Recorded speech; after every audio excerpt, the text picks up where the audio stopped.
Hi. Do I got the volume up? Okay. Everybody wondering what I'm doing. I got us on StreamYard too, y'all. This IG. Where's the camp? Okay, there we go. Y'all know I'm trying, y'all. I'm trying. Lord. You can hear me? Oh, you on mute. So I invited Black Market. Yeah, I invited Black Market to IG too. I figure it works like this as well. Yeah, we are really trying. I just want to say I'm about to be 36 next month or this month. This month in 2 weeks. I'm gonna be 36, and I'm proud of myself for making it this far with technology. So I'm proud of myself. Yeah, I turned 40 this year, and I'm talking about the confusion part that people getting angry about. It was just like it wasn't like that last week. It wasn't like that last week. Like, stop it. So yeah, I was showing everybody my my Black Market groceries, my nice vegetables, the vegetables. Hey y'all. Still, Okay, 5280. What's up, Denver? What's up, Denver now? We're gonna talk about that in a minute. We gonna schedule that out. We try and be real cute with the way we schedule shit out, right? Because people got us also fucked up. I just wanted to say that, let people know that they do. Oh, I didn't even think about that. I've got my stage hand in here.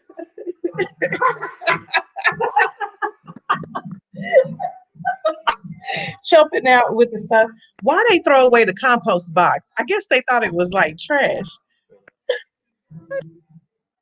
Right? So I had to start over with the little bitty box. Oh my god. Okay, that works. Is it? Yeah, we really trying to get together. To the Serengeti. What's up, y'all? All right. Got our little background. Get out of the video. Not today.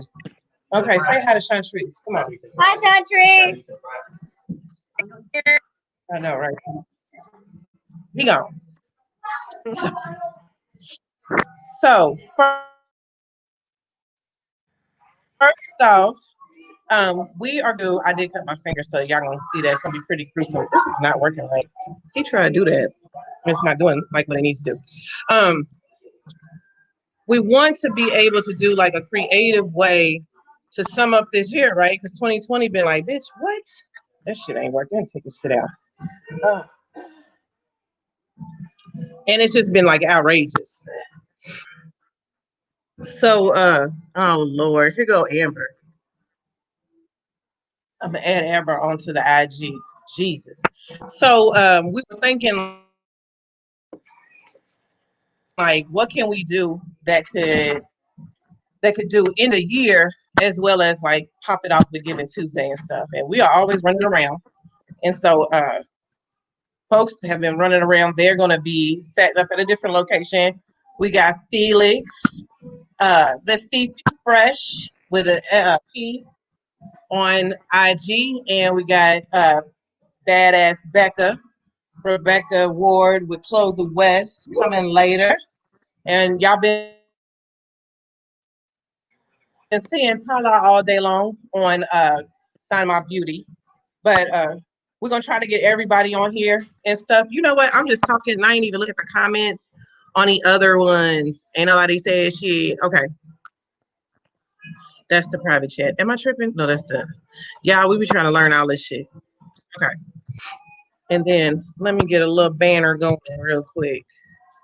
La la la la la la la la la. La la la la la la la la la la la la la la.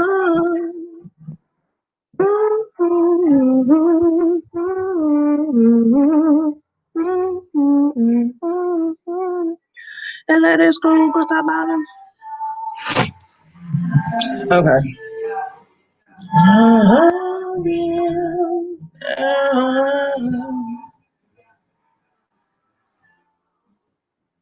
Okay, yeah, we got that going. So, Chantrice, how was it uh, for the soft black Okay, ass let me. opening of Black? Do I got any other marketing material? I do. While you doing that, the soft. We sold 100 bundles, which was the goal. Um, yeah, yeah. I'm really excited. It was created by a Black-owned business, first by Grid Principles, and these shirts were created by the Mattel Group. I try to be as black as possible. It went good. We had a few little hiccups, but that's why you have a soft opening. So I'm just glad we got to a full day, and then we're gonna open. It's gonna be we got things to tweak. We're gonna do some and finish up some of the. We got a bunch of community service days. Uh, uh, hey, what's up, Hi, California? I used to live in East Colorado. Yeah, I'm really excited. The next step is just raising enough money to hire staff because we are age. We do not participate in plantation capitalism, so we want these to be entrepreneurs cover childcare for at least the first month. So, personally, salary at Black Market, so I'll be keeping my day job. Really, will live off of this to make a living wage or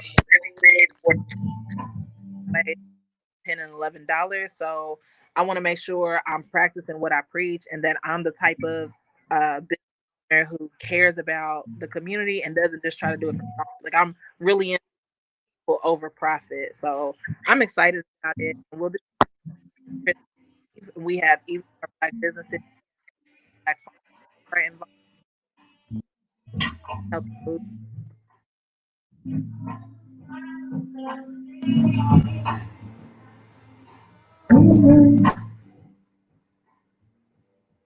Thank you, Kimmy. Yes. We have some interns. Ryan, our two new interns, they are both and they are and they set up the we have Skylar Bill like making sure all the volunteers were so Kimmy, I appreciate that. And yeah, they definitely all our youth volunteers have just been inspirational to me. They don't come when they're teaching me about this. I'm very excited about the work. I uh,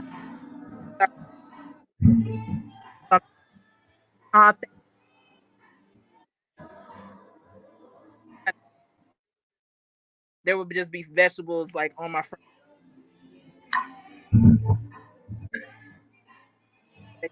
All black. I wonder if it's really breaking up like that. So much, and I appreciate it.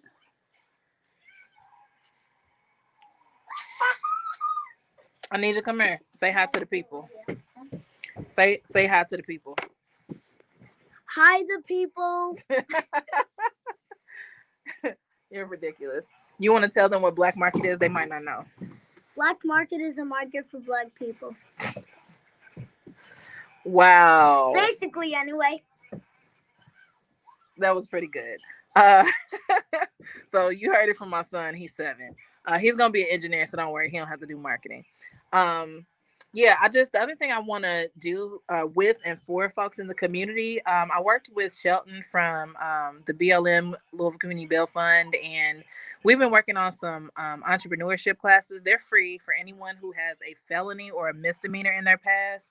one thing Black Market wants to do is focus on hiring people who have a difficult time getting employment.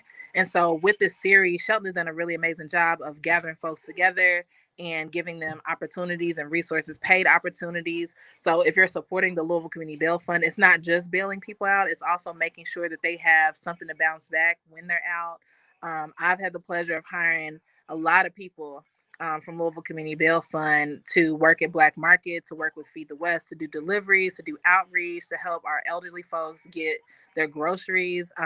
We have a partnership with Trader Joe's, and they've been donating every single week in Feed the West. And part of the reason we're able to distribute so many groceries is because of the Louisville Community Bail Fund, volunteers and folks who are working with us. And we try to feed them. We try to make sure that, we're helping them with resume builders and helping with mock interviews and those sorts of things. So when you donate, that's what it goes to. It's not just the bail, but it's also the whole person. Like, what do they need to be successful?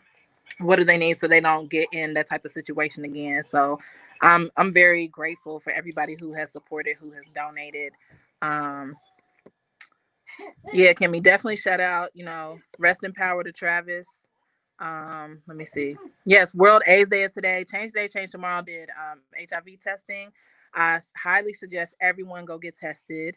Tell me, I don't know if I'm saying your name wrong, Layman, but thank you. I appreciate that. Let me see. And hello, I appreciate all y'all. I can't see all the comments at once. I'm trying to stream through and see them. If you can hear me, put a thumbs up, because some people are saying they can't hear. So like, put a thumbs up in the comments, or say I can hear you or something, because I saw that a couple of people said they couldn't really hear. Yeah, so I'm gonna give y'all a little bit of an update. A little bit of it is because you're breaking up a bit, and it's just that West End bullshit. It's just that West End, bullshit. My bad, y'all. I'm not gonna be on here too much longer. Anyway, I say that I appreciate y'all that have tuned in. We are very close to our grand opening. It's about a month away. I'm not going to be doing a Facebook birthday fundraiser because I don't want Facebook to have all y'all's information or to have to wait on them to send a check and all that. So what I'm going to do instead is, for my birthday, which is December 15th, I'm going to sponsor another up and coming Black organization for them to get money. So just keep that in mind. It's 2 weeks from now, December 15th. But I do still like and want gifts. So you can definitely still give me flowers and stuff. Yeah, I'm gonna try to look through some of the comments.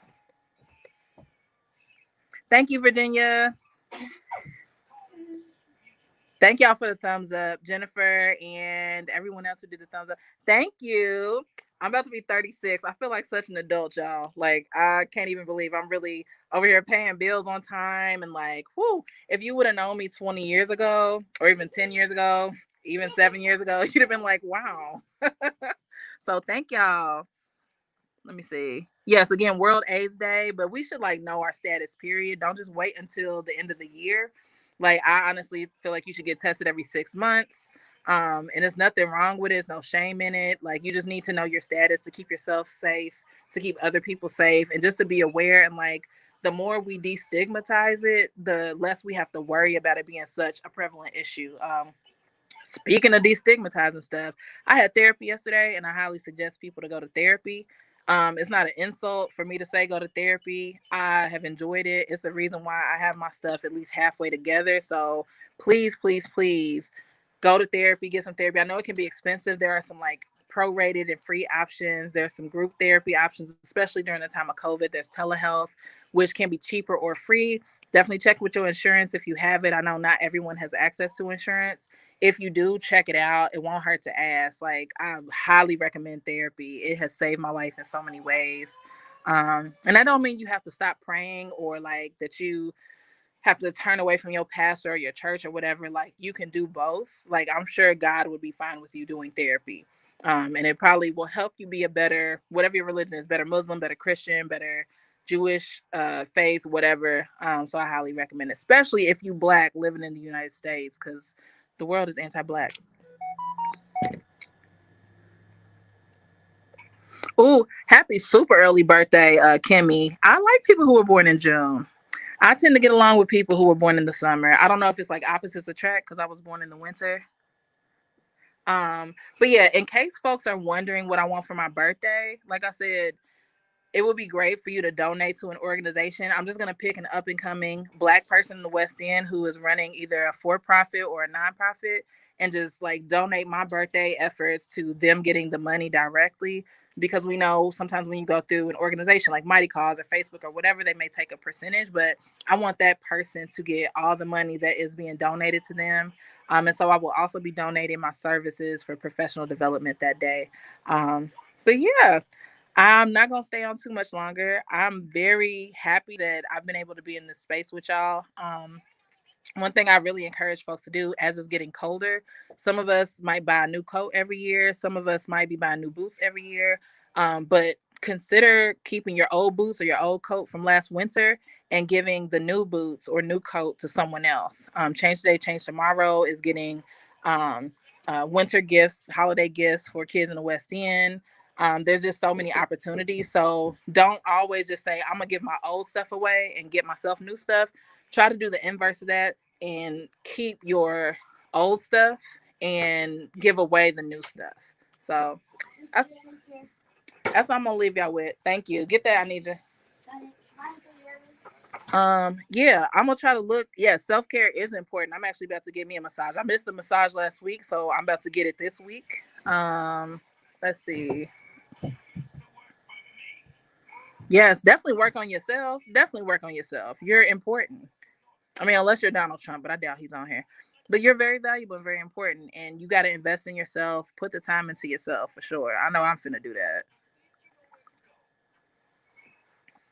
Let me see. Did I get through all the comments?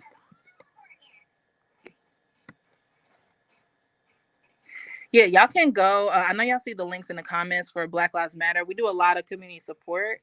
You can go to blackmarketky.com if you want to donate directly to the market. But there's also a food team. There's a housing team. There's just all these different sort of branches of Black Lives Matter Louisville. And when you give to Black Lives Matter Louisville, you're giving to direct services for our local folks. And we encourage you to invest within your own community.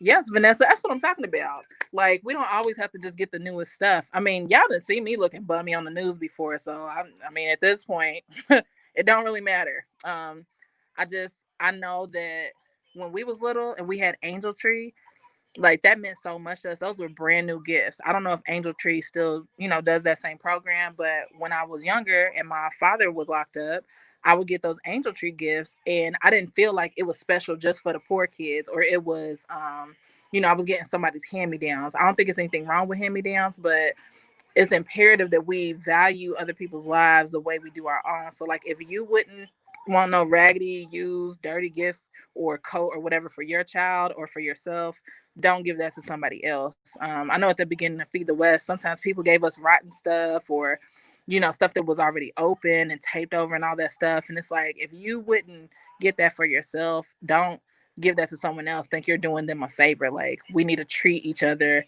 the way we want to be treated. You know what I'm saying? So yeah, I think that's all. Chanel, what you making over there? I think it's also, I know, right?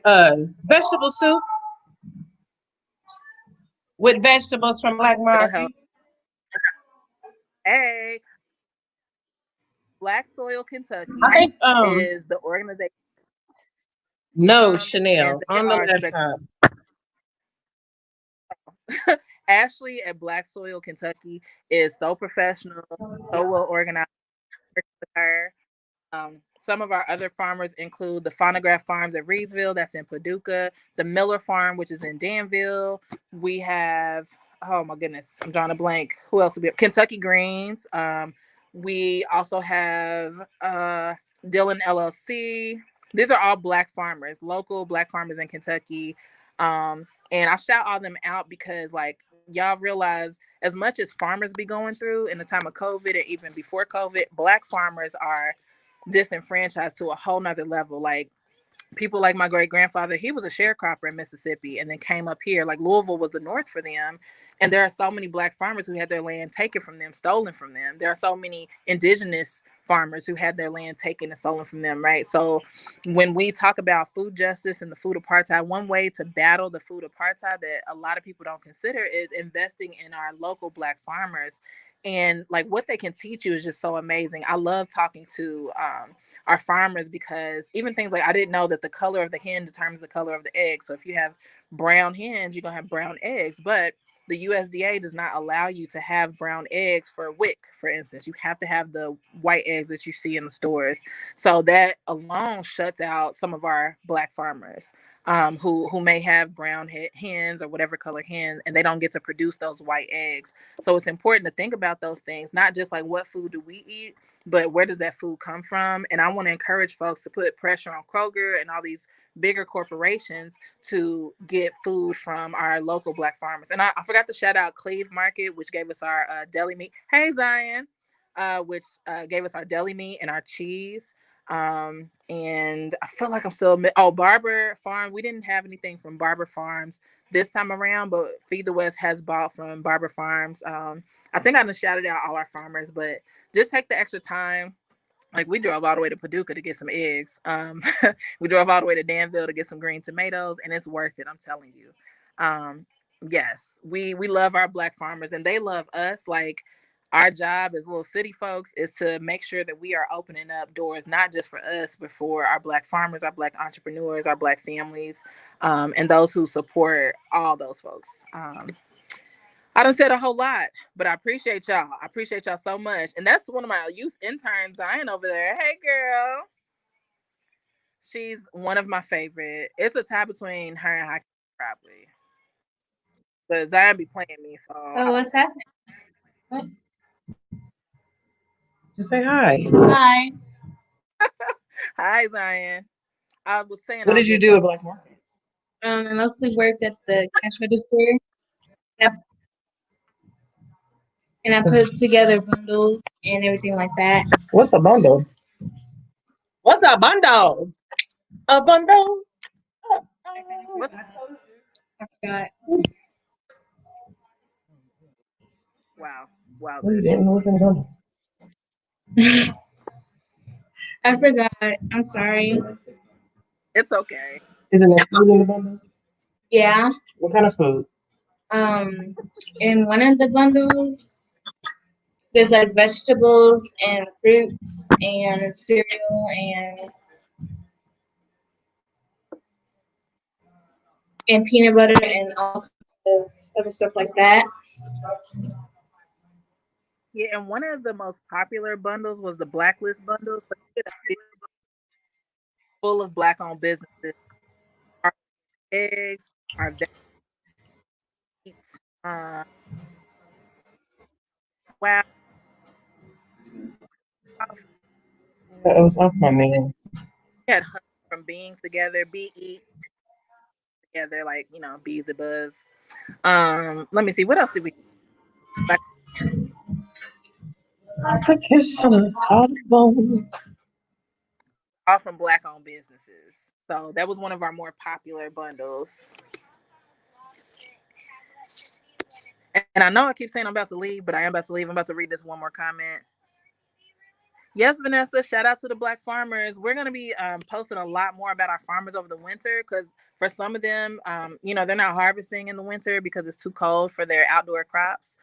So they might be just prepping the soil for the spring. So it's really important to support our Black farmers during the winter.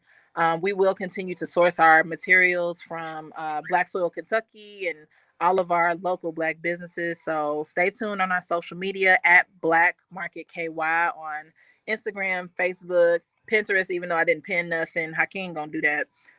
IG, I think that was it. IG, Twitter, Facebook, Pinterest.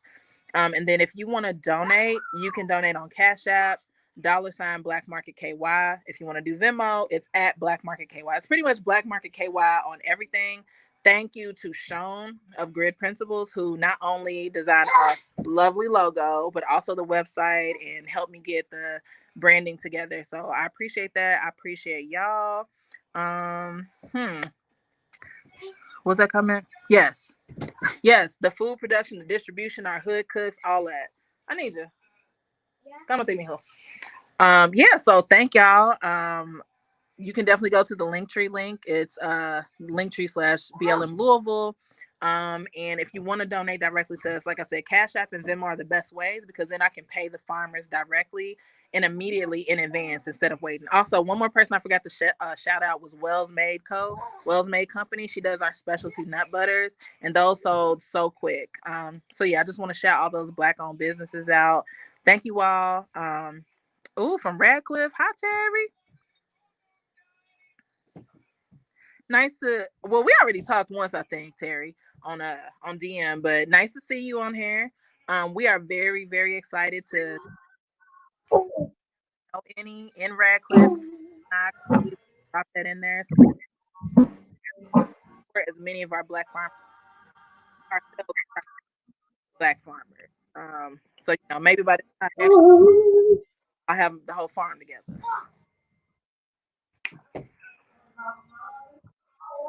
Dope.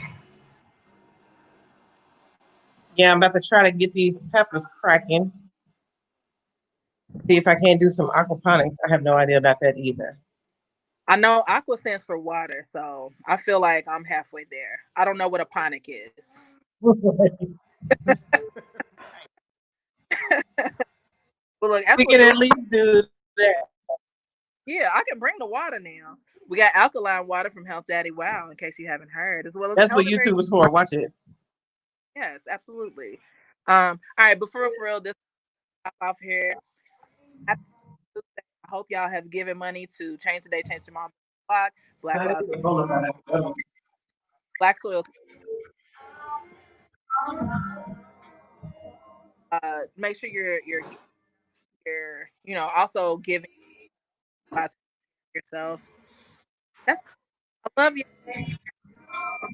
And Black Lives Matter and Feed the West and all that.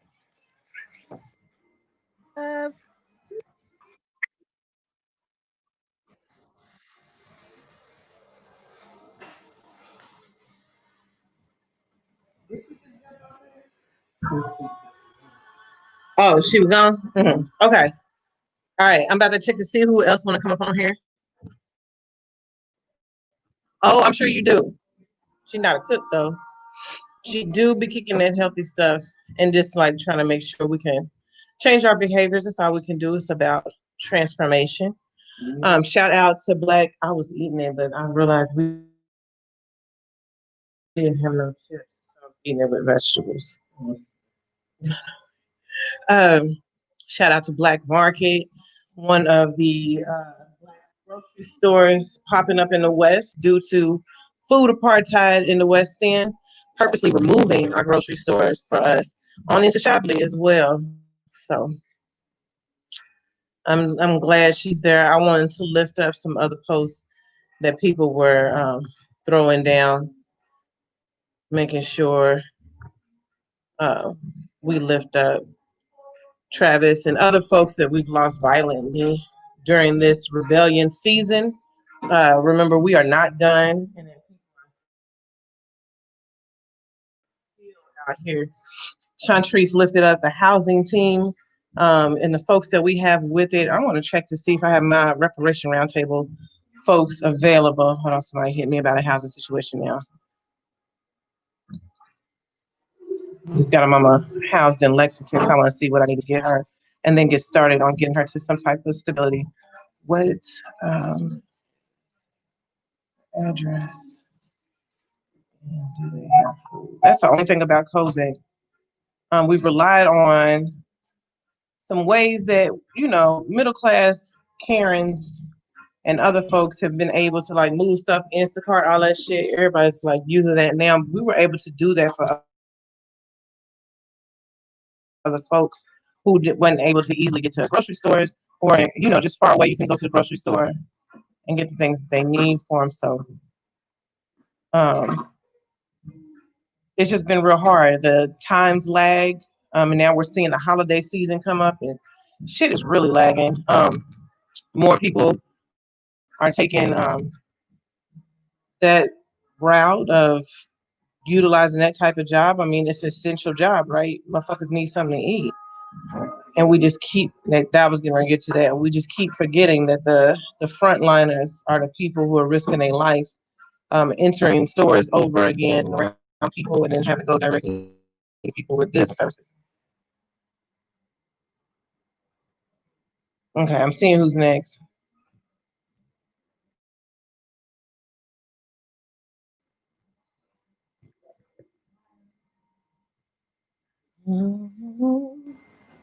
Okay, checking on other folks, but I'm gonna talk about housing in a second.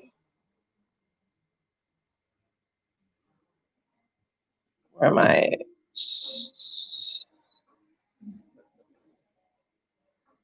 All right, then. You gonna put the onions in there first? Okay, cool. I mean, I can do another onion. I'm trying to get these peppers out the way. I had to take a break on those sweet potatoes and cut my finger. Yes, that's duct tape. I just wanted to stop bleeding. To stop bleeding. Checking the comments as I'm out here. Our housing team had always been. Hey, Miss Karen, how you doing? I love Miss Karen. Telling them.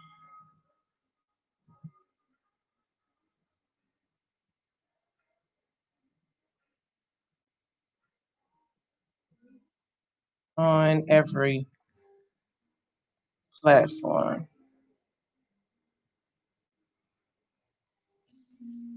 So 2016, we like looking for an office, right? Because we to like have space for not only us and be safe in doing our work, but we wanted to make sure we had space for community folks that they know that they could come somewhere, especially for those that were feeling the need to be pro-black in this movement. I say that because it's been really surreal watching claims and some really anti-black shit, and even be black and do that shit. So, yeah, that's been interesting. So I had employed somebody for some political organizing, doing some work for the Green Party, and then they were like, "Yeah, I got houses. My aunt's got a house, so went to go see the house on Chestnut, and lo and behold, it was the previous home of May Street Kid, the Honorable May Street Kid." Was a biracial woman who passed for white.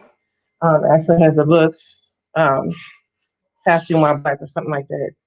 And come on, finger. Anyway, she was just really upset about the way that folks had integrated without giving respect and knowing that it wasn't going to be all okay. Uh, it wasn't going to all be okay just because you integrated and you could shop in white stores and shit as a black person. So she made sure that she was going to do something about it. So she went into the House of Representatives here in Kentucky, created the Housing Authority, 13th, 14th, and 15th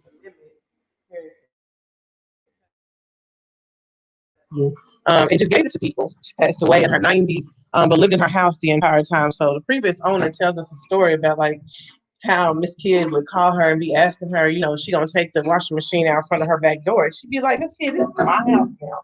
You cannot tell me what to do with my house," but you know how elders are. And it's just been the energy. We've been with her and been very successful at like being able to not only advocate for people, kind of hate that word, because we should always be supporting folks and speaking up around housing, because at any time it could be us. But we have, what is that? It's probably me. We have to be angry at the fact that people are not automatically housed, and that housing is not deemed essential in the middle of a pandemic, and that people are getting violently evicted right now. Even people who are trying to, fight for our lives in different ways, paving the concrete every day. Like it's just amazing to me how we can just ignore the essentials that people need. Basic minimum wage needs to increase from $7 so that people have, life. They already here. You can't judge somebody or just profitize off of essential needs. That's just crazy to me. But every day we're a bit fearful of the people who are able to control that. and we work for them and just kind of be silent about it. 2016 happened. There was a grotesque reports of like the different types of evictions and stuff that I found easy was just being able to tell folks, look, we just gonna rely on community to get this right. We doing movement work anyway. So if you come to us, I'm damn sure gonna ask our community to pitch in. You know, a dollar goes a long way. And I mean, we've got a lot of people to donate $1. As a matter of fact, I'm working on the graphics now because I want them to be cute. Well, Kimmy, what I'm supposed to do? What I'm supposed to do, Kimmy? I'm gonna add Kimmy's comment. I want to stop it. I got a Band-Aid underneath it, and I put the duct tape on it. Restore. Do I need more duct tape? No, it's. Oh, okay. I have to change my bandage. Anyway, we get 100. We have gotten 120 over 125,000 individual donations from our community. That is before these foundations want to donate money to us, which we've only taken money from movement foundations, not like BLM Global. We'll talk about that another day. A lot of people call it BLM National. It never was a national. The chapters made up the national. The chapters have always been the people throwing down and doing work. We've always fundraised for the things that we need while calling for accountability for the funds that people are making off the back of our lives. God damn it, that hurts. So anyway, we are so thankful that like folks see us, even amidst all the people who have been trying to throw damage on us. And I don't think people really understand how crazy it is. It did stop bleeding. I do want to say that. Look how ugly it is. Look how ugly it is. That is my nail bed gone. Oh, it's gone. Jeez. What you want me to do with that? I'm gonna wash my hands. I'm not putting hand sanitizer on him. No.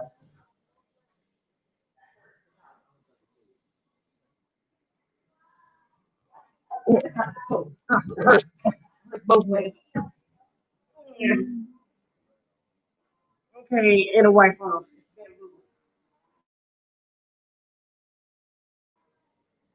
Oh, Jesus. Anyway, so folks just keep donating, asking how they can support, how they can look at it, stop bleeding though, how they can volunteer. And we are so thankful to have a large network. Do I need stitches? I don't know, Kimmy. Kimmy is worried about this finger. The nail bed is gone. What had happened was I used the wrong butcher knife and it has teeth on it. And I'm cutting up, what do you call them? Sweet potatoes. And it's okay because I thought, oh shit, my finger gone. And it's not. It's just my nail bed a little bit. Go away, Ken. Okay, it's fine. Kids always be worried about me. My daughter was the one that was trying to put it on. Like, thank you, Kimmy. I was want to try to tell him I'm not getting ready to do all that. Thank you. I'm about to add that one too, Vanessa. So, it's been amazing. It's been amazing to see the support. And the only thing that I can keep telling people is stay focused. And we gotta keep it up. We gotta make sure that we're pulling change. And I'm not talking about reforms and all of that bullshit. We have entered into a new world. When we say a new world is possible, we are talking about being the organizers who are talking about how we can remove the systems of oppression and get the things that we need for our folks. Right now, the Roots is playing. That's my shit too. We have to be talking about like what it looks like in a time when people are willing to fight to go to clubs and shit, while we're losing our life to this illness purposely given to us. Like I don't think any of us knew. Now this is the thing. I put this on here, and then I put the duct tape on there. Okay, I need the duct tape. Gosh, look at already ready. Okay, all right now. Okay. All right, now, okay, now. All right, now put it on there like that, and you wrap it on around it like that. Y'all got them country family members talk like that now? Look, country uncles, we trying to tell you, it's gonna be okay like that. You put that on the water, it's tight. Yeah, but the more support comes in, I'm talking about like our national partners, everybody, because they see it and then they just go to work and go to town for us. And we just keep on training up our people. More people are becoming organizers, loving to hear that word, wondering what that means, and then finding that in themselves, right? Finding it in themselves to be able to do the things that they can do to make sure that this world is changing. And so we just been ever grateful, and it's been busy. It's been really busy. If folks know what I do and who I am, yes, I've been busy every day, not only helping my folks get things that they need, but also in the community, but also just like talking to and meeting with folks about knowing that we just elected a person, two people who just ployed with us, and we allowed them to. We allowed them to get bought out by a funny looking ass dude named Bloomberg. Remember, Kamala lost all her money, and then wasn't nobody thinking about Joe. Joe's ass was about to sit down. He riding around on the bus and shit, talking about malarkey and stuff. Next thing you know, it motherfuckers start getting bought out. That race was between whatever I like, the old white man with the glasses, Bernie Sanders and Elizabeth Warren. And we know a lot of people have been doing a lot of work. I'm talking about a lot of young folks. The amount of young people organizing for those two, and to make sure that they know what it is that we wanted for this world, for our children, but also, we need to stop joking around and playing with the word reparations. I'm really fucking tired of that shit. I'm really tired of people being like, oh, what for? My people, white people, y'all benefit from fucking that shit. And then these corporations is what I'm really talking about. People have redlined the shit out of our resources for decades, and we still here. And then here we are, hanging on grocery stores, medical services. Like, I'm so proud of Louisville for building so much Black-owned infrastructure, for owning Black businesses and owning Black property to make sure that it is ours and it cannot be taken. They tried it with this opportunity zones and shit.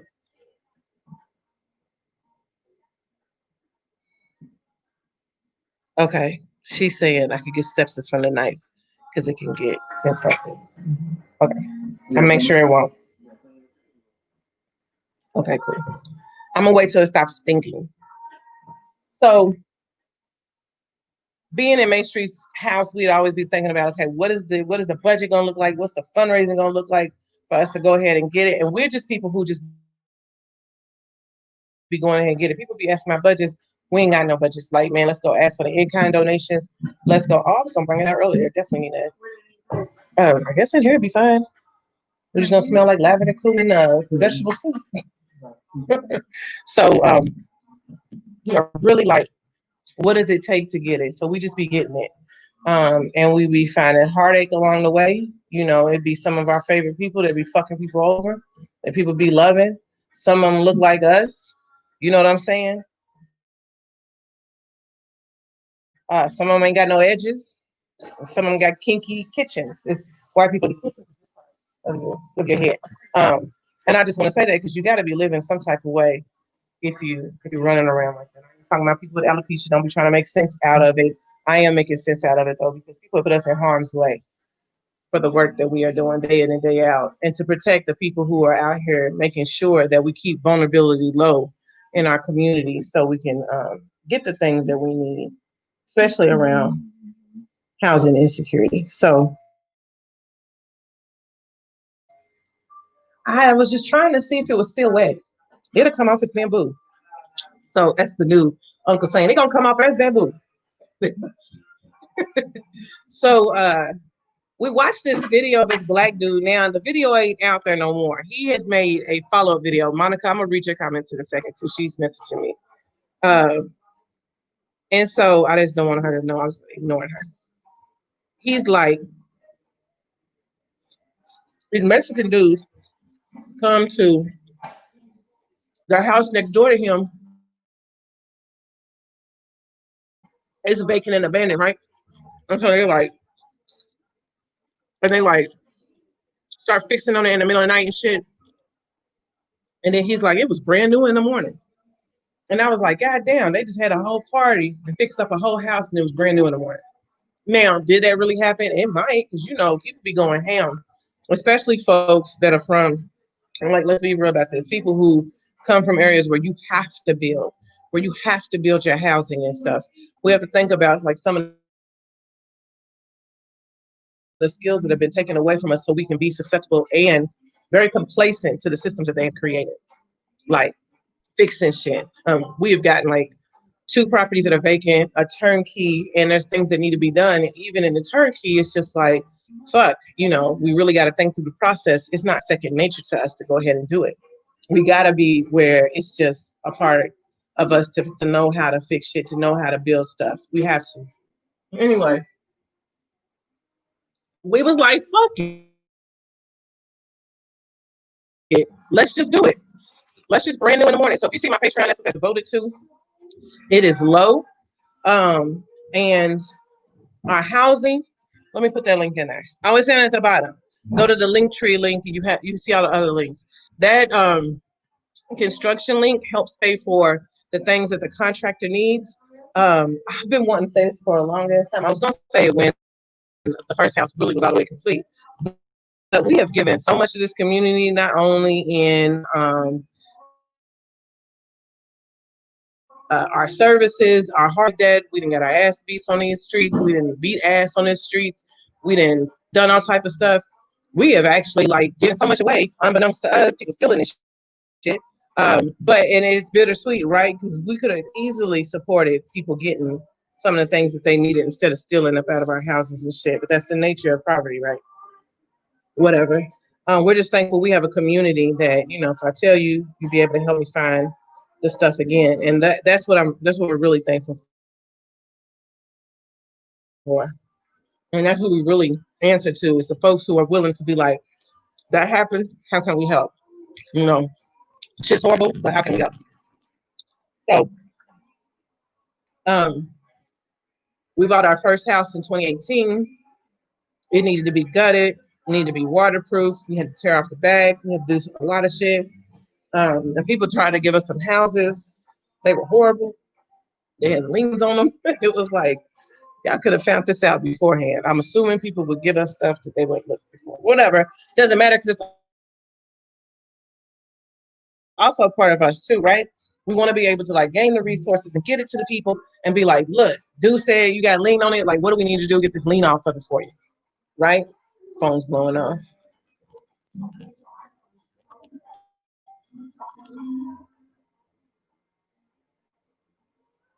Okay.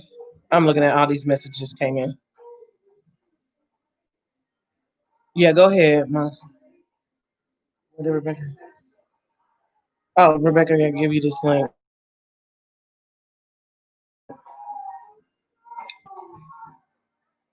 Where on she said?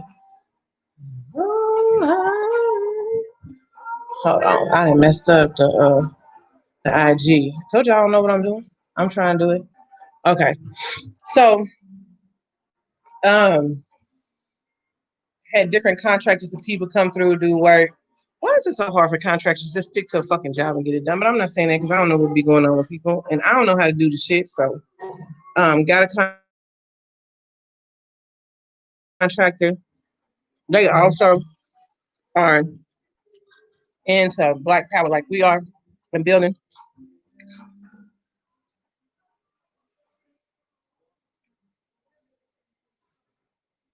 What you mean, Miss Karen? You want to jump on the live, Miss Karen?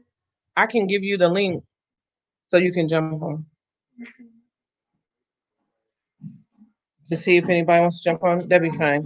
I'm gonna see if Miss Karen wants to jump on because I wonder what she means by saying I need to be on determining the scope of work needed for resident repairs. Okay, cool. Especially the emergency housing house. So yeah, let me amplify that. After we did that, we were like, yay, we can do this. We can get this. Who's Black Lives Matter 10? So she said, okay. Yeah, let me send this link to Miss Karen. It's gonna come to your messenger, Miss Karen.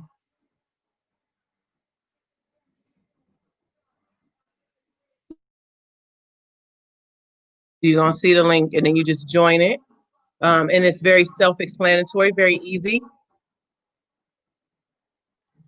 and very simple. And then you'll come up on camera with me, so be prepared. And we've just been like, yay, awesome. Let's just get it done. How do we know who to put into the home? There are so many organizers out here that people may not even know they're organizers, but people who are really change agents in other folks' lives who need to be stable so that we can get other community members stable. And so that's one of our main things, just thinking about even the work that we do. Like, I can't do what I do if I'm not stable, right? If my kids are not okay, I'm not going to be able to do what I need to do, right? So August is like one of those months for me where I'm just like, let me scooch home back because I need to make sure my kids go okay. School, you know, this year has been really the fuck boys of all years.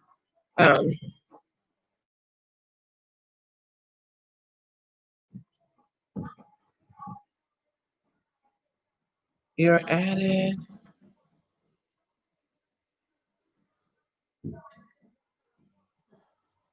I'm waiting on other people to join too, and I'll push them through. The girls are setting up at a lush location. It's lush because I'm talking about housing stuff, right? So I'll talk about that in a second. But anyway, we have been mapping out locations. We have been like researching who owns what, which is how we were able to do, which is how we're able to do a lot of work against our these property management companies, right? Because these motherfuckers think they own to something, and if you map them out, it's just interesting, like where they are and what they're doing. But the fact that they love just putting people out is just interesting to me, especially in the middle of a pandemic. Throw it in there. Okay.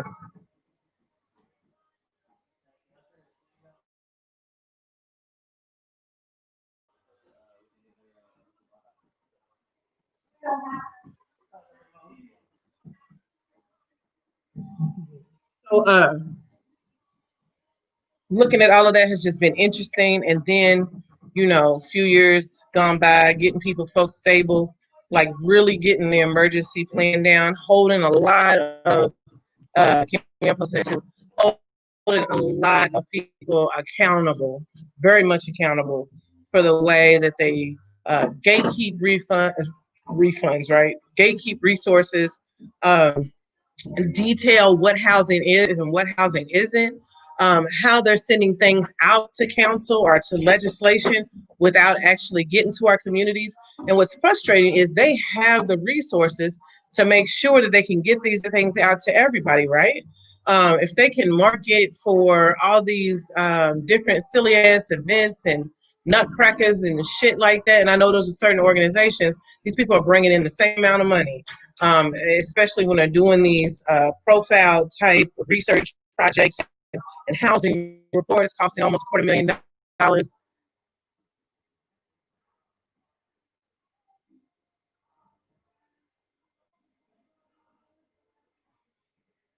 Didn't I just send that to them?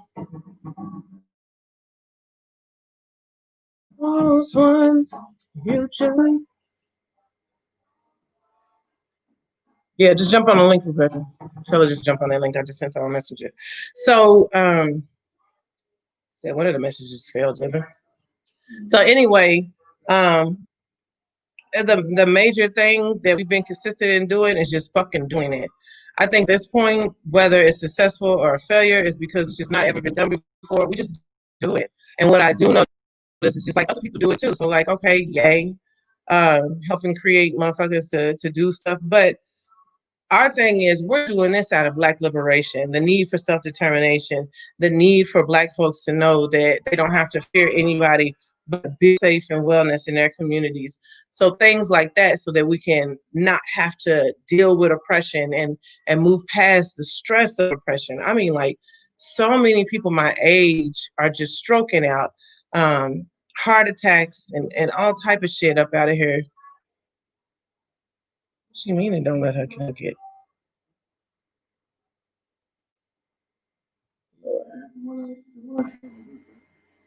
If that's the link, oh, you shared the YouTube video, then it was Facebook. Okay.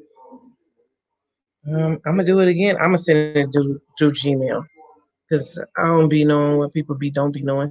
So That's just how we stay consistent with the housing stuff, making sure we are always there. Yeah, send it to your email. We are always we're always there for folks and talking to them. And I mean, people may be, we've heard people say all type of crazy shit about people. And maybe people are nuts. Would you be nuts too if your housing was threatened?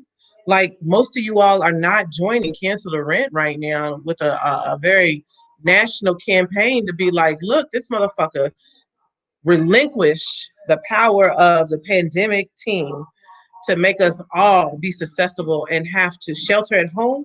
And you're telling me the court system thinks it's fucking justice to make sure that people can be evicted and then go where? And you want, and these people are looking for folks to rent our places, right? Rent this place out, rent that place out. And you want somebody to have 4 times or even 6 times the amount of rent? Where they do that at? If minimum wage is $7 something. You see what I'm saying? Like shit don't make sense. And you can't say, well, I don't know where to start.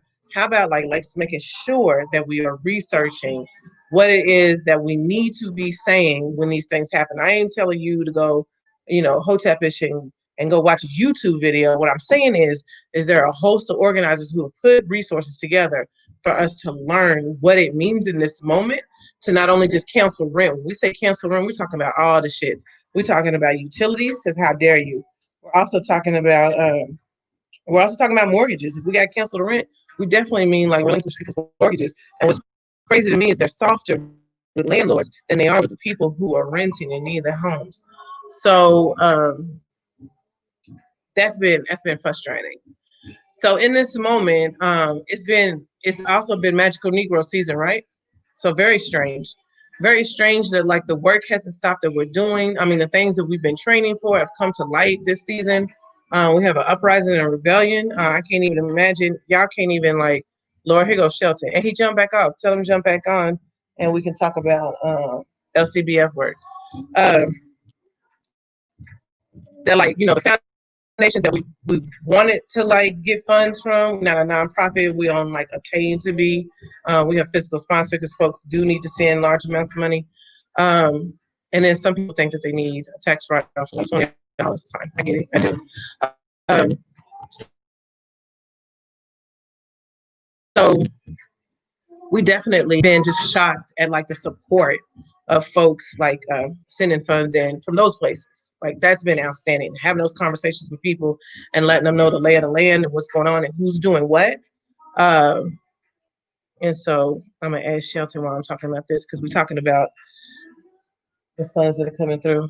But Shelton, take it off me whenever you want to. I'm just talking about like the funds that are coming in and what we've done with them so far. That's just where I'm at. Oh, Miss Karen here too. Is she gonna be ready?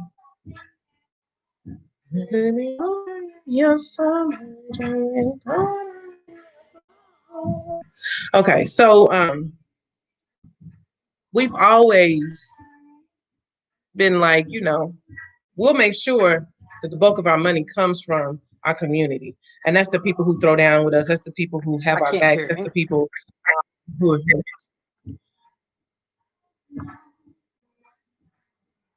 Oh, I removed him. I put him back. But I don't know why it's saying mute on his part.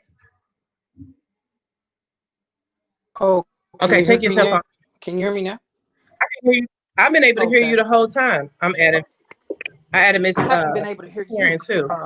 It's like blicking. I don't know if something's going on my volume. I'm just thanks for inviting me. I get to work with BLM and the Louisville Community Bail Fund on a day-to-day basis. I can't really express the gratitude it is to be part of this team. You got to almost be there to see the impact of collaborating with families and actually watching mothers hold their children as their children exit incarceration and are pretty much forced to plea bargain and forced to plead guilty to things that they're not guilty to because of our criminal justice system and the pretrial bail system.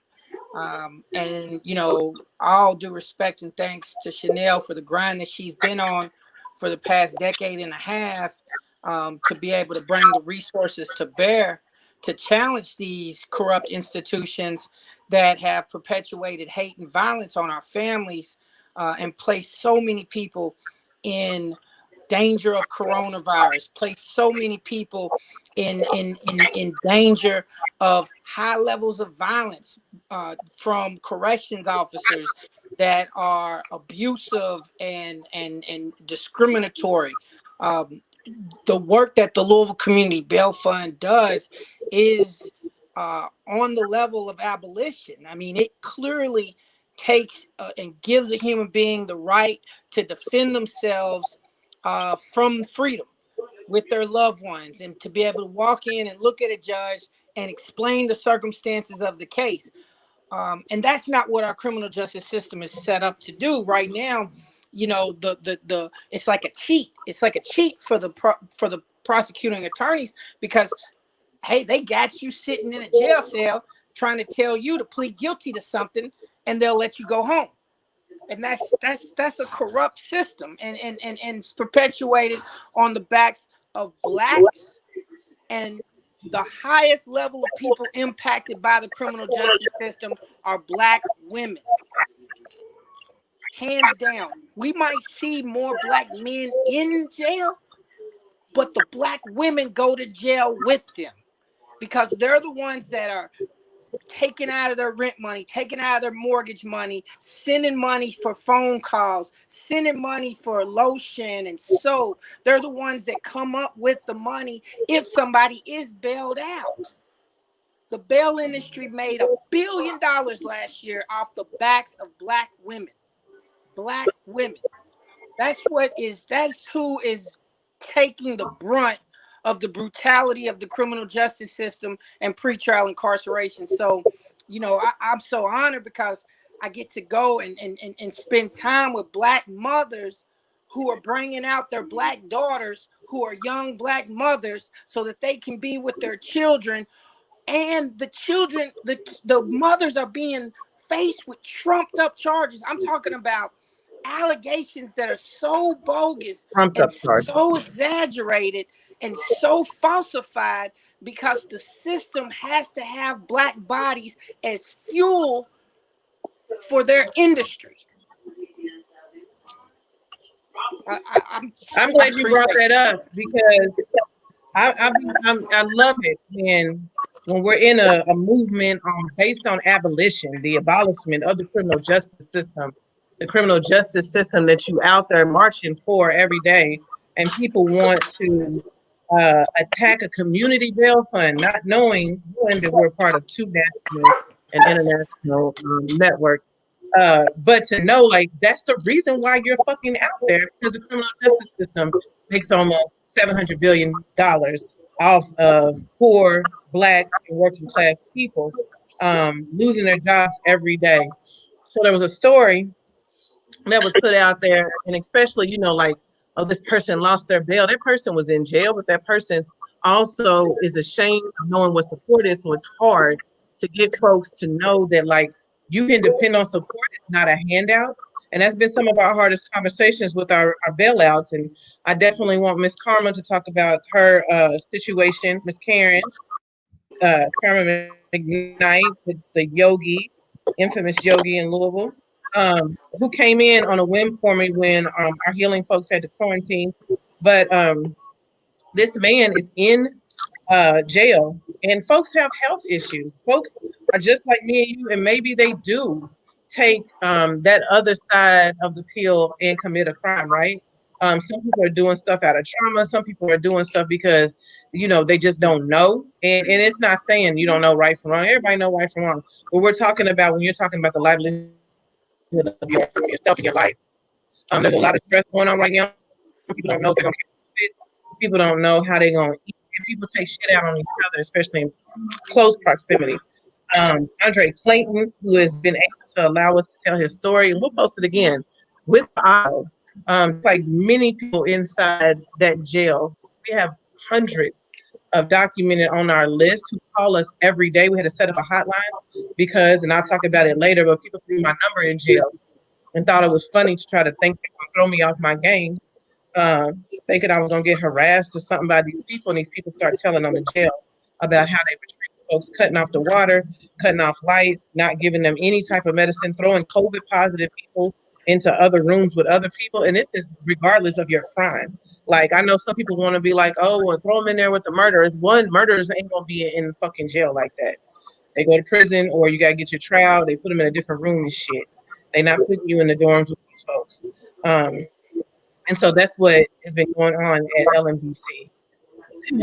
And you got regular folks that are working there. So Andre is in there, and he's got health problems, and he's reporting out to us what is happening each day. And so they rushed to get to his case, and they went ahead and revoked his bond by trying to say, twist the words of our support coordinator, who isn't the support person, point person for him.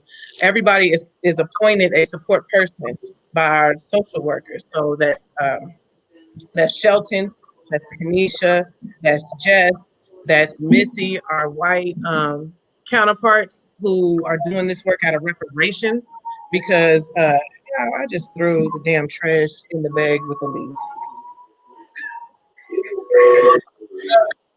And they do incredible work. They get the resources that folks need. We've even been moving the way of jail support since the beginning of coronavirus, because it was just kind of interesting to come in and try to do the interviews. Once the number got in, you're able to do the interviews with folks, sit down and see what they're talking about. And yes, there are some people who don't have resources for them to come out right now, but they call us because they need to talk to somebody. They are actually getting therapy through these phone calls and being able to, like, just, think about the things that they've done, but also, move themselves to a place where they're not only getting support from us, but they're able to get support to other folks. And if you, Ms. Karen, you want to talk about that? The audio keeps freezing. Are you calling me? Are you mentioning me? Can you hear me, Chanel? It's weird. I just think it's just, I can. Okay. And you're asking me to relay my experience with the healing team? Or is that what you... The audio cracked up as soon as I heard you saying my name. You want me to do that? Okay, if you can hear me, I keep talking and you shaking your head, then that's what I'll do. And I do want to try to get in the middle of this camera to tell you that I appreciate you calling on me. And really, it was the day that I needed some relief from doing some homework. So I was glad to be able to run out there, and I was caught out there, for yoga and meditation, my specialty. It's time for healing. And I was administered to so much.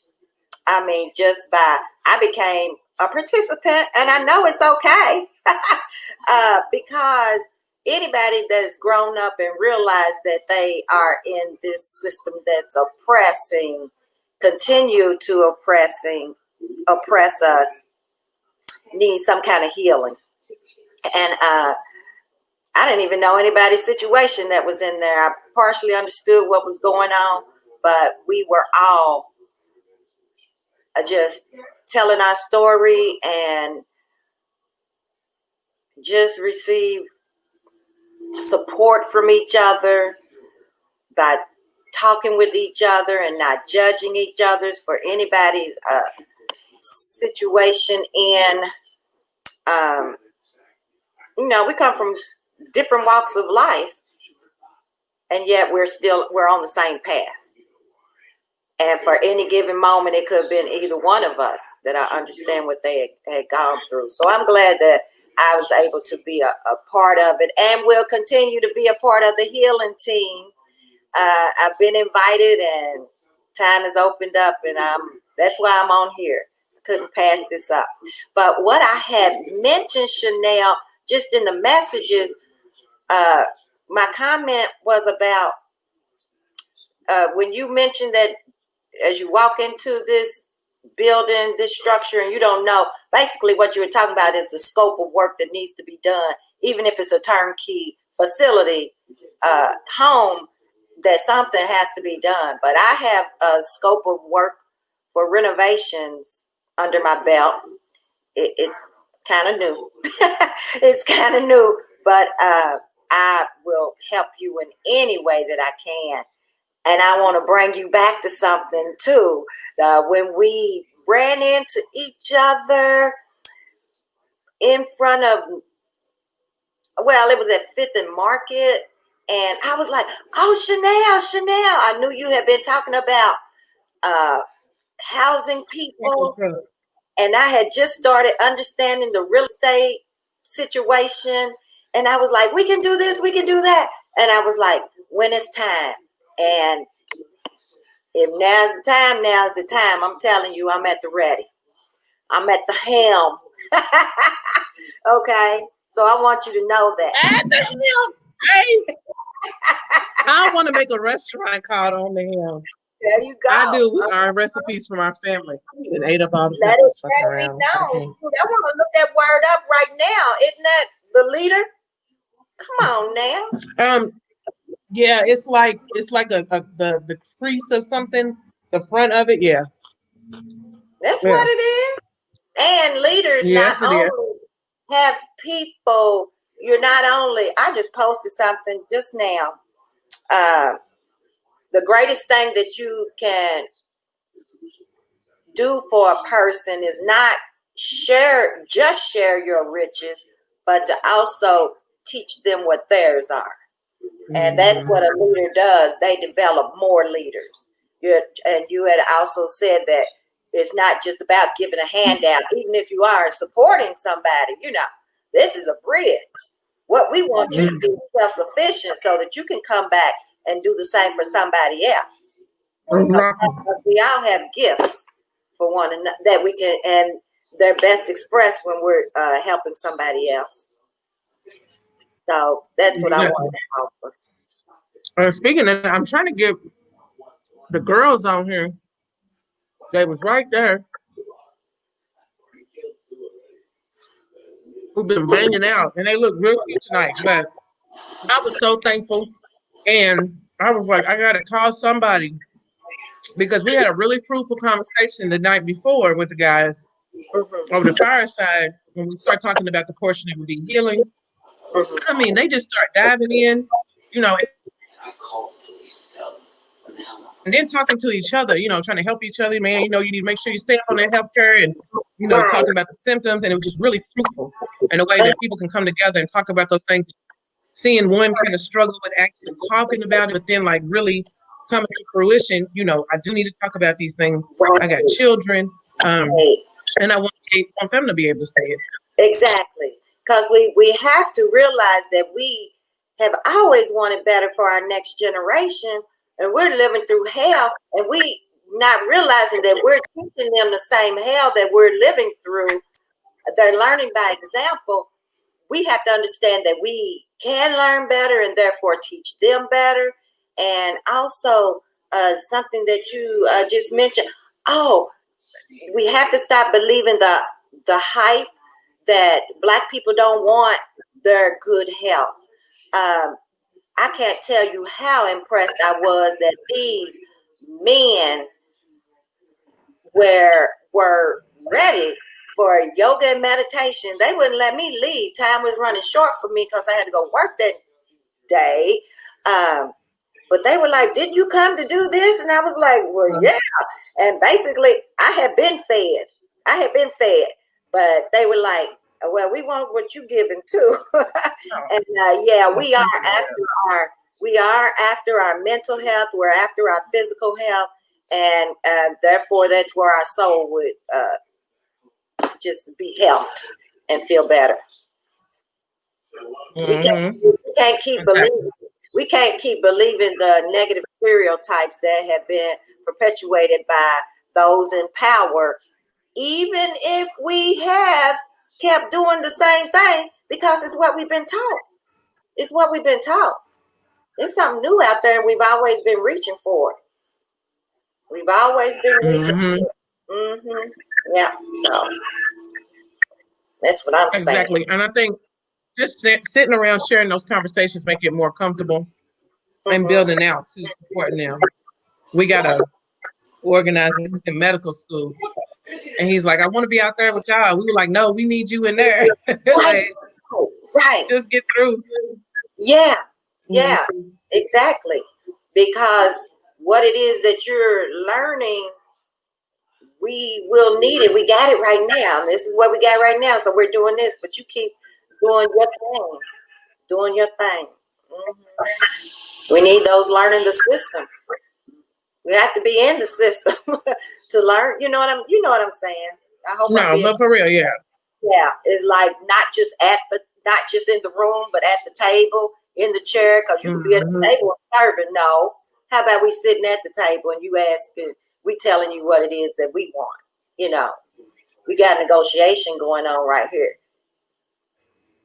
So eating all the ingredients of the stew up. I keep eating all the ingredients. And you know what else? If I can, I was gonna say that I didn't catch your name there, but realizing that there's so many different parts of what's going on, so many different angles, so many a whole holistic way of dealing with this system, you know.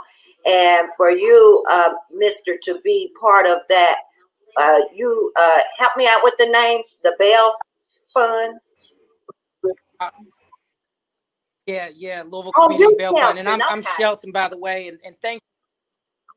Yeah, when you came and worked with the gentleman with the yoga, I just happened to be at court, right? So I really doing that, and they've been talking about that continually, and for most I'm ever doing yoga, so kind of mystified it because you showed up in all your beautiful Black woman greatness and just child boundary play.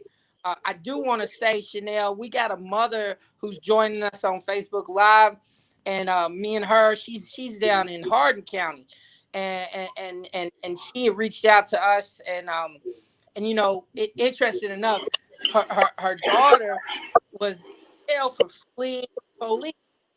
So think about this: there's no other charge, right? Fleeing the police, right? How do you just so I just let that sit there. You wrap. What happens that a person has no charge other than fleeing the police, right? So long story short, the mother is joining us on Facebook right now, and it's just it's a move, because when we brought her daughter out so that she could be with her daughter, the mother wants to lead the work in Hardin County. She's like, look, I see Black people get plundered down here all the time.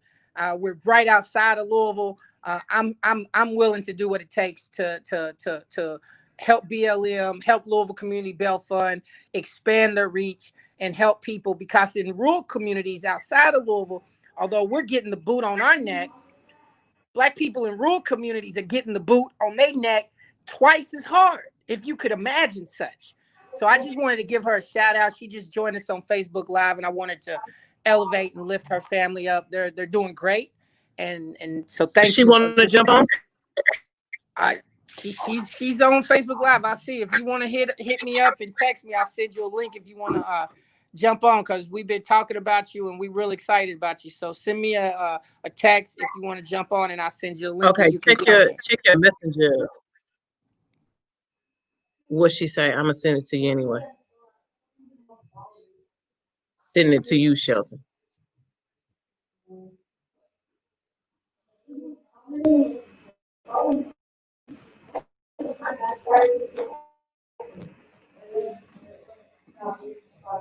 Okay, let me know if you got it.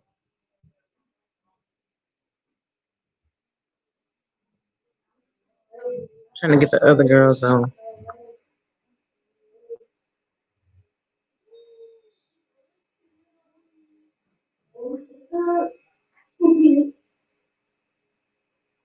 Please stop.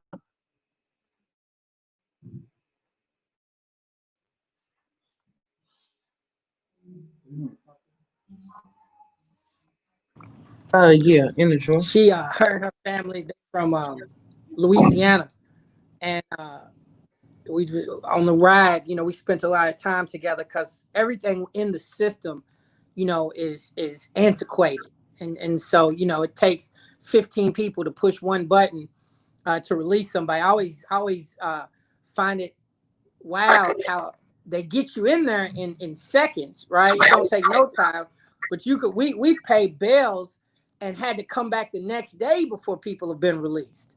You know, I mean, it's just such a, you know, the system just doesn't care, man. It's a very uncaring system. And as we rode together and just talked, and she told me about her story, she really has a passion for foster children, and is currently in the process of developing a place where she brings in foster children in her own home and supports them. And you know, my experience was I was in foster care. I'm from here in Louisville, from Carter Homes, but they took me from my mother. My mother was 15 years old, and there was no resources. There was no epidemic. There was no heroin epidemic. It was not an epidemic. It was a crack criminalization. And they just snatched me and my two brothers right from my mom. And she was a little girl. You know, they didn't have any services, any support, criminalized her.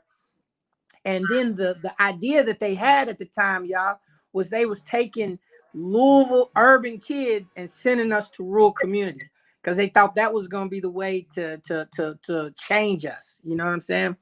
And you know, one of the funny parts about, and I talk about this because the criminal justice system is not a fragment separated from the foster care system. I mean, they are one and the same. And if you query people that are in prison today, about 4 out of 5 people in prison have had some kind of interaction with foster care. And so this mother was, you know, talking about just her commitment and how she's wanting to work to help families and try to bring Black youth into a Black home when they can't be with their Black mothers and fathers and loved ones, right? So that they have Black hands wrapped around them, loving them, you know, taking care of their hair, taking care of their clothes, you know, still sharing the same cultural values and the same deep commitment of love, support, and caring. And you know, I was just so taken by that because of my own lived experience as a child. I mean, at 18 years old, as soon as I aged out of foster care, I was 2 months after sitting in prison for marijuana, something that's legal in 22 states across the United States. And it's still on my record permanently. Right, still, you know, disenfranchises me, and you know, and the thing is the state of Kentucky had a responsibility for me because of my circumstances, and yet the best they could do was stick me in prison, and really, you know, just really perpetuated this vicious criminalization of Black people in the state of Kentucky.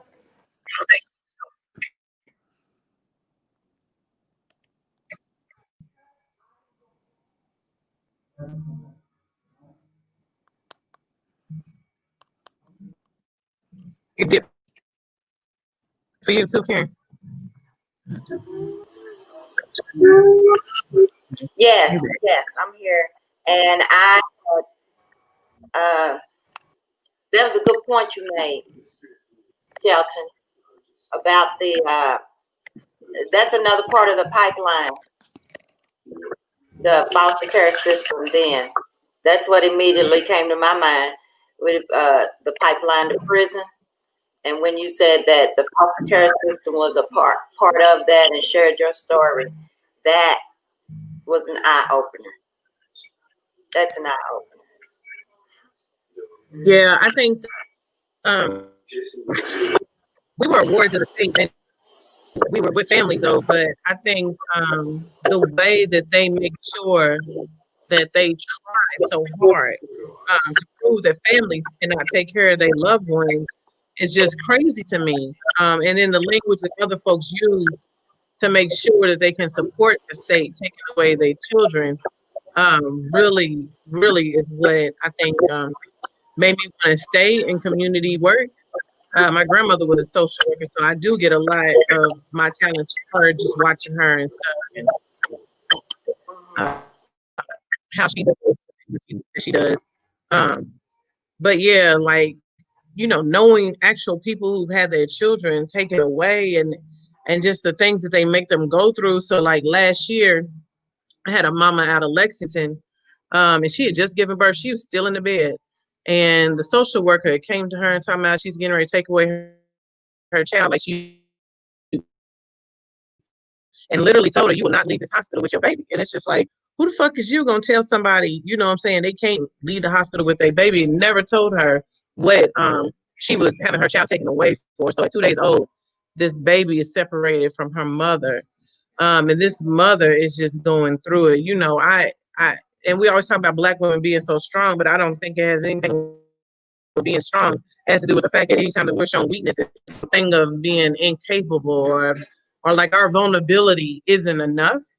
The same way our mourning isn't enough for our Black children or our Black family members or anybody. So she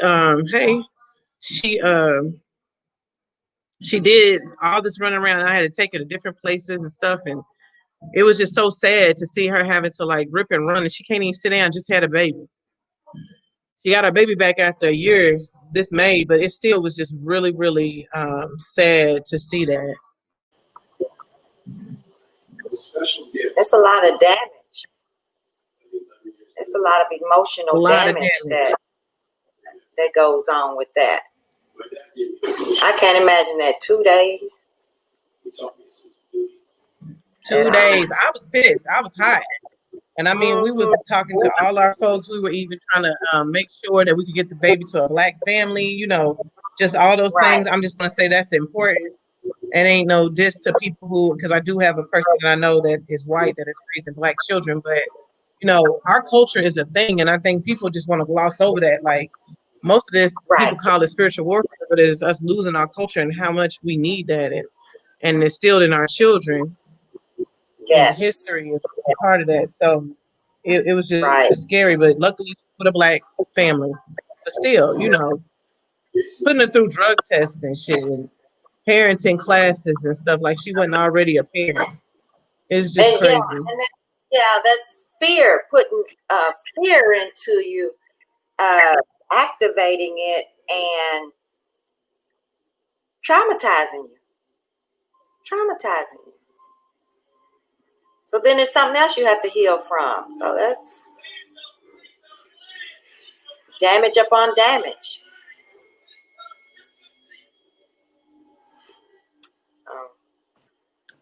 That works. So pre-trial incarceration is the tool that helps to perpetuate that, and people aren't even found guilty of anything. They're being held on cash money bail, having not been found guilty of anything, having their children potentially removed from their home and their custody, losing their homes, losing their jobs, losing their education. I've literally watched, and Chanel has watched this too. We've seen people who have been found innocent, but they've already lost all of that because they were held in jail for 10, 15, 20, 30 days. And you know what? When they're found innocent and the charges are dropped, nobody says, hey, do we owe you anything for holding you for 45 days, 30 days? No, in fact, they just say, bye-bye, and you just left to rebuild your life from nothing, having everything snatched away from you. I mean, there's data that shows that even a 7-day stay in jail has the ability to set a person and a family back an entire year. If you stay in jail for 7 days, you lose your job, you lose your apartment. If you're a student, you get pulled out of school. Your kids get disrupted. They have to float on people's couches. Just 7 days of incarceration. and you mad at us because we running around working hard as hell to bail people out, support people, get people back to court so that they have a fair due process, and you mad at us. I don't get it. I'd be mad at the system that perpetuates that kind of violence on Black and brown people day in and day out.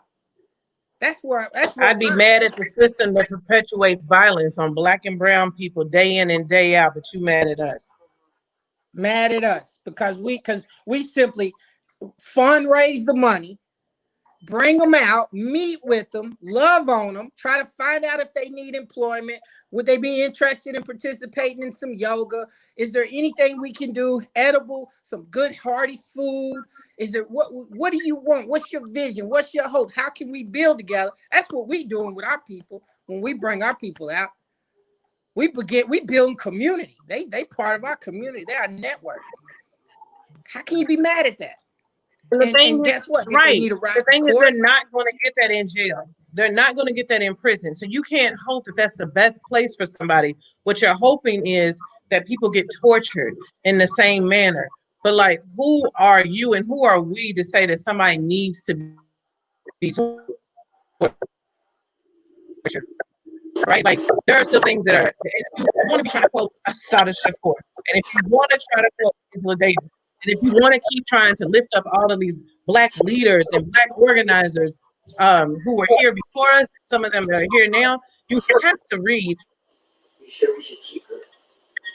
and understand what they are. Abolition is a thing to happen. We're not living in a time where abolition is foreign.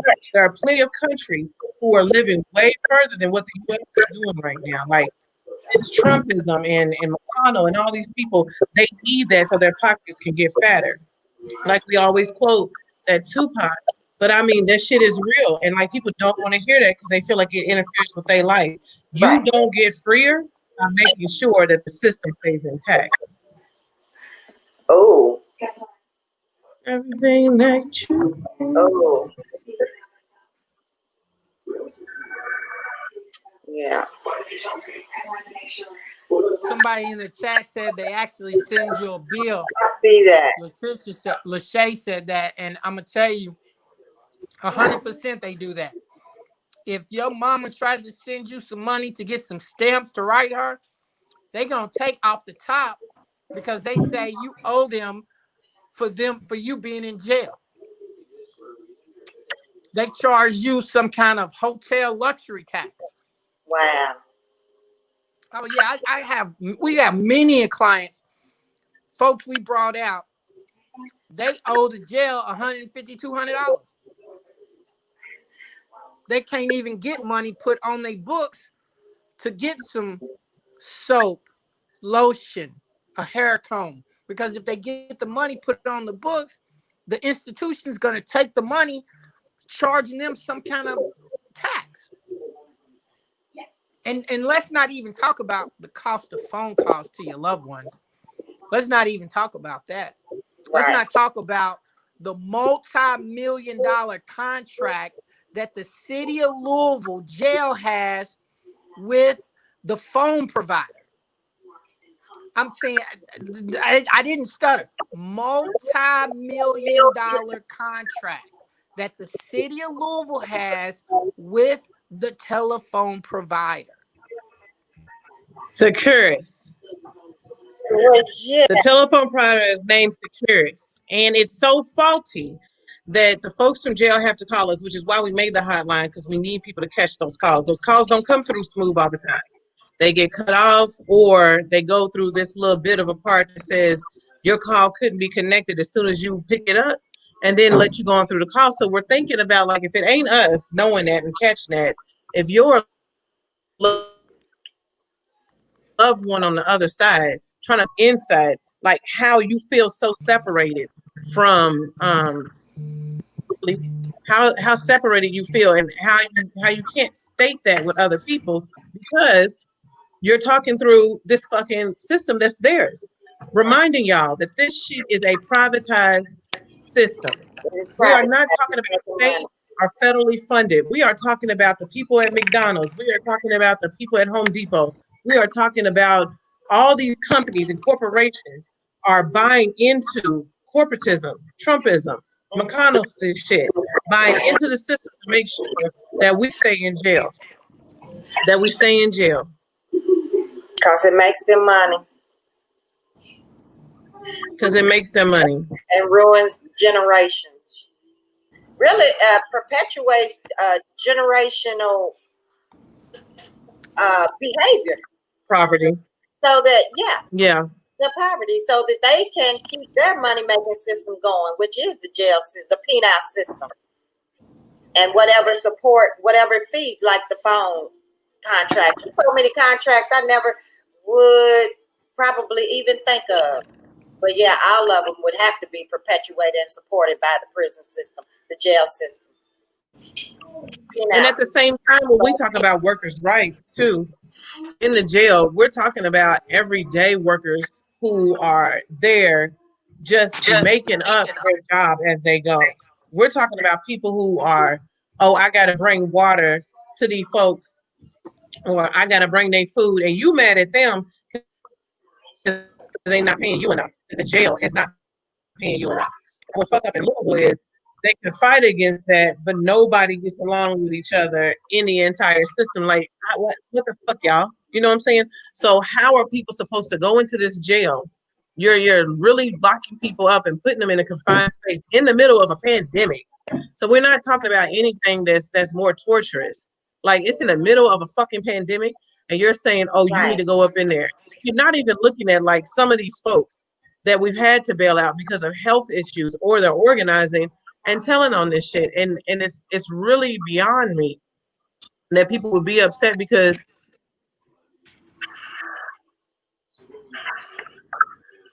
I don't even know what kind of collective mindset we are in, that we would think that we're going to benefit from people being in jail, losing their goddamn mind.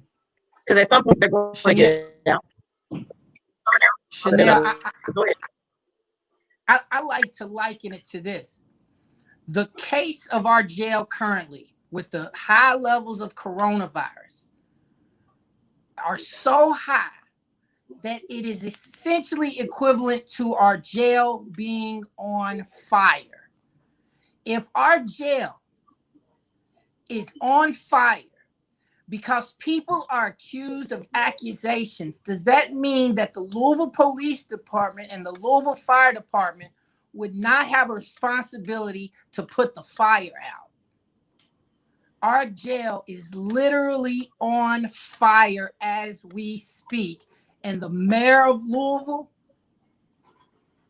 the corrections officers, the judges, the prosecuting attorneys are not doing anything other than perpetuating death and violence and destruction on the bodies of the men and women that sit in that contagion as we speak. The jail is on fire.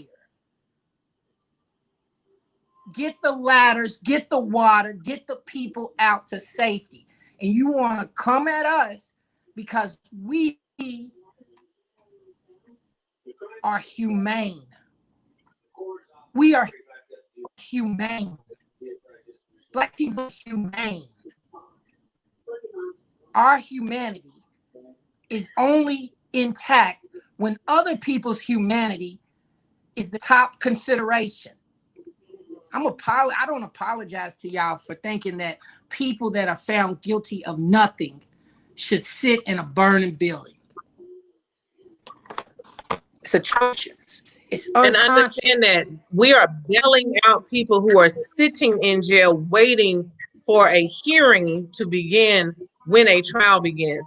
These folks have not been found guilty of anything. They are charged. And that's been disheartening, is that this iteration of this movement has had like some spectacular moments, and each one of them is talking about like the way that the justice system moves. And the majority of us still don't know how the criminal justice system works. You are charged. You are charged when those police officers arrest you. You are charged when you are detained, even, which is why we are asking people to know their rights. You are charged and then put in jail. So you are kidnapped by the state, regardless of what your charge is, whether you're violent or not, and put in jail. You're locked up. Remember, the 13th and 14th Amendment only talk about being locked up as a part of slavery. So we are enslaved, Right, waiting on the day of trial to know if you're guilty or not. right, Guilty or not. And what you are seeing is white supremacy, where it is okay for folks to ting off that Black and brown people need to be put in jail. Because this is what we're hearing. This is what people are saying to us. Oh, I thought he was a fiend. Oh, I thought he was a dope. This is people at the Commonwealth Attorney Office. We're a Commonwealth. So when you talk about your district, we talking about the Commonwealth Attorney Office. Oh, that's what I thought they was. So if you thought that's what the fuck they was, then there's resources for that, right? Because y'all found all type of fucking money for these people on heroin. This heroin back, and y'all know y'all brought that heroin back with that Afghanistan war. And so now you found all these resources for all these white people, so they can go to therapy and they can go get their little needles and stuff. And I'm not saying it like that, but them people are every fucking where. And I'm not saying it like that, but they get the resources that they need. right. And so when you hear Black people upset about that, it's because they daddy or they granddaddy or their grandmama or their uncle or somebody was strung out on that shit when it was thrown into our communities. We didn't have not a motherfucking thing. Right. We didn't have anything. What kind of People didn't have those things. we got put in And we jail. created more violence. Mhm. Go ahead, Miss Karen. I was just gonna say we got put in jail, just like with the crack, and now here the opioids. You know, now it's like, well, let's lock up the pharmaceuticals who made it because they could track it. Well, you know where the crack came from too. Miss So yeah, Karen, we were criminalized, and now hell, you even making weed. You know, that's the white man is getting ready to make the money off of it, but the Black man is locked up, and like Shelton said, disenfranchised from what, when you were 18 years old? yes, ma'am. My God. Even when you talk about the pharmaceuticals being held accountable, guess who's making the opioid alternative drugs that are replacing the opioids? It's those same pharmaceuticals. So the Suboxones and the Noxicillin, the things that you take in place so that you can get back on track, the harm reduction drugs are being made by the pharmaceuticals. It's like a circle, and you know, I'm glad Chanel called it white supremacy, because we're sitting here talking about Louisville Community Bail Fund and the work we do. If you notice, in Wisconsin, there was a white boy allegedly killed 2, injured 1. Bail amount was $2 million. Now, there's some video footage going on that shows a lot of this stuff going on. I'm not the judge or the jury, but I'm just simply laying out the facts that young man has been given the presumption of innocence, not only by the judicial system, by the community at large. Wealthy white men, business owners, came to his rescue and raised $2 million on behalf of that boy with his assault rifle that he got in his car days before, premeditated, and drove to another county and ended up killing, or alleged to have killed, multiple people. And guess what? We got people who have got a pack of batteries in their backpack that they purchased a couple of days prior. They walk into a CVS or Walgreens or Kroger's, and the alarm goes off.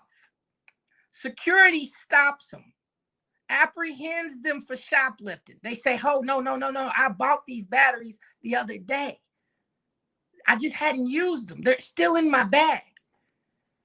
They are handcuffed and transported to Louisville Metro Detention Center. And they have to sit there in pretrial incarceration. They are not given the presumption of innocence over $2.97 pack of batteries. When a white boy can be out on $2 million bail, when video has his face, he's literally walking past officers with an assault rifle and they are waving at him. They are waving at him and they are asking him, are you okay? Are you okay? As if the people who are out protesting against injustice, and it's clear that we still are not really for certain what justice is and who can give us justice. Unarmed. I mean, what the motherfucker that he killed, beat him with a skateboard, you know, whatever he had in his hand, Right. unharmed. And here we go again with people getting mad at us. Like, you're gonna be mad at us, you gotta get mad with 100 other freedom and bail funds across the nation and bailout groups that the judges are setting the fucking bail. We don't set bail. So they set $2 million and the motherfuckers came up with $2 million and bailed him out. If you don't want to give somebody bail, if you don't want to add something so somebody can say, here's the option for you to get out of jail, then they don't have to give it to them. They put people in there for right. They don't have to give With bail. no bail. Mm-hmm. With no bail. Mm-hmm. And that's what people are not talking about. Why are the judges giving certain people bail? Right? Why are the judges giving certain people bail? Then you can ask us, why are we bailing out certain people? Like, let's be for real about like what is really going on with the system. Right. And ask the real question. Ask, why are there so many people in jail and not having their hearings? Now, they don't want us to talk about that, but they want to talk about it as if this is something new to us. This is not new to us. People who are doing this work have bailed out people before. These are family members who are asking to get bailed out. These are lawyers of these people asking them to get bailed out. These are folks who are building support plans. Are you going to be able to attend therapy with us? Are you going to be able to attend retreat with us? What's your track for getting stable? What is it that you can do? Not putting somebody on, not pushing somebody to somewhere where you know they are going to fail. Poverty and inducing the carceral state is about making sure that people fail, and making sure that people do not succeed, making sure that we stay in a rut, right? This word rut, so that people like McConnell's ugly turtleneck ass can get rich off of black bodies here in Kentucky. Like, be real, we know what the fuck is going on. We know who these people are. Right. We know what they've been doing to people. Mm-hmm. Buying all of those drugs out Eastern Kentucky, getting those people hooked, and then you come up with the plan to get them unhooked? Like, what the fuck? Quentin said that. Here you go. Caused the illness and created the cure to get paid on both of them. Both of them. And then when you're not getting paid on either one of those, you get paid on them being incarcerated, because the only factories they have in Eastern and rural Kentucky are prisons. Wow.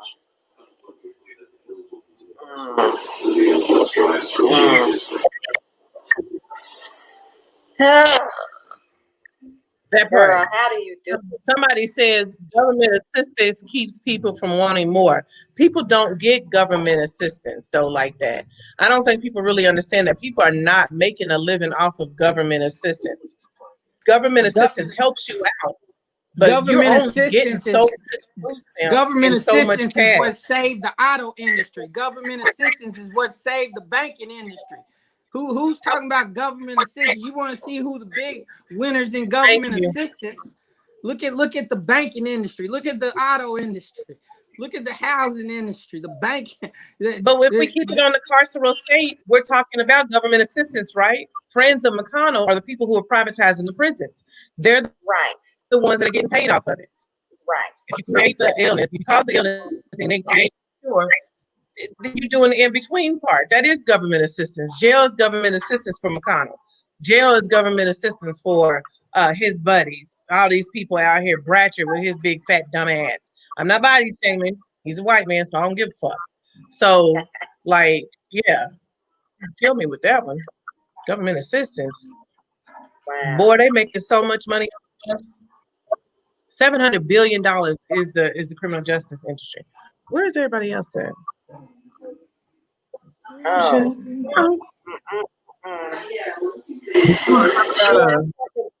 gonna have to get out here. I appreciate being on here, being invited, and again, keep my name available, name and number available. You know how to contact me. And okay, I'm gonna get off. Okay. Okay, cool. Okay, Shelby. Thank you. Good to see you. Pleasure to have met you.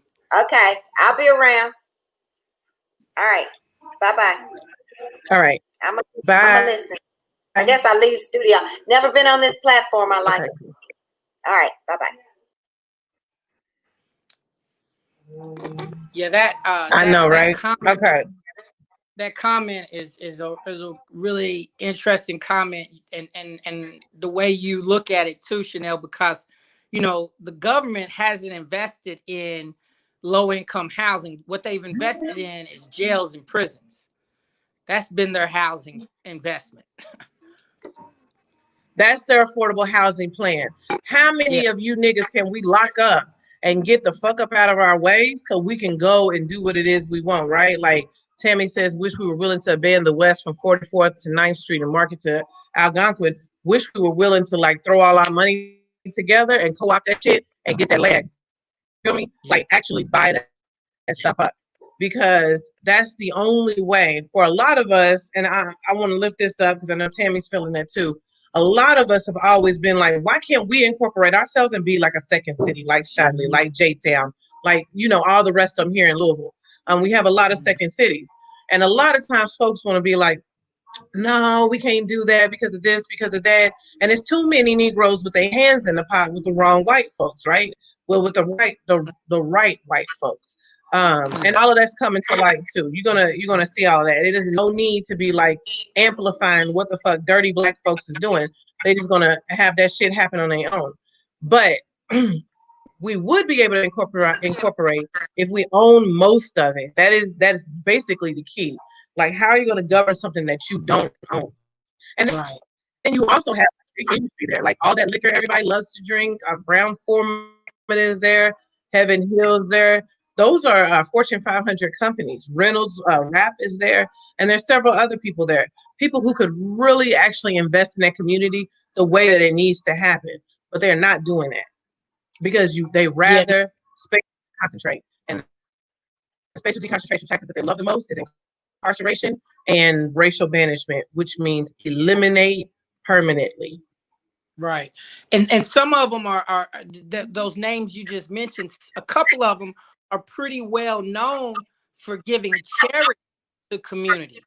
But what they don't realize is when communities want self-determination, they don't want charity, they want justice. You know, they want justice. If you want to give some resources, so we got to be willing to talk about what justice is. Yeah, decolonize your investment in black community. Decolonize that shit. Don't give money like, here, I'm gonna give you this and tell you how to spend it and tell you how to use it, when we have our own autonomy, our own self-determination. If we're gonna put black money in black communities, good. You owe it to us to do so, because you've been smoking up our community with your fumes and your dirt and your grime that builds up on the sides of houses. And so, yes, give money to our communities, but don't tell us what to do with the money. Decolonize that shit. Give it to us so that we can determine our own destiny. And what Shelton is talking about is the west end of Louisville has always been contaminated by DuPont, another Fortune 500 company that sits right at the riverside, in the particulate level. So that is the drops that come out of the sky. You know, in the 70s and us 80s babies, we had to learn about what acid rain was. And at the time, there was not any large regulations. And so how did acid rain start? Remember, and it's the particulate level that mixes in with like the natural resources. Well, the particulate level is still high in the West End. Our ground is poisoned. And so trying to even grow food in a food apartheid where they are taking away the grocery stores, not that the grocery stores, the populations have dried up, but that they have taken away the grocery stores. And you can't even get food. So it's like full circle. The amount of folks who have cancers. I think they just released a regulation where they were trying to keep it as low as 1 to 2 million per the population, and now it's like 2 to 4. And what that means is just a multitude of the amount of folks who will have cancer due to environmental hazards. One woman does I forgot her name too. she does a breast cancer party, and it's a really huge party in the backyard. Everybody wears white. It's really beautiful. Her father has a fountain in the backyard. It's in the hood. It's just really lovely. And I try to amplify it. And she decided to do it after she went into remission. Um, but also, it wasn't just for her. She wasn't having a party for herself. It was for the fact that 3 other folks on her block, her childhood block, also had breast cancer. And that's a tremendous amount of folks within West End. It really ain't unusual. M said it was unusual that like at least 4 to 5 people on one block would have breast cancer, and it's not in West Louisville. You see a lot of folks that are young with different types of cancers and stuff. Yes, Same way with attention deficit. It's not a real letter though. Some people know that. It's okay. People don't know that. The whole story around the Willie Lynch letter is the Willie Lynch letter, the reason why it's made up, so that we have some type of reason to call people, folks who want to be complacent with the state. That's what it really is. But the Willie Lynch letter is not real. Go ahead, Shelton. My bad. I'm reading the IG comments too. I was just piggybacking off of you with, the lead that's in a lot of the homes. We've got a high population of our young kids in public school that are diagnosed with ADHD. And these type of, diagnosis, on one hand, they work to really discriminate and really kind of set a bad precedent for that child for the future. And they don't take into context pollution. They don't take into context lead in paint and in the ground. I'm thankful that you brought up about our food, because I wish Patrice was able to join us, and she's been able to move on the. She was on here first. Oh, okay, great. But I went to the grocery looking for pearl onions to make turkey hash, and in our grocers there are no pearl onions. I don't know about your grocery stores in other areas of town, but sometimes the little simple things can be taken for granted, and that's why I know Chantrice has moved the way she's moving to make sure that we have all the same high quality foods as other people. We laughing because we use organic food from Black farmers into the hood. I'm talking about hood, around the corner, folks sitting out on the corner and shit. Woo woo. Old ass, what was it? One of them fast food restaurants, pizza place, Domino's, and being able to transform it into a actual market. We are not boxing up foods that we don't want and put them in a box, giving them to our people. We are actually taking our asses to the farms and bringing that food to our folks and building community with our people throughout this state. Folks been ravaged by white supremacy, and do groceries of all the things. You mentioned something. That's what I'm trying to remember. That's what self-determination looks like. Exactly, that's self-determination. I think this person that's on here is actually a troll. She's talking about vaccines now. Girl, ain't gonna get time for that shit. So she was on here. Another piece to bring up while we're talking about like what happens with like McConnell and all of that shit. I got the Black Voters Matter shirt on from the homies Cliff and Tasha now. Fucking like it up through the South. You feel me? Like just making sure people know that we got to get down in a new electoral powerful way around how we get folks to be represented. That's my thing. I know a lot of people be like the voting. Okay, yay. But people need to know that they can choose who they want to represent them. They also need to know that you can be the person to help represent who is in your community in the first place. But guess who was actually getting folks to the polls? Who getting folks to the polls, Shelton? Hey man, it was amazing. Thank you, Chanel. I know I'm gonna probably say thank you a million times, but Chanel hit me up on some, hey, what you and the guys doing, what you and the folks that we bailed out doing for the next 30, 45 days. And just from that kind of communication came this vision where the folks that have been bailed out, that are disenfranchised from voting in the state of Kentucky, okay, even though Governor Beshear just passed a order that put in voting rights for about 200,000 Kentuckians, our majority Black community are still have extremely high levels of disenfranchisement. So these are people that cannot vote. And for over 45 days, 6 days a week, led a van, a shuttle from senior citizen homes in the West End to sometimes going directly to the door of individuals, anyone that we found through multiple channels of marketing that needed transportation to the polls. We had vans that were chartered, that had handicap accessible.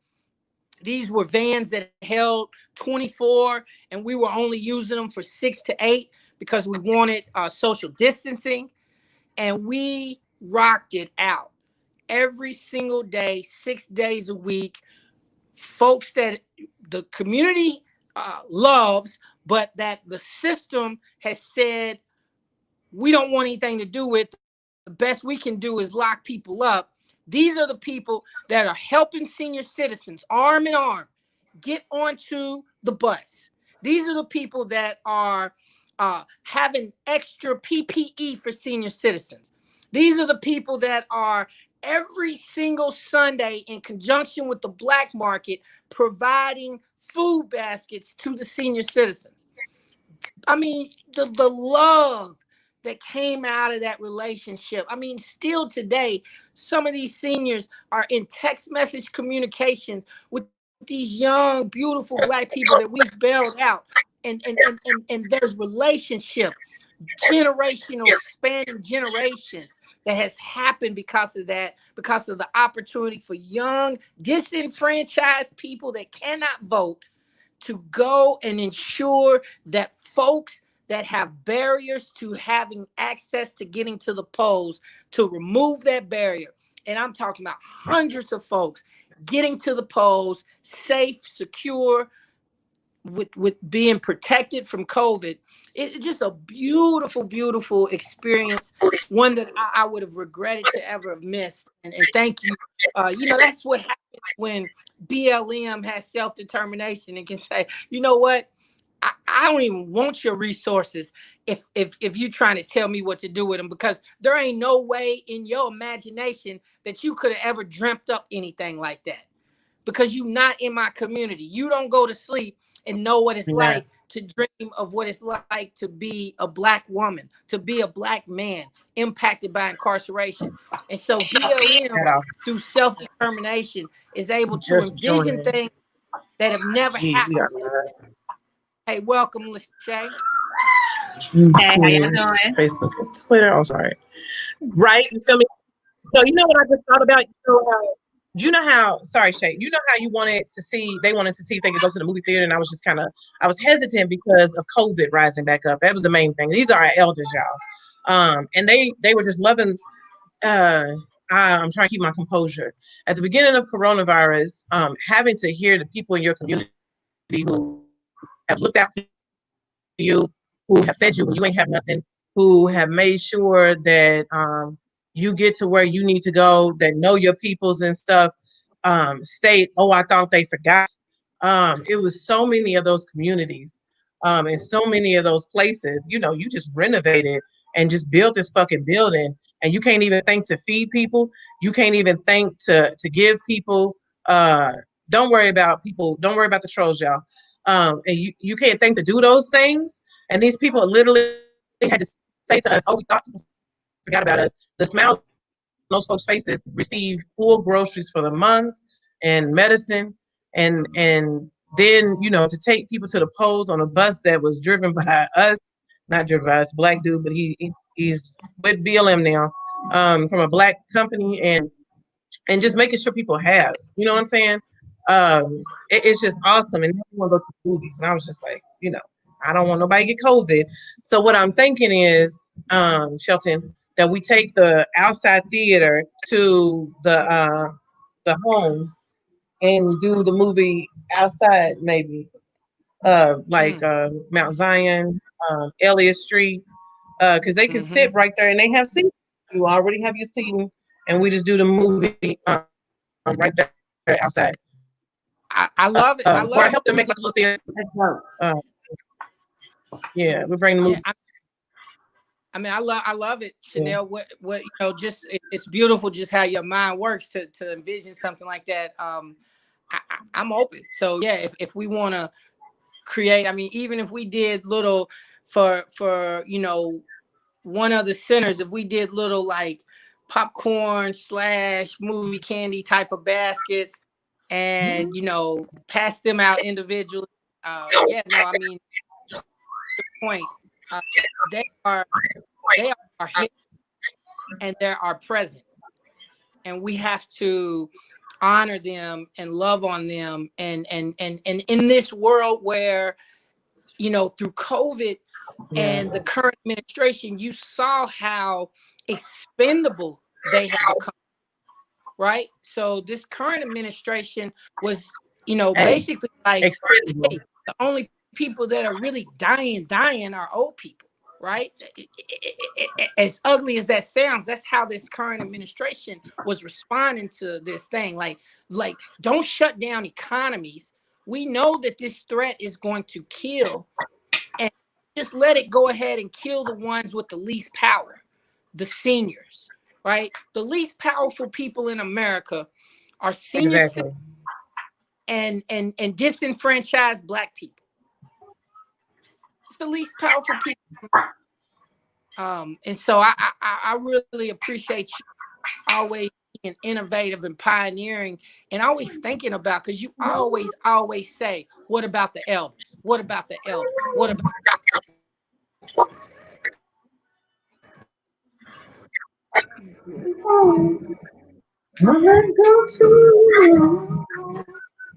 No, but for real.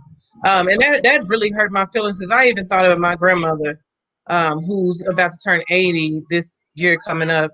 And just how not so much nervousness in a way that that was scary, right? And I think for them, it reminded me of the episode of Blackish where Black Lives Matter enters into the storyline, and then they start recalling like the times where they had to get ready for the uprisings. What happens, and kept calling them riots. But what happens at the uprisings? And the grandmama was like, you get you some this, you get you some that, and it's like, we need to spray paint, this is Black owned, and she sat out there with her stuff and was ready. You know what I'm saying? And we say that all the time in this movement. If you stay ready, you don't have to get ready. You don't have to be feeding into the fear of what it means to get into rapid response. And so I just noticed that with her, like, she was making sure she get to the store when she could. And I was just thinking, we don't have to go to the store though. But at times like that, they knew what that meant. Her mama and a bunch of the kids, her and her sisters and brothers always left their kids with their mama, of course, was out there in 68 and stuff. They were out there in the streets. And my great grandmother was cutting through the alleys with the kids, ripping and running away from the police every time something happened, because they was in the hood, and being able to getting back home and stuff. And, going out there and making sure the kids know, how to do stuff. And it's just having that and having them here to give us those stories, because we enter into those stories. Like, a lot of that kept coming up as we dropped off groceries, or as we gave people rides, or like Miss Gracie Lewis, Miss Rhonda Mathis, and so many others, Estella Madojo, and so many others just call me and just be telling me, whether I've asked or not, whether I'm busy or not, but just tell me just like what this reminds them of in this moment. And the energy they feel, and just being, alive and scary sometimes. And Yeah, because I've been told not to do this and do that because they scared. But it's okay now because we're here, we out there. So I think that's the reason why we do what we can for them, because they can't be out here. To be out here is deadly, more deadly than it ever has been for them before. And I think that's the part that we all struggling with. So I brought Shay on here. Shay was in the comments. Shay does some political organizing and is a mentee of mine, trying to get the way that we need to better organize around electoral politics by organizing for these campaigns with folks. And just want you to get on here. Tell us how it's been from even like last year, run into this election cycle this year in the middle of a pandemic, in 2020, where all different types of seats were open, and then where you about to go. Yeah. Campaigning has been crazy as hell this year. I don't know how us political organizers are making it through. I know if it wasn't for Black Votes Matters here in Louisville, the votes that the McGrath campaign got out of the West would not have even came. And it's not even that y'all were supporting her, but y'all was getting people to the vote, like to the polls. And that was a lot of what really needed to happen, was to make sure that our people got to the polls and they got to vote, because one of the biggest things was that polling locations were being changed. Just 3-4 weeks before Election Day, they didn't even know where the polling locations were going to be or where they were finalized. We had the 4 super centers in Louisville, and it wasn't until after the super centers opened for early voting that they even had a clear picture of what the 8 other super centers were going to look like on Election Day. So it was, getting out that information about where you could go vote, when you could go vote, who could go vote, was madness in itself. Comparing it from last year, I cannot wait for this COVID mess to be done, so we can get back to regular campaigning, going out door to door. I did see that with it, as far as campaign events have gone, people had more availability to join campaign events because they were virtual, and they can hop on anywhere. So that's kind of been a plus side, and I hope that it continues to happen even after this virus gets under control. But as far as it goes, for these campaigns do not care about Black votes until it's time for Black voters to go vote. And I know Chanel has gotten on me plenty of times for this. I will literally stress myself out and have stressed myself out into the hospital, just to make sure that my community gets heard, just to make sure that the attention that needs to be focused on my community during campaigns is being focused on them. I cannot tell y'all how many times I've been in fights with campaigns where I have cussed upper management, senior advisors and stuff out because these campaigns take for granted our votes.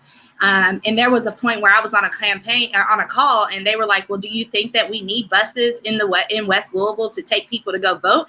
And I'm like, are y'all crazy? Like, of course you need buses in the most disenfranchised area in the city to go vote. This is your voting block for the entire state. If this foundation fails and doesn't come out and vote for you, your campaign fails. And it has been proven time and time again with each statewide election that passes. When we don't get the electors that we need, the candidates that we need in office, it's because West Louisville decided, oh no, you don't give a fuck about us. We're not even going to vote. Jack Conway and some other ones. But it's just, we have to keep arguing. We have to keep fighting. We have to keep reminding them that our voices matter, our lives matter, and our votes matter. And if you want our votes, you can't take them for granted. We're no longer just voting for somebody because you're running from the Democratic position, or just voting for somebody because you're the lesser evil. We're not trying to hear any of that anymore. We want people that are actually going to come with solutions. And I think my job as a political consultant as a political organizer is to make sure that these campaigns and these candidates, one, show up to our communities, and two, hear our voices and actually implement the things that we are saying. And so now I'm headed, we didn't get McConnell out of office, so now I'm headed down to Georgia to make sure we can take that majority away from him. And, you know, if y'all hit me up, Lachey, Leanne Bird on Facebook, if we're looking for deputies, paid canvassers, and I can get you in contact with the people to make sure that you can, come on, Sheldon. To make sure that we could get everybody down there to get everybody out to go vote. So yeah, that's kind of what I'm trying to do, to make sure that, you know, we're heard and things are happening.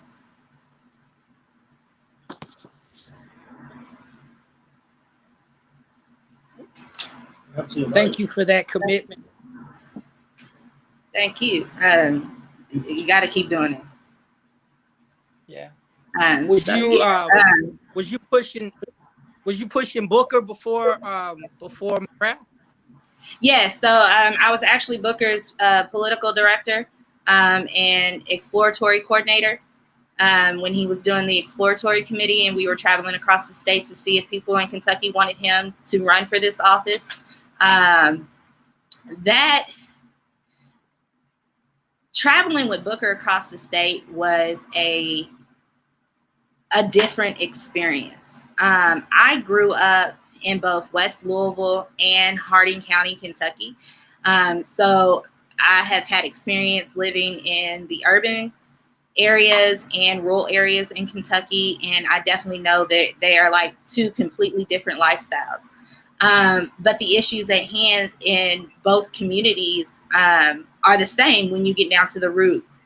And I think we were going to Eastern Kentucky. Forgive me for not remembering the name. And we walked in, and about 15 people walked up to him, almost in tears, excited that he was even thinking about running for this seat, because they had been forgotten about for so long.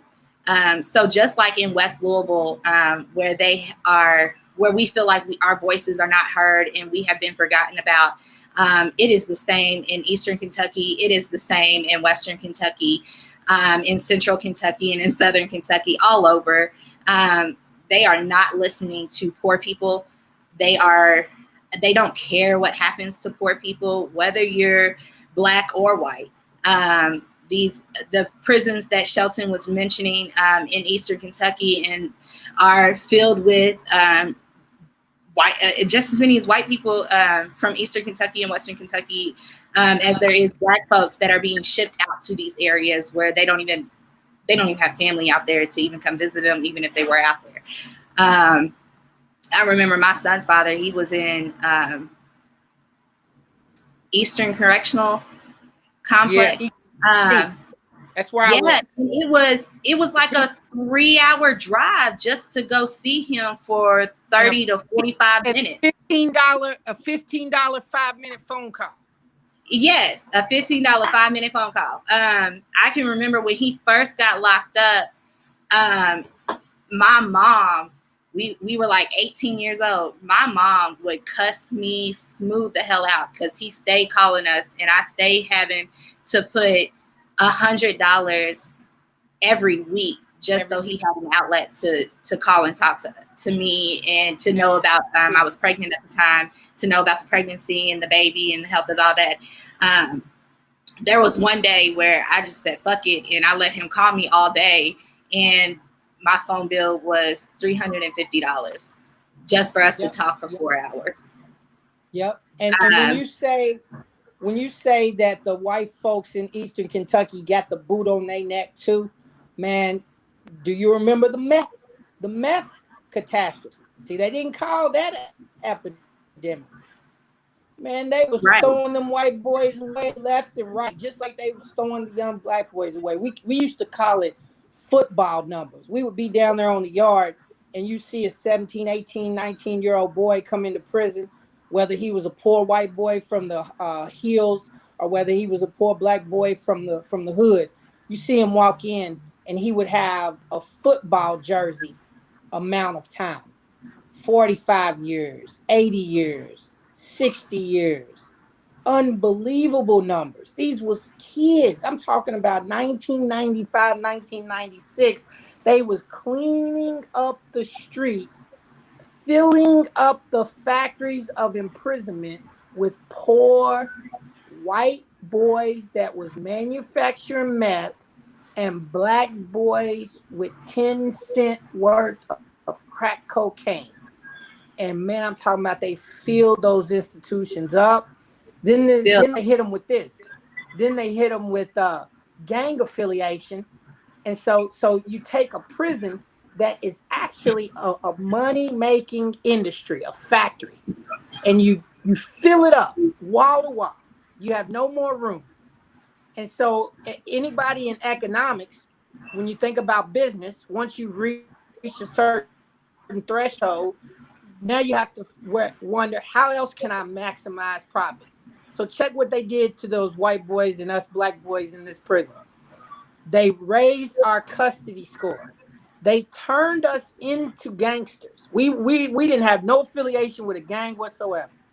We was just glad to be unified with people from Louisville, people from Lexington hung around, people from the Holler hung around, and they said, y'all our gang members. Jacked our custody score up so that they could get extra dollars per body in the institution. Yep.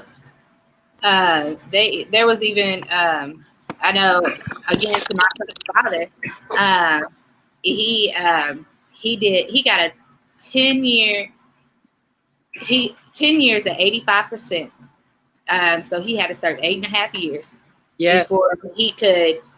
before he could be released. No parole. That's not even parole. That's just to get considered for parole. You had to serve 85% of your time. Right. And there was no parole. Okay. When he got released after 8.5 years, it was no parole.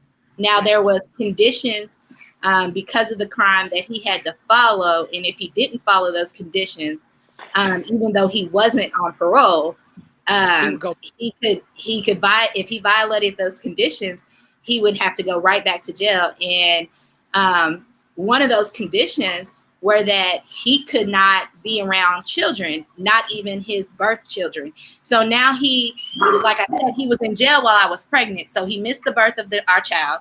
He missed our child growing up from the time he was born until my son. I think he got out when my son was in middle school, right before my son hit middle school. And now he's back in, and he's only been out for 2 years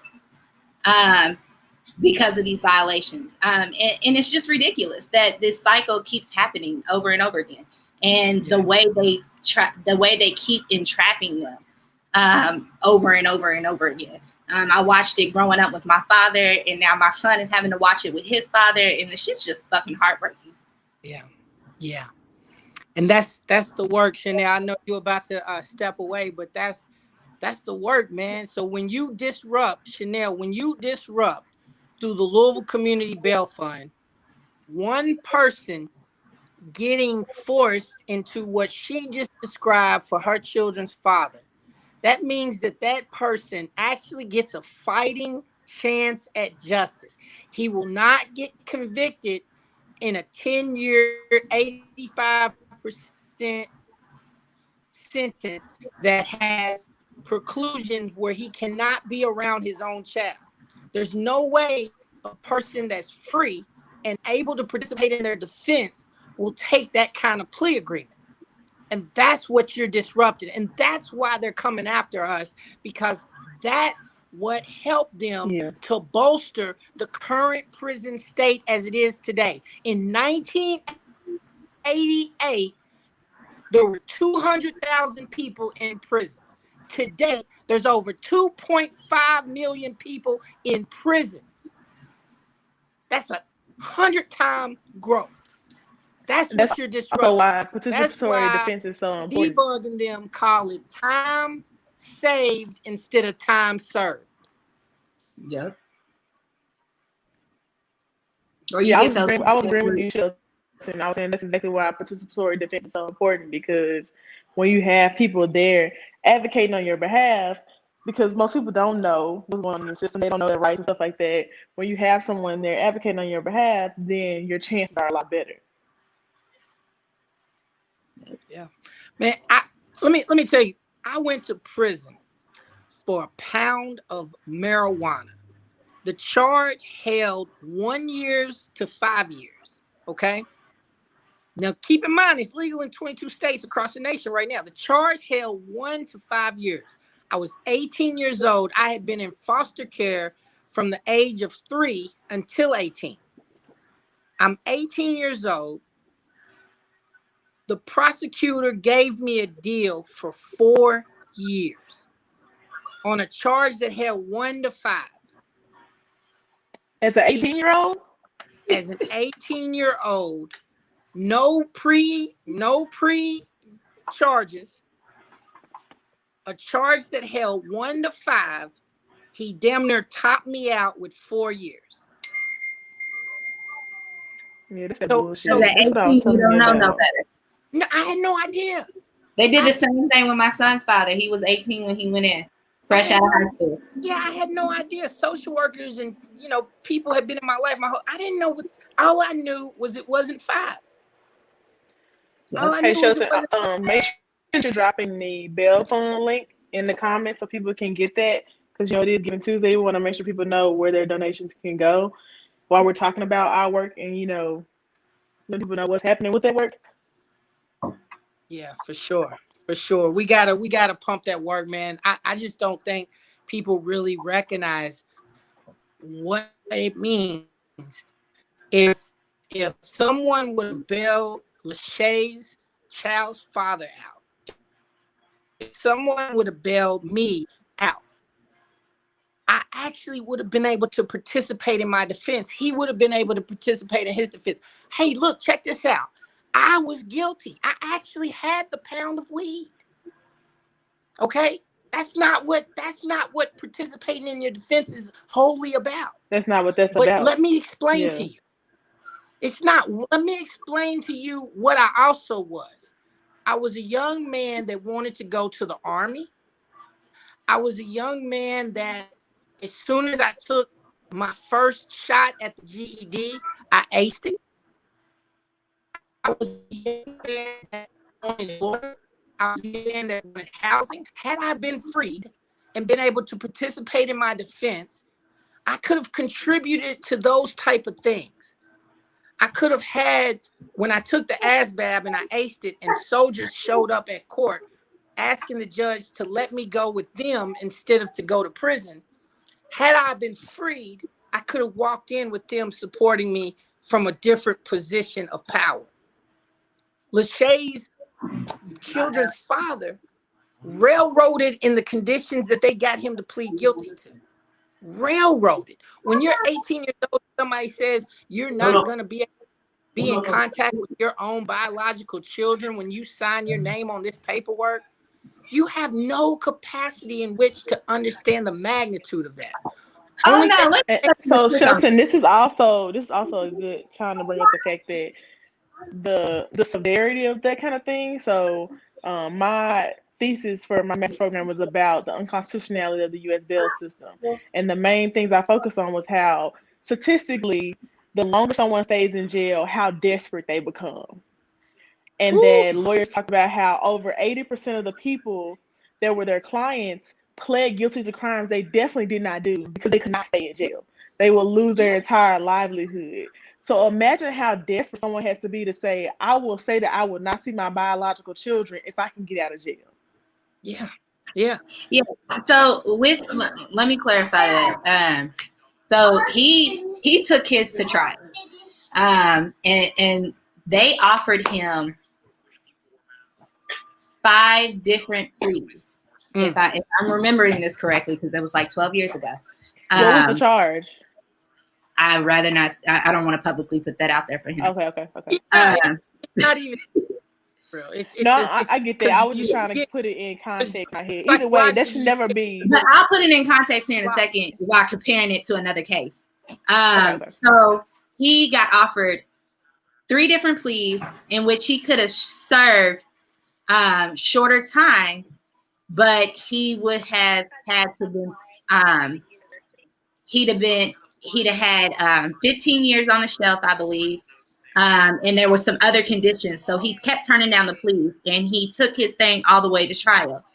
Well, they were so pissed off that he took his shit all the way to trial that when they actually did sentence him, they hit him with the book and gave him the max of his sentence. Now, fast forward 3 years later, I'm friends with a young woman in the same county, Hardin County, Kentucky, and her boyfriend is being charged with the same crime, and he's white, and he takes it to trial. Same thing as the father of my child. He gets found guilty, and they gave him 2 years with no conditions afterwards.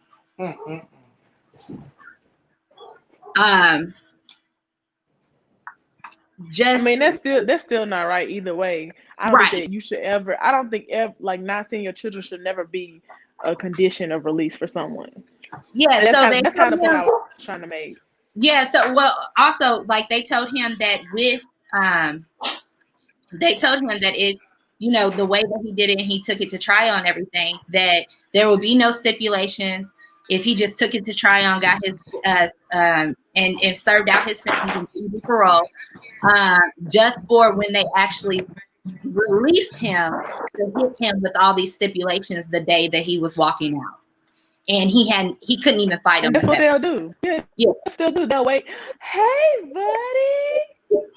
Shelton's dog. I love Shelton's dog. But that's what they'll do. They'll wait till you have no choice but to still do it, because you on your way out. And at this point, it's like a rock and a hard place. It's like I can't leave, or I can, and I have to give away my rights to see my. Look at Shelton dog. Shelton dog really didn't grow up. Too cute. I also want to say, so people who are coming in into the live, I want to make sure y'all know that we are doing a Giving Tuesday live. I think it's very important, and I know a lot of other people do too, to recognize that the nonprofit industrial complex is very real. The idea of nonprofits in themselves is unrealistic to me. I don't really feel like movement work or real, actual, tangible work should be in the text file. And so I don't see how any nonprofit really is doing real work that isn't rooted in movement work, like Change Today, Change Tomorrow, and things like that. I'm in Tennessee. I know we're in Kentucky, but I've been doing work in Kentucky, so I've seen like what that on the ground work looks like. So we want to make sure that you know what work we're doing and what that looks like and what your donations are supporting. And right now we have Shelton from the Louisville Community Bail Fund, and Lachey, who was here talking about just the jail system in general, the criminal justice system, and how it affects, families and Black men. We just want to make sure you know what that work looks like and why it's so important to us right now. Yeah, and I kind of took Lachey into that story really deep, but it's like I do want to elevate, like Lachey is a campaign manager, and nationally recognized for her voting empowerment of Black communities and disenfranchised communities, poor white communities all across the state of Kentucky and beyond. And this thing of incarceration, it's no respecter of persons, right? It has the potential to devastate numerous communities and numerous people. And I think that's what is a common bond that me and Lachey have, and that people all across the nation have. Amber, we really appreciate you bringing kind of a national perspective to this conversation, and what you've seen and researched across the nation. I've seen a lot of impact as well. And I think that, to your point, when you put this movement work in the context of impact, what it's really going to mean when you have a movement, say, for example, the civil rights movement, right? That could never be a nonprofit, right? So we're on this call. This is Giving Tuesday, but please don't confuse what we're doing, because we are in a movement to radically transform what you see today in regards to the way the criminal justice system interacts with Black and brown bodies, poor white bodies, red bodies, each and every single day in the United States of America. That's a movement. That's not a nonprofit. I'm sorry. You do not get gay liberation. You do not get Black, gay, lesbian folks liberated through a nonprofit. It doesn't happen. Okay? You do not get it. Not only does it not happen, it has yet to happen. It has yet I'm to from happen. Memphis. Memphis has close to 4,000 nonprofits, but Memphis is yet still the number 2 city for poverty. Yeah. And communities are continued to be oppressed. Like, our Black communities are continue to be poor with poor infrastructure. None of that has changed, yet people keep popping up with nonprofits every other day.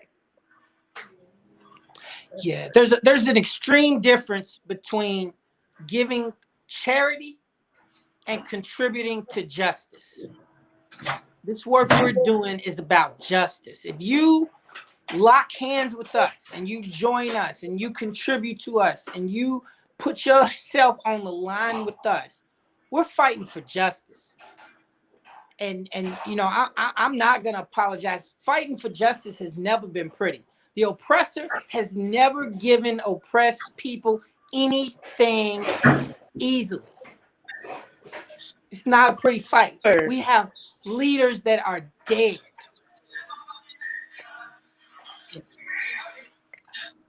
And white supremacy is never going to free us. Like, it's always going to be something we're going to have to fight for, which is why we have the bail fund in the first place.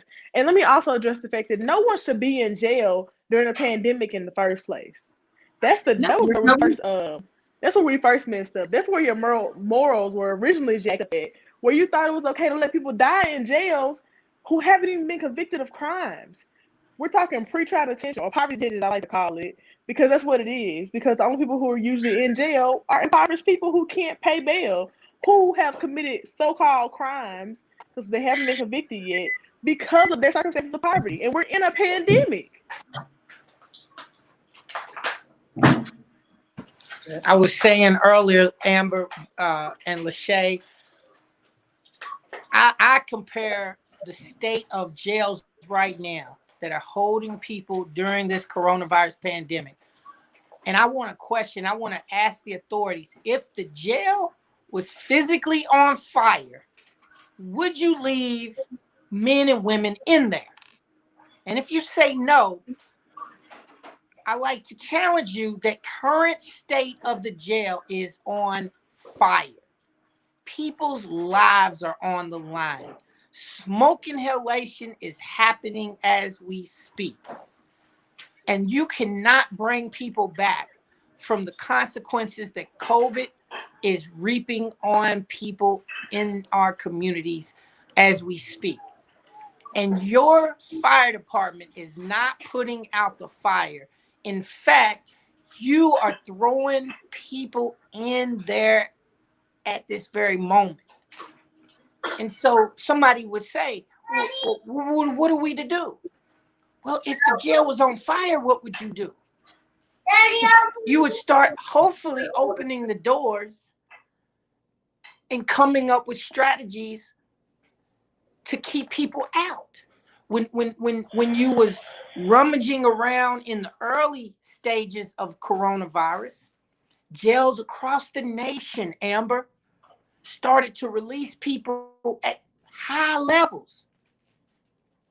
And then you got comfortable and you got past it. Go ahead, Amber. People, I want to make sure we're noting that those people didn't automatically go out and start committing crimes, and public safety wasn't in danger. There are national studies that show like cities in New York and up north who do these programs of letting people out on their own recognizance without charging them bail close to 92% have not recommitted a crime No, or have never no. been rearrested, arrested again because they weren't actually convicted because they, were released on their own recognizance, and most of the cases were actually thrown out, which is also data we don't hear often. We don't hear a lot of data that talks about how many people who are arrested and taken to poverty detention are released and never convicted of anything, or never recommit a crime or never are rearrested. And those are the most important stats because the main push against ending money bail is that public safety, right? Like we let these people out, these are criminals and they're going to go out and commit all these crimes, but that's just not true.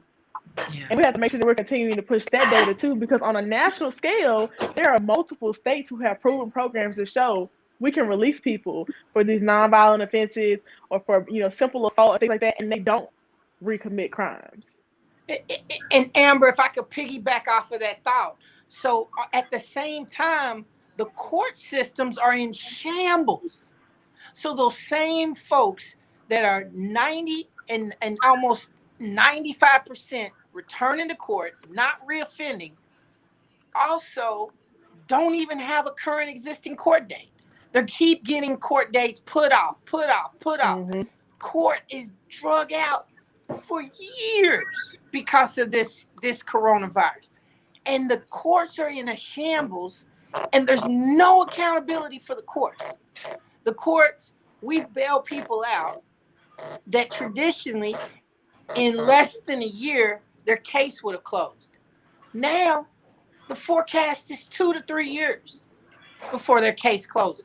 And you're going to hold the bail money, lock it up. Because the way the bail fund works is we bring somebody out, we support them, we get them to court, the case closes, we get the bail money back, we bail somebody else out. Now you've got our bail money tied up for 2, 3, 4 years. We can't go and pay bills for other people, yeah. Because your system, because your court system is in shambles. Nothing that we've done. You want to, and it's always been in shambles. It's always been in shambles, but you want to hold our really people coming to accountable to certain levels. Let one of our people that we bailed out not make it to court because they had a health issue or because they didn't have transportation. And then they show up the very same day to the judge and say, I'm sorry, I couldn't make it to court on the said date. You know what?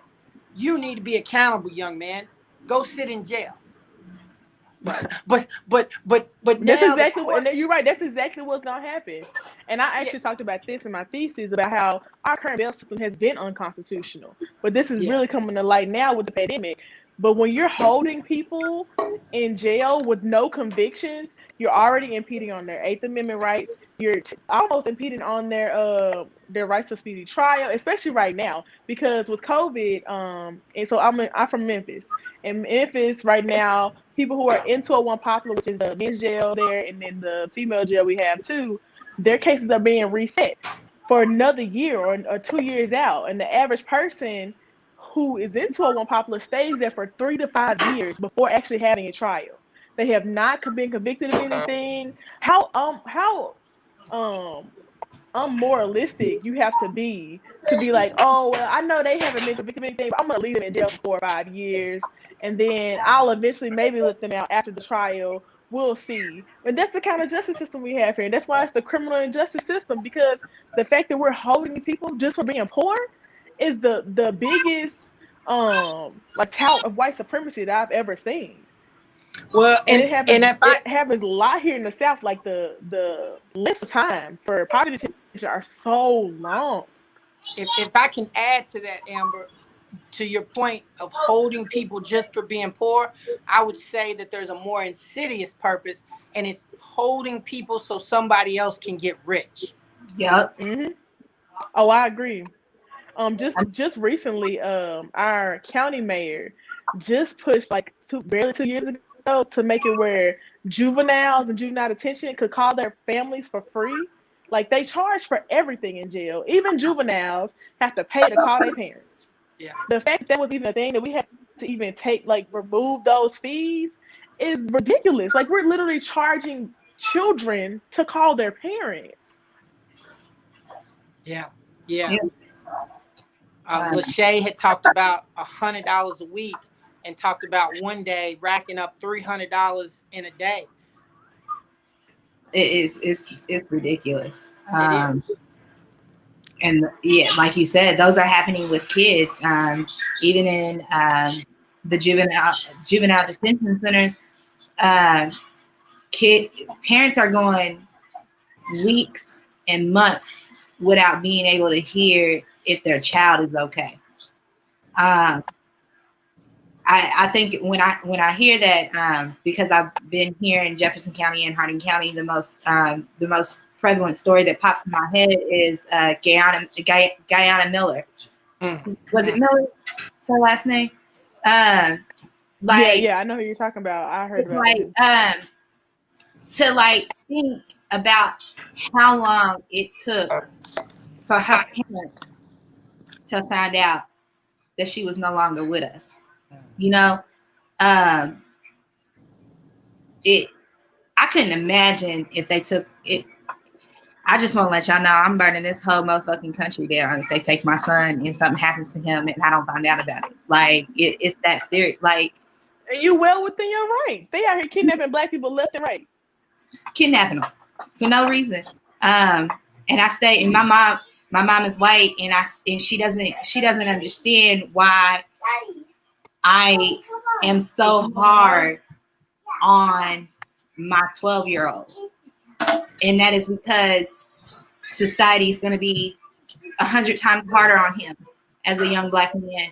And I'm constantly, as the days go by, as the more incidents that happen, the more George Floyd's and Breonna Taylor's, and the more of those that pop up and they consistently keep happening, and not that they're new because they've been going on, but they keep happening. I'm having to reinforce that strictness, that hardness, and still trying to find that balance of how to bring about Black boy joy for my son, for my sons.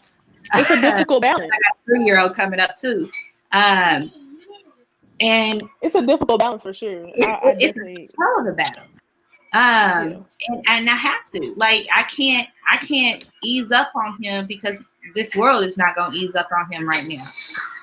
And you got to stay on it. And like I told him, he's currently not doing so hot in 2 of his classes right now. And I'm like, you missing if mommy missed 20 assignments at work, we out of the house and out of a car, and that puts us in the poverty, or puts us in the out on the streets. And then what comes with that out on the streets is now that we're being targeted because we're homeless, and they're gonna come take you away from me and probably not give you your Mimi, and the story goes on. And I'm hurting for my community and for my boys.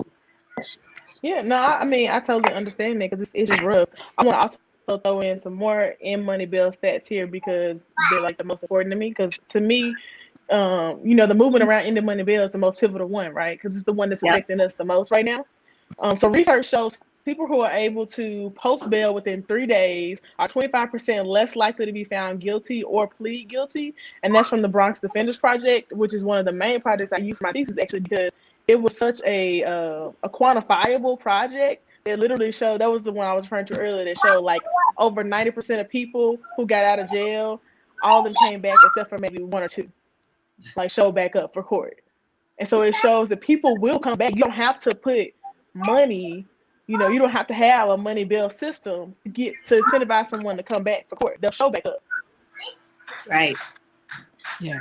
Now, I think too, Amber, one of those data points was not only that, but out of that 90%, half of the people's cases were dismissed, and only out of all of those people, only 2% of those people at the disposition of their case actually did jail time.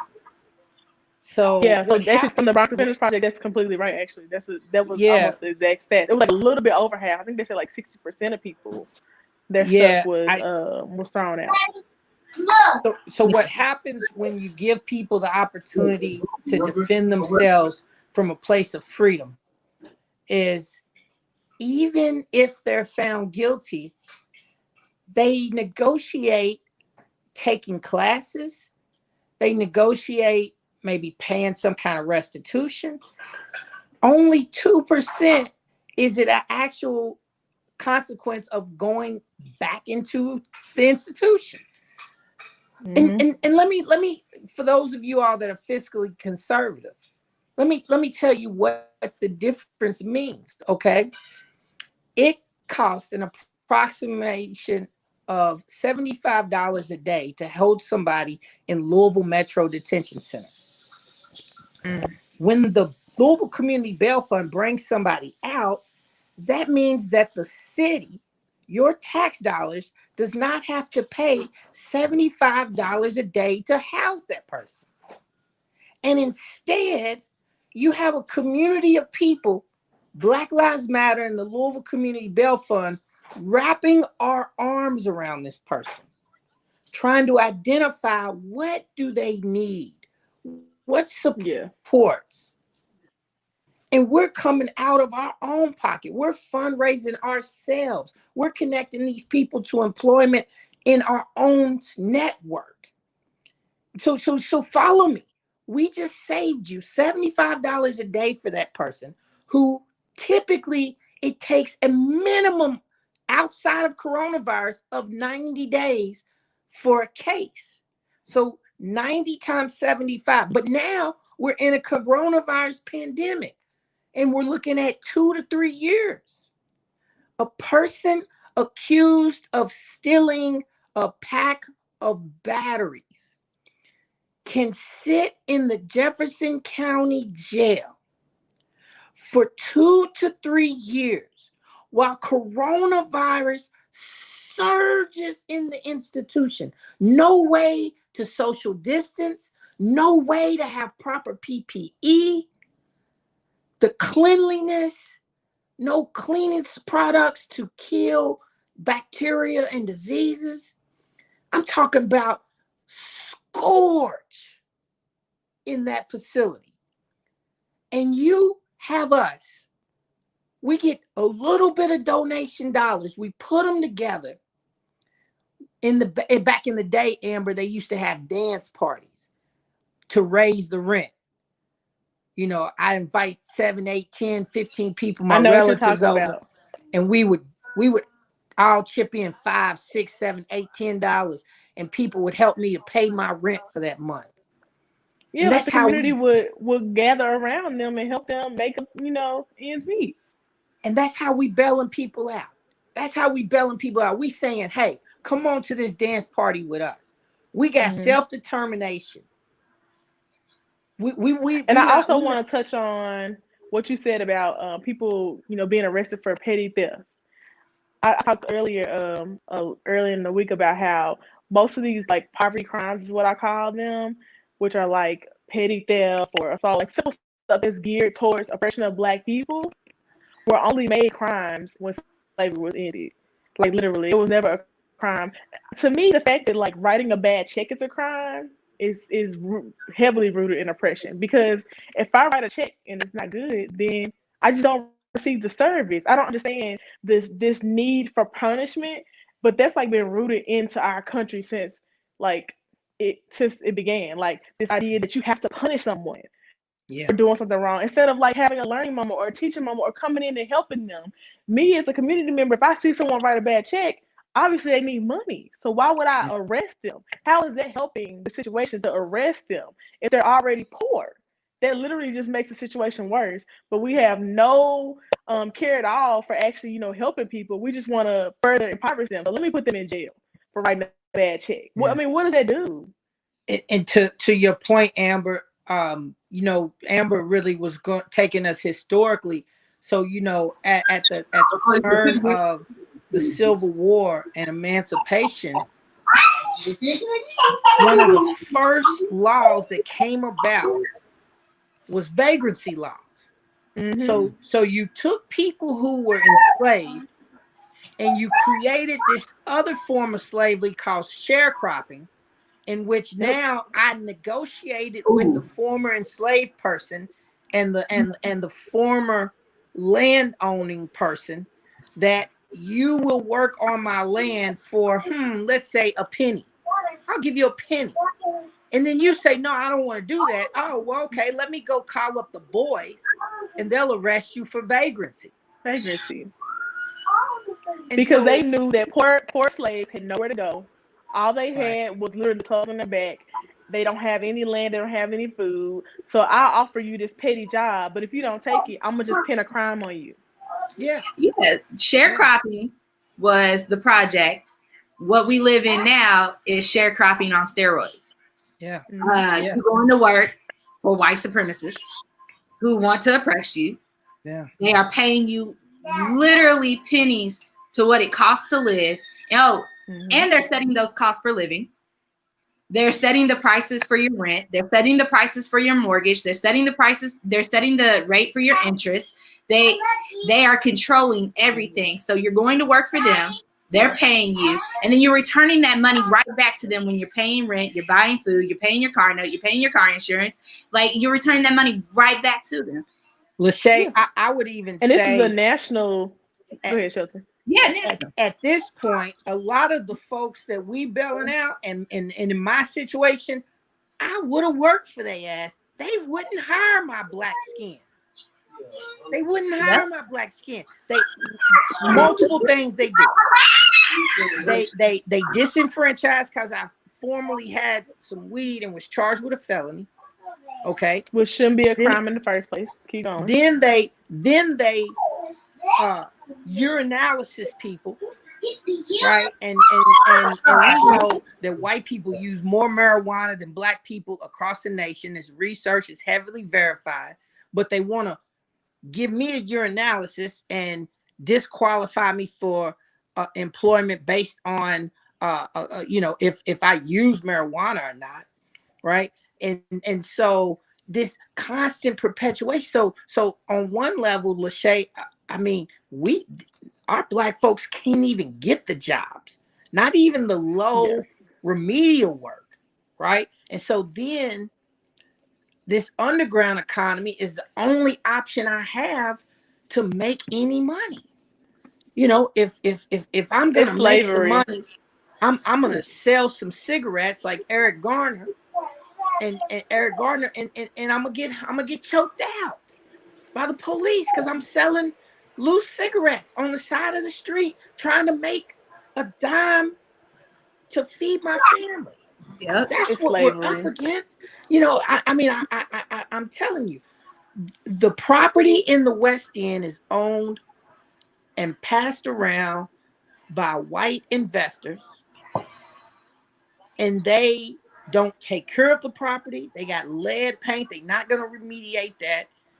They don't fix things, and they rent it out to our black community and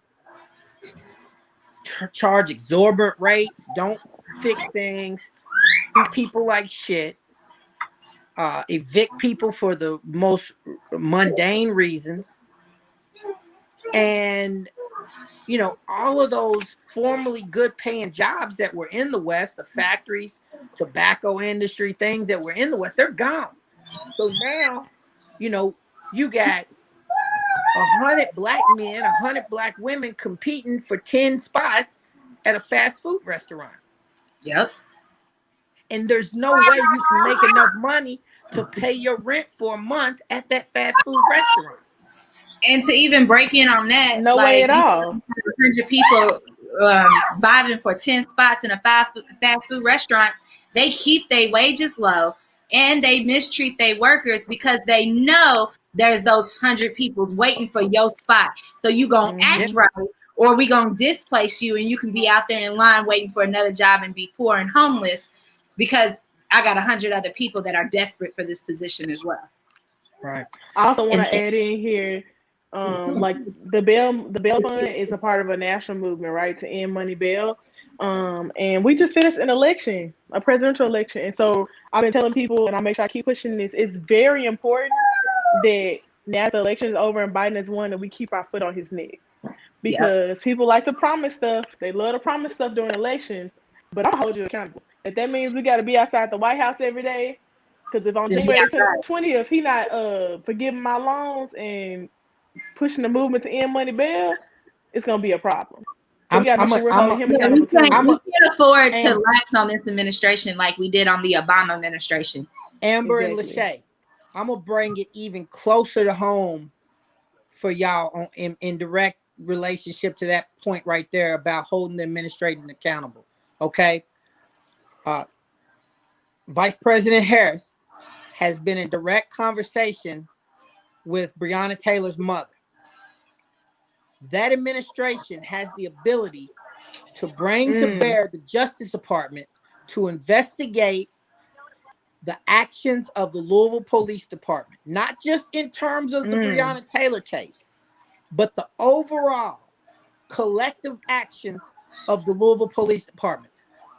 The current things that the Louisville police and the mayor and all this smoke and mirrors that they've been doing is only to try to get the Justice Department off of their asses. Yep. They do not want a consent decree. They do not want to be investigated. So they're running around. They're running around pretending like they're making some reforms. I promise you, they have reformed nothing. They have reformed nothing. And they haven't are reformed doing that. When you're trying to find the so-called reforms they're pushing the news, you can't even find them. Like, I can't find any details on anything the mayor is saying they've ended. You can't find any of that shit. And I Nothing, because he don't do that Kamala, shit. I wouldn't do shit. Kamala is under a lot of pressure to actually follow through on a lot of the progressive stuff she was pushing in Senate. And so she needs to be calling her family. She needs to be pushing all that stuff. There's no reason why it shouldn't be passed at this point. Because, like I told other people, I was feeling Kamala because I like the progressive policy she's pushed, and I feel like people can grow and they can change. And so even if you did something in the past I didn't agree with, you have changed now. I need to see the follow through on that. So you pushing these progressive policies, you're saying you want to do these reforms, but what they look like? What's the timeline? When is gonna happen? Yeah, we got to hold them accountable, because see what you saw with Mike Brown, you saw the Justice Department go in there and uncover decades of discriminatory race-based policing, and they laid it out. There's a multiple 100-page report. We need that kind of report done on the Louisville Police Department. So that same kind of report actually happened here. And you know what? We would be able to get that if it wasn't carpetbaggers all over this city and in every single fucking place trying to get handouts and grants and shit, you know, all the way from cancel the rent to fucking bail reform and all of that bullshit. Man, fuck them reforms and shit. The level at which Louisville has stepped on the backs of Black and brown people up in the city, and we're not just talking about just as a jail. I mean, you got homeless mamas in their cars trying to take care of their children, and you talking about race as a what is it? Health, whatever. You know what? Racism is a real pandemic thing. Yeah, like give us our reparations plan. But bringing it back to the point around Ferguson, let's be clear about who uncovered what, because them people got in the streets every day with a clear cut narrative of what is going on. Made sure that they kept up with their narrative, made sure that they got everybody else to get with that narrative, and everybody organized on that narrative. There was not in these little factions of people trying to get handouts and going behind people's back and sabotaging people and putting people's life in jeopardy. Now, some of that did happen, but what we're saying is the people were together when they called for that dissent decree, right? The people were together when they called for that dissent decree. And that needed to happen. There is not anybody worth saving at the Louisville LMPD police force in this moment, because even with current folks have been there when shit was fucked up in popular positions. So like, I definitely want us to be clear on that. Like, people really want to make we're doing really great by putting a person of color as the chief of police. And we really have to be clear about like what has taken place in the past and what we're really asking for moving forward. Like Amber said, you cannot increase the amount of police around a certain particular crime and expect people to actually do better and have support. You're not building that. That's not what you're building. What you're building is a way for these white folks to increase the amount of folks that get taken into prison. That's what you're doing. That's And right. people do not get that. That's all reforms are, is a cute little Band-Aid, is this damn duct tape on my finger over the shit that really needs to be torn down and the real shit needs to be made. The affordable housing needs to not take place in a jail cell or a prison cell. It needs to be taking place in Black and brown communities. We need to have grocery stores that actually feed people and keep people well. We need access to medical care that is going to actually give us preventative care, not only just when we get hurt or when we need it because we got diabetes or cancer, but because we can prevent getting sick instead of playing into the hands of the pharmaceutical companies. Who also, Speaking of Speaking of- healthcare, the exchange is open right now. So if y'all are on here and you don't have healthcare, please go to the healthcare exchange and get some insurance. If you don't, qualify for Medicare or insurance through the state. But I also want to loop in something that Chanel was saying about the consent decree. So I live in Memphis. We have a consent decree, and it makes a complete difference. I'm gonna tell you that now. Like our consent decree, it really fucks with the police. And we just recently had a judge uphold the consent decree and deny some changes that the police department was asking for because they was trying to do some slick shit. And they pissed because it ain't working in their favor. That white supremacy they trying to push is going downhill quickly. So I really believe in other states getting consent decrees because I seen what is done in Memphis and I seen what is done in other cities. Like, y'all definitely need a consent decree. Yeah. I just wanted to jump in on several points you made about the housing. I mean, I think when we've watched 30 years of the only housing infrastructure investment be prisons and jails for Black and brown people, and today in the city of Louisville, the housing stock and the need for housing is so high that you have a wait list of over 10,000 people on Section 8. And that's not even considering the other 10,000 that didn't even get on the wait list when they found out that the wait list was 10,000. And so then part of the problem is the only people that actually own housing in the West, in the largest Black community in Louisville, are majority white people. And so if you are on here and you're listening, you're interested in how you can contribute, how you can help to change and contribute to Black self-determination, I'm telling you, BLM housing, like it's not a mystery. We know how to house our people, but we need the housing stock. We need the housing stock. And our people know how to determine for their own destinies how to live in their community. We love our community of the West End. We don't need more police. We need more housing. We need more education.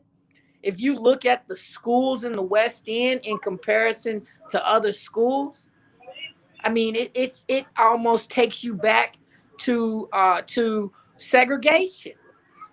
The books, the buildings, the infrastructure, it's dilapidated. And we need Black educators. We need Black history in our schools every single day of the week. This is what we need. This is what we want. Not only Black history, but Black presence. Like our kids need to be taught about what's going on in the Black communities right now. Yeah, because they're not. I walked into my son's room today while he was doing NTI, and thank God my son goes to Dubois Academy. Thank God he goes there, because when I walked in, they were talking about the work that Hannah Drake and her daughter Brianna are doing. And I was so proud because he hopped right on there and he was like, I met Hannah, she's dope. And he was really excited to know somebody from his community, somebody that he has seen do movement out here, was being highlighted in his class and being talked about in a way that uplifted them as young men. And that needs to happen across the board. It needs not only just in Du Bois, but in all of our schools. It shouldn't. My son shouldn't have had to have gotten. Well, I'm not gonna say that because he has me and he's been around Chanel, so he's definitely had Black history lessons for a long time. But it shouldn't have taken to middle school for it to be brought to his attention educationally. Yeah, I mean, to your point, Lachey, it's like the movie Waiting on Superman, the documentary about Black families scrapping for education. Like, you know, there's one school, we think that the boys' school is exactly the model that we want to see, but hell, there's only one of them. I mean, what, 50, 60 kids get access to that, and all the other kids suffer? I mean, Right. it's appalling, the current state of our school system today. Right. Exactly. And so I want to lift up bringing this conversation to the education part of like what we do and stuff, and making sure people know that we got plenty of receipts on our work, starting with making sure that the handbook, we joined in that fight, and making sure that the handbook was equitable for Black and brown children, because it was not. And year after year, parents are just going through the rigmarole of filling out the paperwork that had to go with the handbook, not knowing that you were signing your children away with a very much zero tolerance clause, depending on what school you were at. And for a majority of those kids, they were going to jail. And what happened was a lot of kids ended up in juvenile detention that didn't have to. A lot of kids were suspended that did not have to. And a lot of girls ended up in resident facilities on medications and whatnot, because of these outlandish and just Karen-esque type calls of discipline for these Black children. What ends up happening is our children are submissive to vision out what it is that they can do because of the education that they're learning. And so 2017 comes and we entering into the school year at Manual High School. Shout out to Quintez Brown. Like, let's not keep ignoring people who have been fighting and who have been out here doing stuff. It is just really disheartening that people have tried to like erase a lot of work that a lot of these young people have really brought to their school, their universities, unapologetically and very much full of fierce tenacity. Outed their principal for being a complete ass racist. And the fight against Not My Principal 2017 at Manual was really hard for them, even though they did not back down. So proud that they were able to carry out actions the way that they want to on that damn school.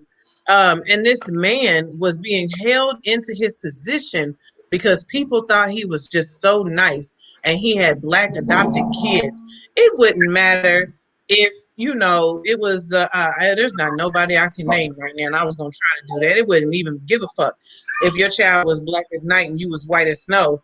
Your ass is still gonna be racist because you come up underneath white supremacy. And I think white people really forget that you have not only privilege, but you have white supremacy at your side to get you by.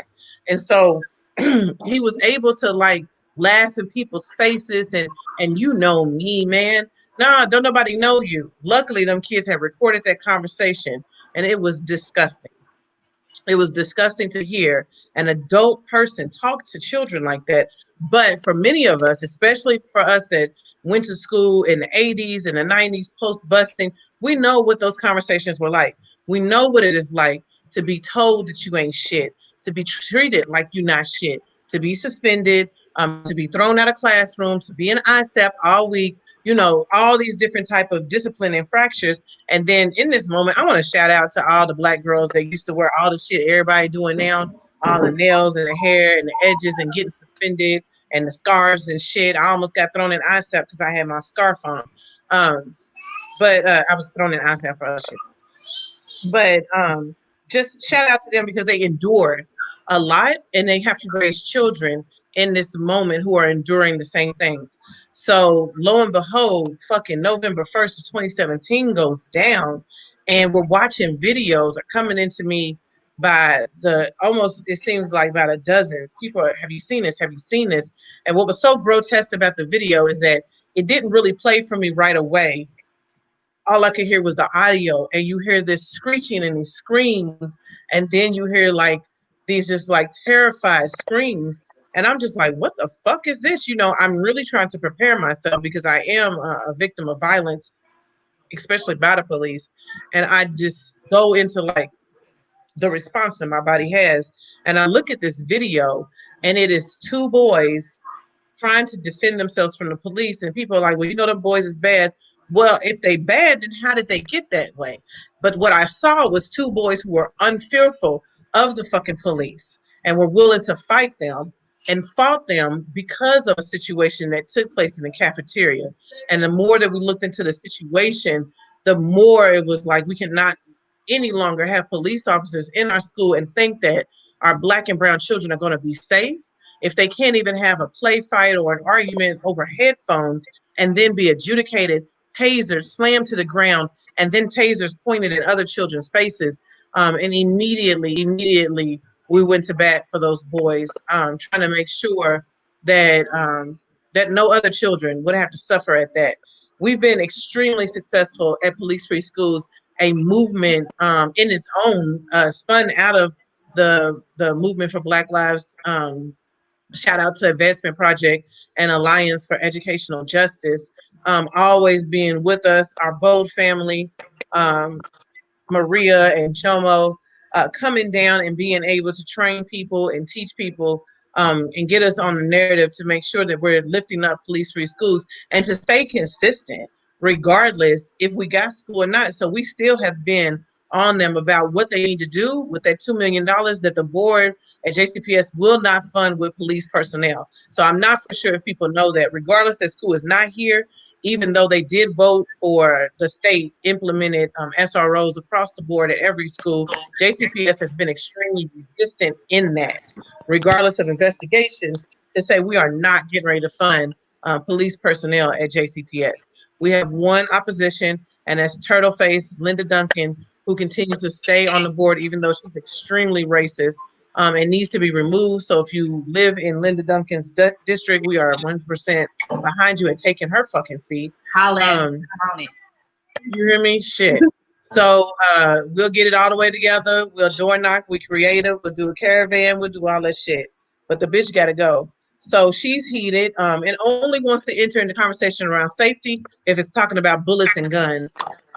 We want to talk about restorative justice. What does it mean to have holistic, and I'm talking about WHOLE, services of restorative justice in schools? We are talking about repairing relationships, not only with students, we're also talking about repairing relationships that the teachers or other adults may have that are in the school, from the lunch ladies to the janitors. I mean, people are in those places not because, a lot of them, not because they want to, because they have to be able to afford a living. And so there's a lot of animosity is there, and we know that. Don't you carry no knife like I almost cut my hair. So we are really pushing for that. If they got the money to want to fund anything else, they got the money to want to push for that. There are a lot of distractions, but we are focused on our main campaign, which is Police Free Schools. We are a steering committee organization of Police Free Schools movement. And oh shit, we had a meeting tonight. Yeah. Wait, what time was it? Was it way early? It was way early because it's like what, 11. It's 11. And the good news about that is didn't necessarily need to be on that call to just feel so happy about our movement, which is really moving. Shout out to all the folks that are part of Police Free School movements, support Philadelphia, support Wisconsin, what is that, Milwaukee and Minnesota, Minnesota getting rid of police as well. Thanks to me wearing my Police Free School organized shirt on the first day of the uprising here in Louisville. And then we just went to banging and motherfuckers just started releasing all them motherfucking police from school. So people still need support. And we're glad to just be struggling with like really building out the plan for implementation of what it means to have restorative justice throughout our entire district.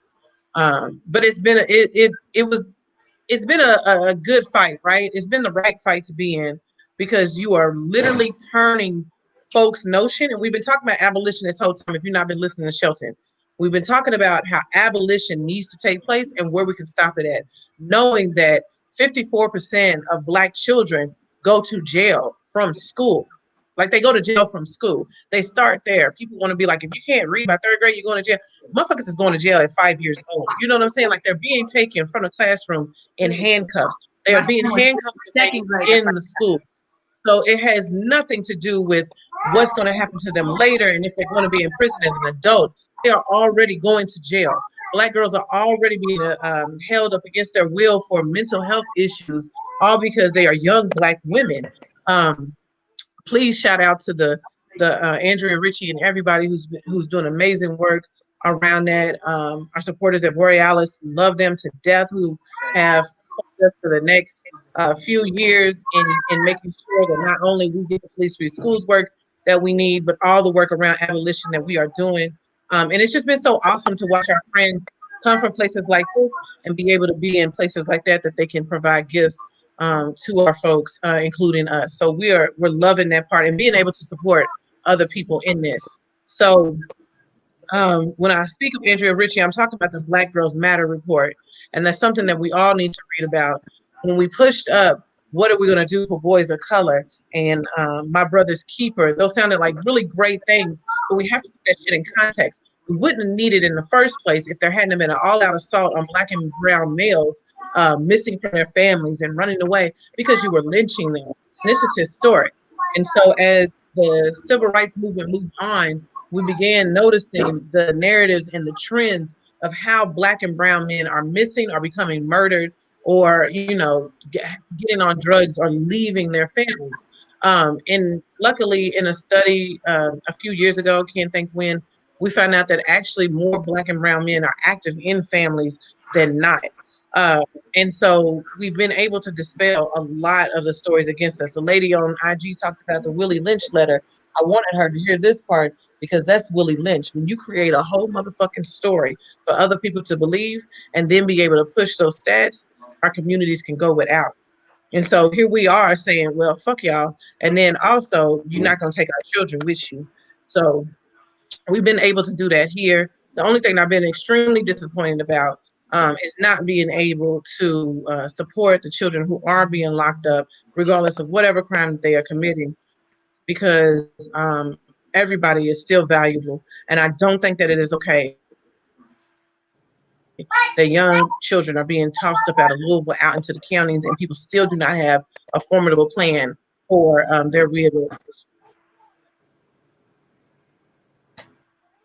Yeah, I think to your point about that, with the closing of JCYC and the shipping of young Black boys and girls out into jails and penal institutions, hundreds of miles away from their home while they're being held in pretrial incarceration is deplorable, and our city and our state should be ashamed of those conditions. I think that there's clearly alternatives to that, and those alternatives should reside in the Black communities to support these young people that are really oftentimes crying out for help, crying out for support, crying out for care, crying out for tenderness, for love, for compassion, for mercy. And if we really want to look into the solutions lie in the Black community to help these young people when they get involved in these different altercations and incidents. But right now, the city's master plan is to ship these young people out of the city and throughout the state into juvenile institutions. And I just want to, far too often we talk about these and we don't give Chanel the credit that she deserves. When it comes to these no officers in the schools and the work that she's doing and pushing to make sure that our babies aren't being involved in the school to prison pipeline. I will tell you, my son was in the 2nd grade the first time they threatened me with calling the cops on him. He he was in class and there were these little girls that had been picking on him for a month, bothering him, annoying him. And he had been asking the teacher to tell them to leave him alone. Until one day he just, like anybody, you know, your cup runneth over, you snap out. And he didn't do anything, cause any physical harm.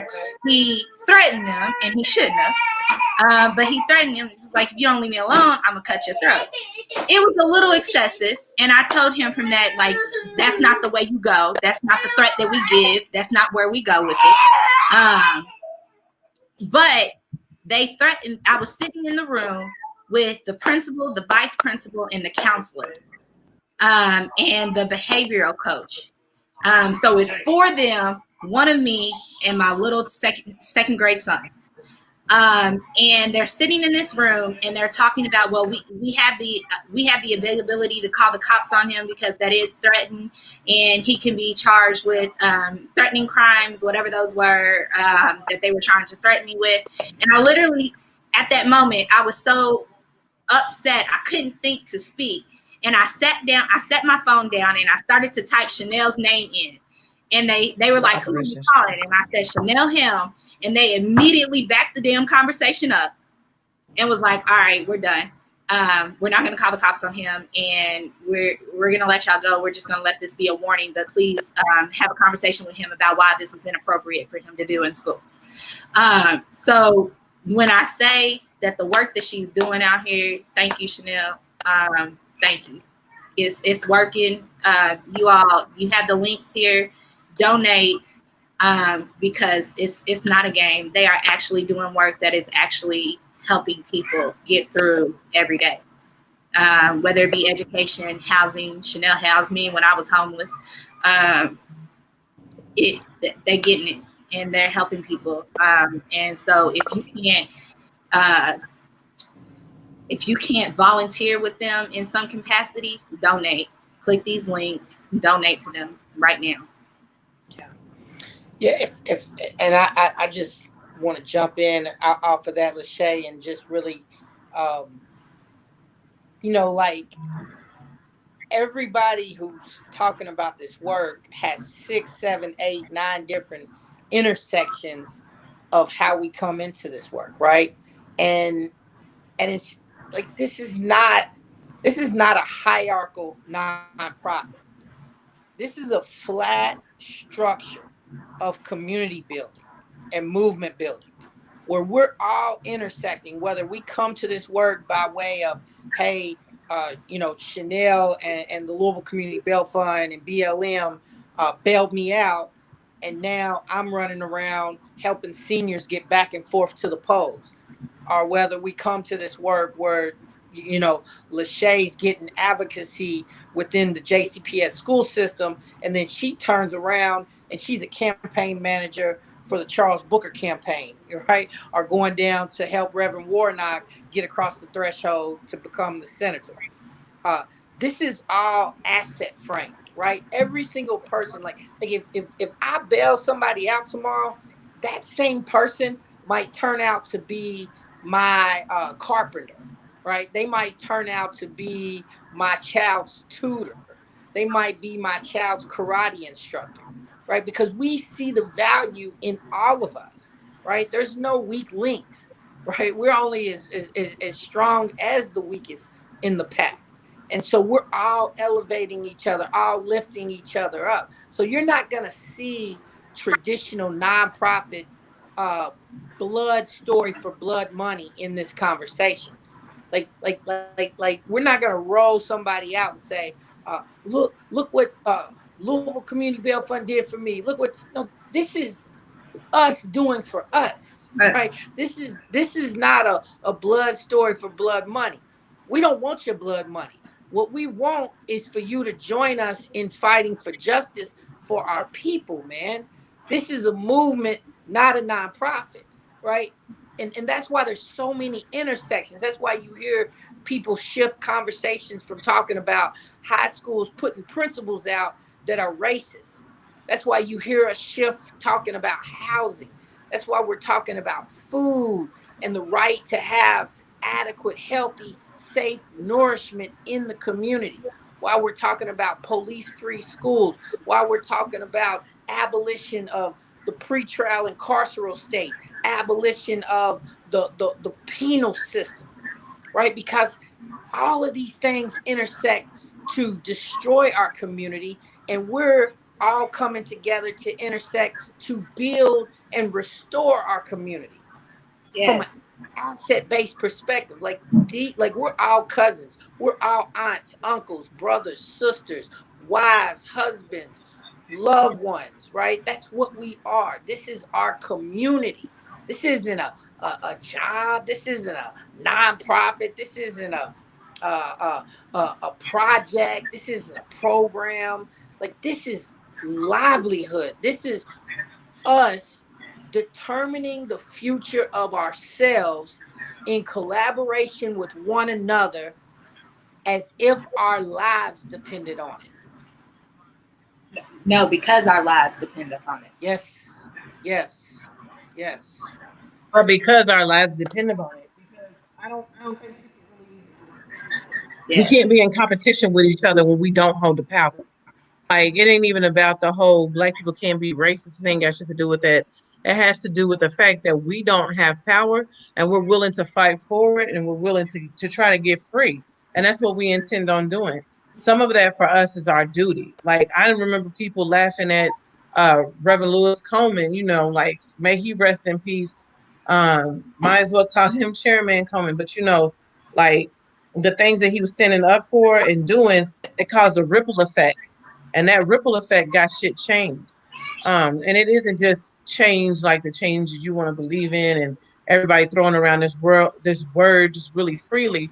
It is really about making sure that the next generation or the next group of set of people don't have to go through the same shit. Like, why do we have to continue to keep fighting the same thing? We are not fighting police brutality. I don't give a fuck how they brutalize people. What I do care about is the terrorism that they are actually creating, the fear that they create in everybody. There's not a person that's either watching or out here or out east or down south that is not scared when they see them blue and red lights come on. There is even the white folks who want a thin blue line and all that shit. You're not happy when you see blue and red lights. Let's be clear. We've all been traumatized in some type of way to fear the police officers when we see them. And so for folks to try to make like this movement is one, either about a bunch of lesbians being upset and wanting justice. They have the right to, when motherfuckers are out here killing black, trans, and GNC, gender non-conforming people. They also have the right to, when you are preventing measures for black women to get paid equitable, knowing we work harder than anybody else. And then we also should be very, very, very, very much looking out for people who are willing to throw black women underneath the bus when they have been at the forefront, whether it is black movements or anything else in corporate or in political organizing. I mean, we just seen Stacey Abrams, who was willing to get on the phone with a group of us to even detail what it looks like going into this moment and what we have to do. The same with Kamala. I hear Amber, but you know, I don't know, because I got certain things that I'm not willing to say right now. But we are willing to watch black women be like, look, bitch, you know what I'm saying? Don't do it. Like the whole period thing. We are not only just out here for equality. Like, equality can go shoot itself down a garbage disposal. I'm not trying to be out here equal to no motherfucking body. What I do want is my respect. And I'm not saying that because of who I am or in this moment. I'm saying it as a human being. I'm saying that as a mother. I want to be able to have respect, and I want my children to be respected too. They shouldn't have to be subjected to knowing when we go in here, I want y'all to be quiet, stay close to me. If you see anything, stay close to me. If this happens, I want you to run here and do this. What happens if you're riding your bike down the street and somebody tries to grab you? Like, those shouldn't be the prompts that I have to teach and practice with my children. You understand what I'm saying? So I think like all of us have a duty to try to make sure that we eliminate parts of the system. And right now we feel like you said, Shelton, if we do not decolonize our mind around what funds actually do. We were funded by over 130,000 people. And then several organizations know us, seen us, called their friends and was like, hey, you know what? What's going on? Elizabeth Warren sent me a personal text, tell me to stay safe, keep going, let me know what you need. You know what I'm saying? And that's all because I actually had a genuine conversation with her, and not one that's just like, it's really great to know you, all that shit. Nah, you keep talking about these reparations. All you hosts is up here talking about these reparations. What are you going to do about state adjudication? Because slavery did not only begin at the state level, it began with personalized people. And we have several of those families wealthy enough to keep spending that goddamn money all over the place and then want to be philanthropists. You cannot reparation your way through charity. That's not a thing. That is not a thing whatsoever. You cannot gift away reparations. That's not a fucking thing. And every white person should be paying reparations because you benefit from a system that is allowing you to make more money than any fucking body else. Like, so for black people, we got to decolonize our way away from this. That fucking dollar is actually your people's. That's your blood. That's the blood money. That's the blood money. And I'm just thankful that 130,000 people saw us and see us every goddamn day and share with us. You know, I thought it was getting hard to try to manage $50,000 in a year. Like, that was a lot to me. And, you know, we just really got started in 2014 with the rest of everybody else and just really like jigging out with people across the region. Shout out to Mona in Cincinnati and Jess and them with Black Lives Matter Indy and Sam, Tamir's mama, and Latanya, and all of them up in Cleveland. You know what I'm saying? Like actually jamming out with each other. What y'all got going on? What's going on? You know, talking to each other. Shout out to Kareem texting me right now, you know, because that's my peoples and I love them. You know, we'll take bullets for each other. We'll take we do this for each other because we got to do this. When we talking about we keep us safe, we mean to build that shit. So it hurt me to my core to know that people were really out here wanting to harm us because we actually fucking doing this. Because we actually fucking doing this. We not out here skating around, riding around because it's fun. We not in meetings because we want to cuss people out. We messing up the money. The money is selling your ass out and it's showing. And I don't even have to do that. You know what I'm saying? And I wish you wouldn't either. That's the main thing. I wish you would not be as shitty as you are. And I mean that on everything. If anybody is listening and are very shitty towards us, I wish you wouldn't be shitty. Find your motherfucking focus and stay on it. Like, stop being a shitty person. You are not going to get what it is that we need by joining the system and saying, hey, system saying what? I got something for you. And the system saying, nah, do this instead. I want to give you some money. Like, I'm just now watching Black Lightning and the little albino dude is the system. This motherfucker using the same goddamn tools against Black Lightning instead of being with Black Lightning. You want to continue that so you can gain power from that. And it's clear we don't know what power is. You have to learn what power is so you can know what justice is, so you can fight it. Power is something that people use for control. So what is the power going to be? People say that I have power, but I don't feel like I have power. I know what it is that needs to happen, and I'm willing to go take my ass to wherever it's at and tell that person. If it happens to be with a few cuss words or more, then that's what it has to be. But I know what, you're not going to fuck my people over because that means you're willing to fuck me over, and it means you're willing to fuck my children over. So I got a problem with that. Say it. I really do. I really do. And it means that you're willing to fuck yourself over. That's the biggest problem I have. If you're willing to tell a lie, that means you're willing to lie to yourself. That makes me feel really bad for you. It makes me hurt for you that you are willing to do yourself like that. That you are willing to lie to yourself in order for clout, that you're willing to lie to yourself to think that this is the way that we have to do this shit. Fuck these people. Fuck them hoes. Fuck the mayor. Fuck these judges. Fuck these people. Who are they? Who are they that you protecting like that? And that's all you hoes. That's all of y'all. Fuck them people. And be clear, I don't have to say this right here because I can say it to people's faces, and I do. People like answering the phones and shit. They don't like meeting up. But my main thing is we got to decolonize ourselves away from the money. You have to really understand what the money is really doing. This country is in collapse.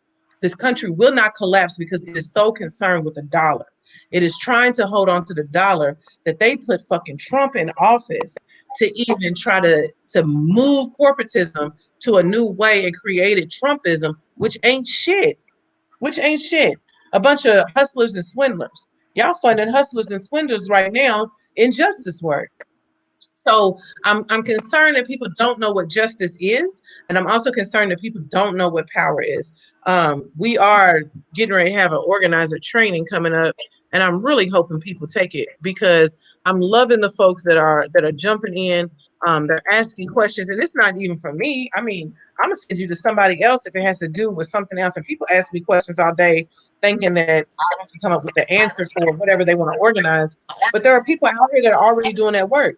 Let's just join together to get to, a common goal, right?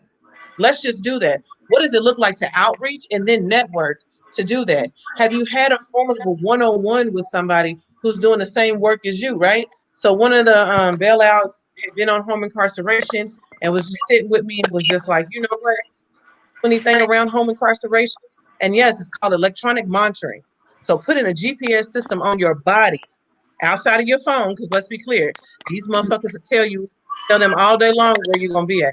We're talking about the court system creating another private contracted entity to put a monitor on your fucking body and then dictate where you're at and then tell you what to do because they can know where you're at, right?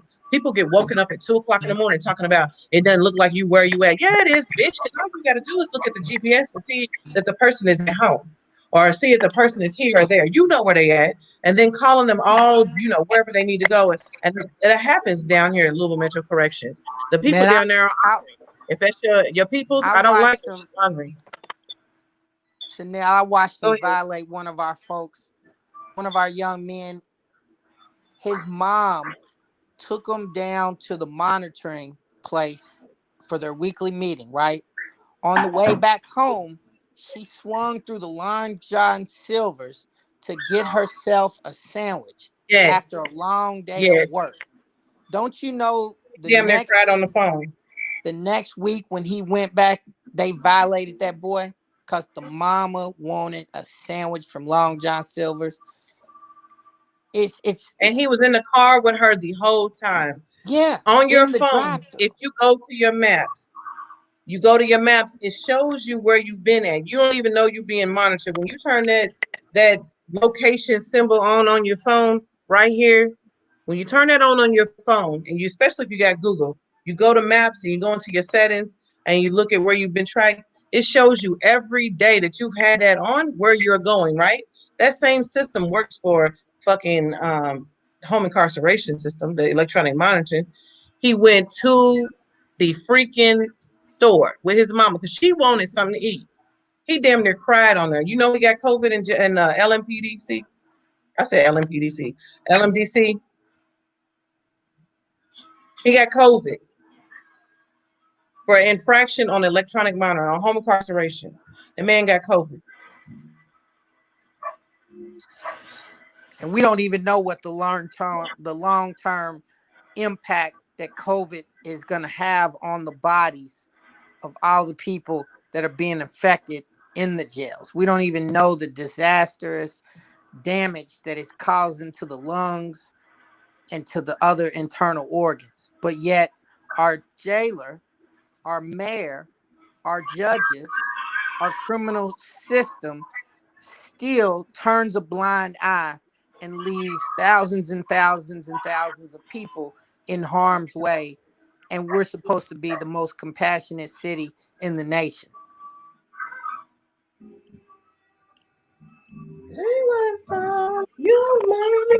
And it's trifling, and people are thinking it's a joke, like we're using it as an excuse. We have hundreds of recorded, we probably got thousands of recorded messages from these people because they threw my number in the jail, thought it was okay.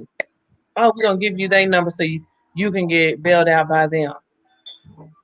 I thought we was all in this for abolition. You can't do bail work and bail disruption and then disrupt the movement organization that's actually doing the fucking bail disruption. The movement is called End Cash Bail.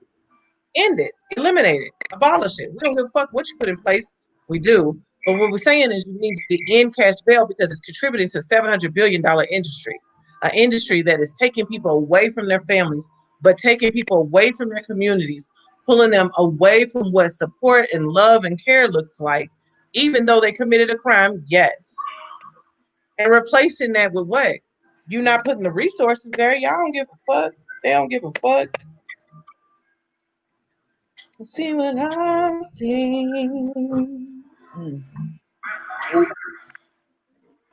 Don't you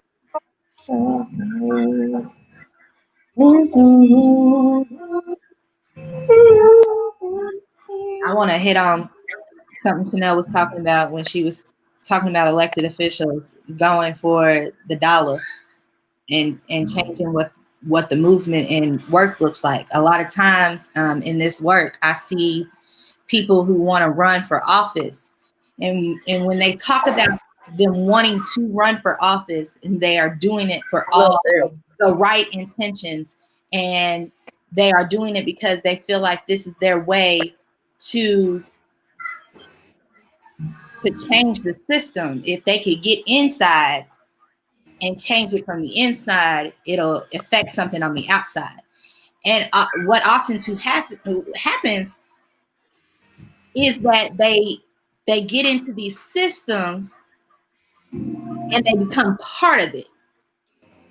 And I don't know if it's unknowingly or at some point they know that they have become a part of this system, where they turn their backs on the community to try to get the bucks to get into office or to stay in office, and then do a disservice to the whole community in itself just by doing it, when all they had to do was go to their community in the first place to get the support that they was looking for.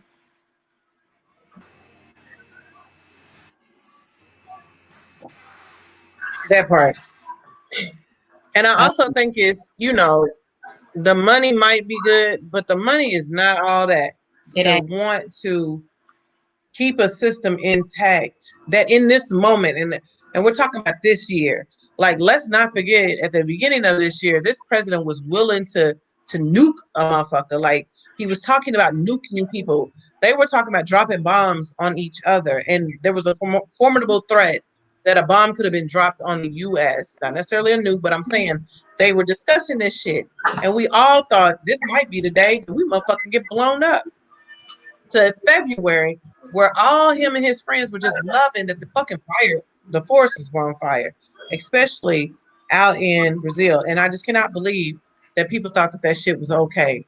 Like, majority of our oxygen is gone. And we're looking at like what death looks like. And we just keep thinking about like this formidable thing, this thought about like despair and death. And then this motherfucker allows a failed pandemic response to take place as if, so what? So what? What you mean, so what? Oh, it's not that bad. The hell you mean it's not that bad? What happened to the lock that are going in? Right here. The lock. Is that it? And even when you say that right now, the conversation is he going to pardon himself? If he wants to pardon himself. Like, my other thing is you're willing to kill off millions of us, right? It's over millions of people dead because of a disease. Mind you, it's already millions of people dying because we don't even have the health care. It's already millions of people dying because they're homeless. We're going through like increased gentrification. We can't even get a handle. And it's not even Louisville. And Louisville should be able to get a handle. But we can't even get a handle on affordable housing when people should be housed because they exist. You're talking about like another big scam. Housing is a fucking scam. We charge people to live places. Like, that is an old ass fucking system that needs to be like, it ain't even colonization. That was before colonization. And it's just rotten.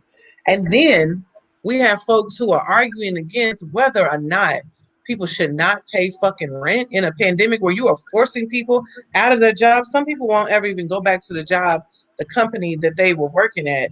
And now they got a shelter at home. You are forcing people to shelter at home by government decree. And you can't do it because you can't pay rent. You're being harassed by your landlord or by the property management company. And we're okay with that. And I say we're okay with that, even though some people feel a certain type of way, because we get up and go to work every day. We haven't shut this whole motherfucker down. And we're not even saying like, hey, you know what? Don't go to work. It's okay. I mean, don't pay your rent. It's all right. You don't have to pay rent. Why wouldn't I have to pay rent? And have this really formidable conversation of why. And then invite them into a community, into a space, or to help them build community to say, look, you can rely on mutual aid. And let's be clear, the mutual aid concept was stolen by white people. It's just a village concept that we've always had to use to survive, making sure that we're able to get to thriving. To say, I have some things that you can utilize, or we can come up with this type of system, but let's create a tenants union so we can beat back against this horrible fucking ass property management company who doesn't come and fix shit any fucking way, shit that we should know how to fix ourselves, right? But we don't have the skills because those things are being taken away from us. So we live in fear. And so I think that's how they think too. If I don't work, if I don't do this job, and I'm watching Black Lightning, right? So it's like Khalil. Khalil was like, I need to do this because what's that boy's name? Tobias gave me this my walking back and all that. You ain't got to do a motherfucking thing for not no motherfucking body. You feel me? Like even people who are doing things for people always be like, you think this motherfucker gave me this, that, and the other? You know what? And I hate to say it like that, but people don't have to do anything for you because you do something for them. That's mutual aid.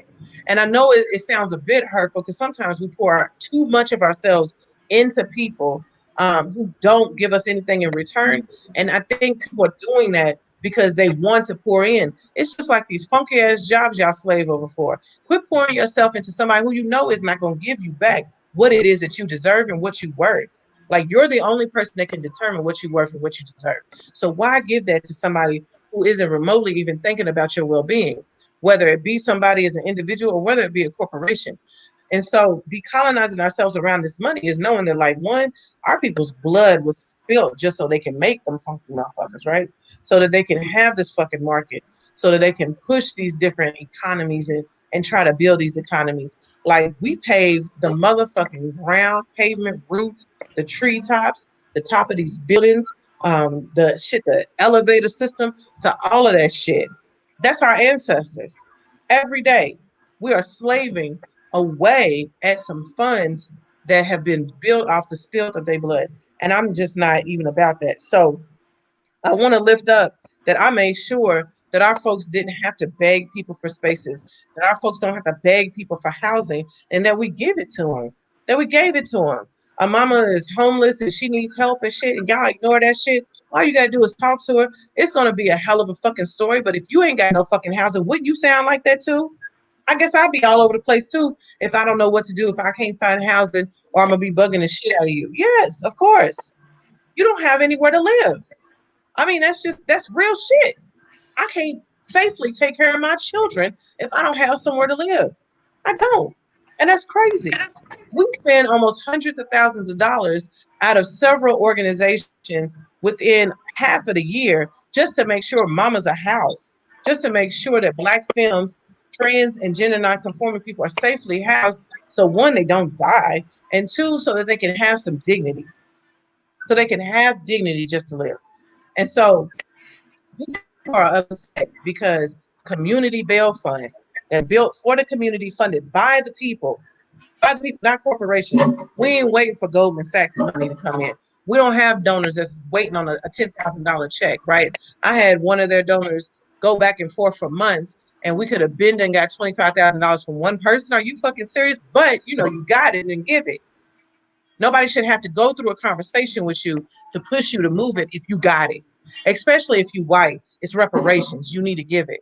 You also need to be on the front lines in some type of way, talking about how your family got wealthy off of Black slaves and you're still sitting with that shit today.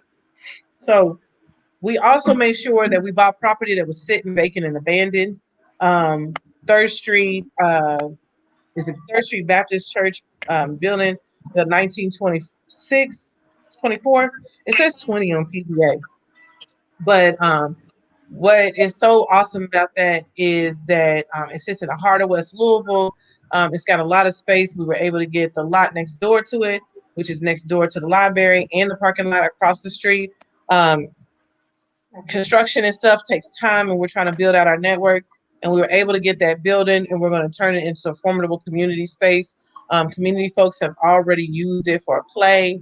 Our food team, who feeds people 300 to 400 meals a week, went ahead and had our Sunday dinner, which was our Thanksgiving dinner last Sunday, and was able to give out over 300 meals again on that day, as we usually do.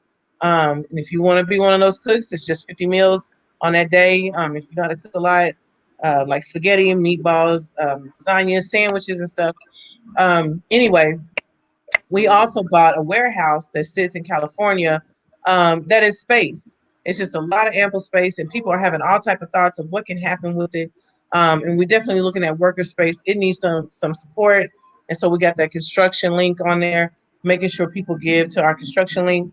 We're popping up our end of year. We're giving Tuesday, so this is just us talking about what we do, and we'll make sure that we have this happening very much often, right? We're all inside. Most of us, it's cold as fuck outside. So we're trying to make sure that happens. We also bought a place where Black folks can frolic and will be able to utilize it as a retreat space. And that is for us. It's not ready yet, but once it does get ready, we'll be able to get that to our community members and the folks that throw down and do this work, not only with us, and we're not just talking about doing the community work because the resources aren't there, which we shouldn't have to do, but we do because it's our folks. We're also talking about people rooted in justice.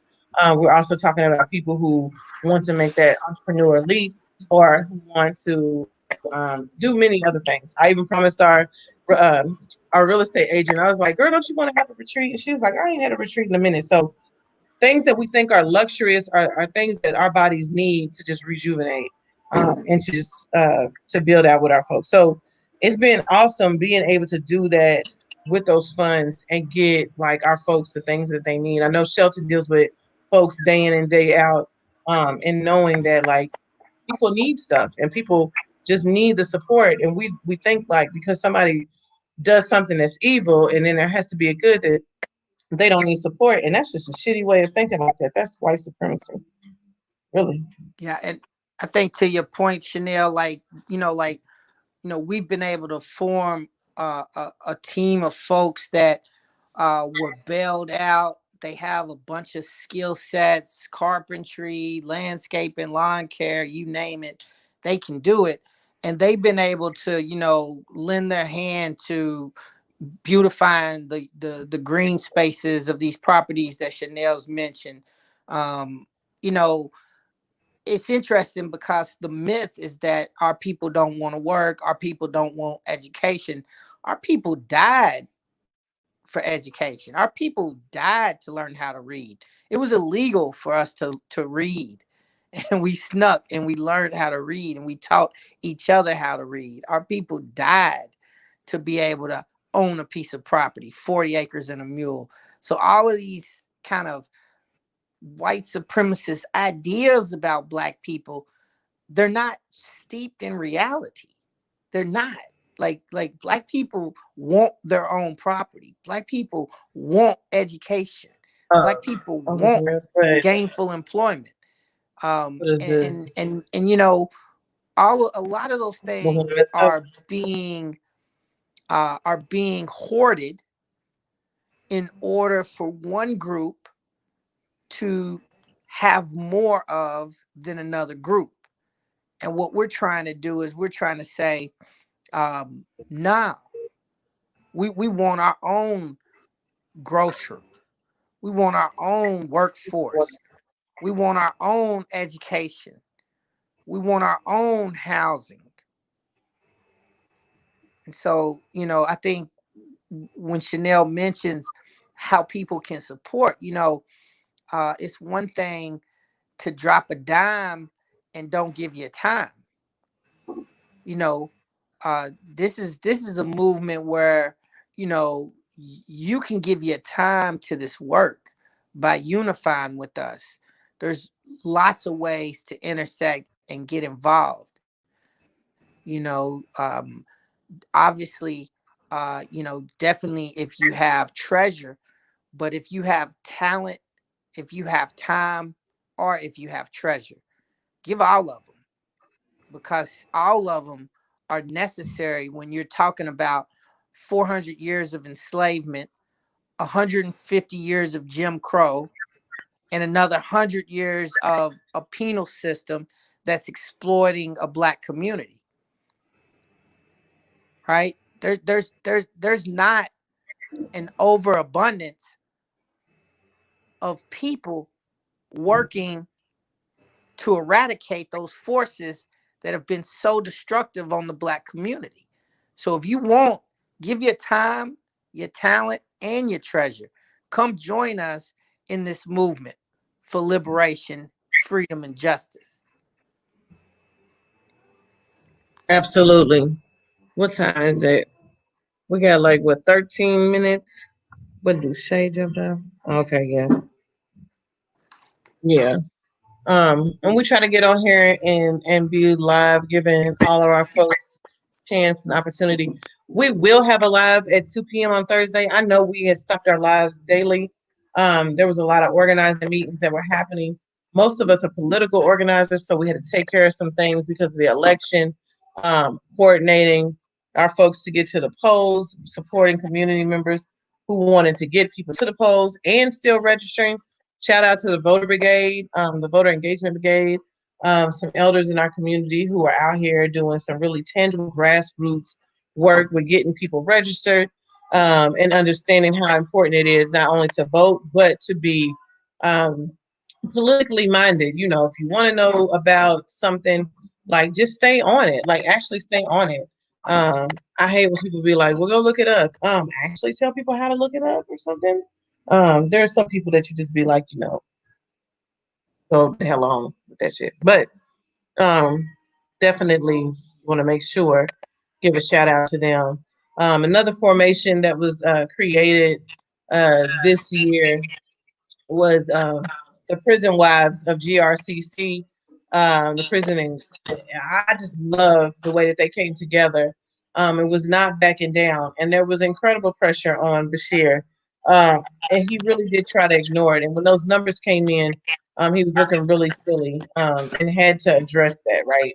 I think about some of these people who are in power and what they say to their children, knowing that other children have to deal with that on the other side. It's just interesting to me, like how you can hold one dichotomy and don't want to even acknowledge or present that to somebody else. It's interesting.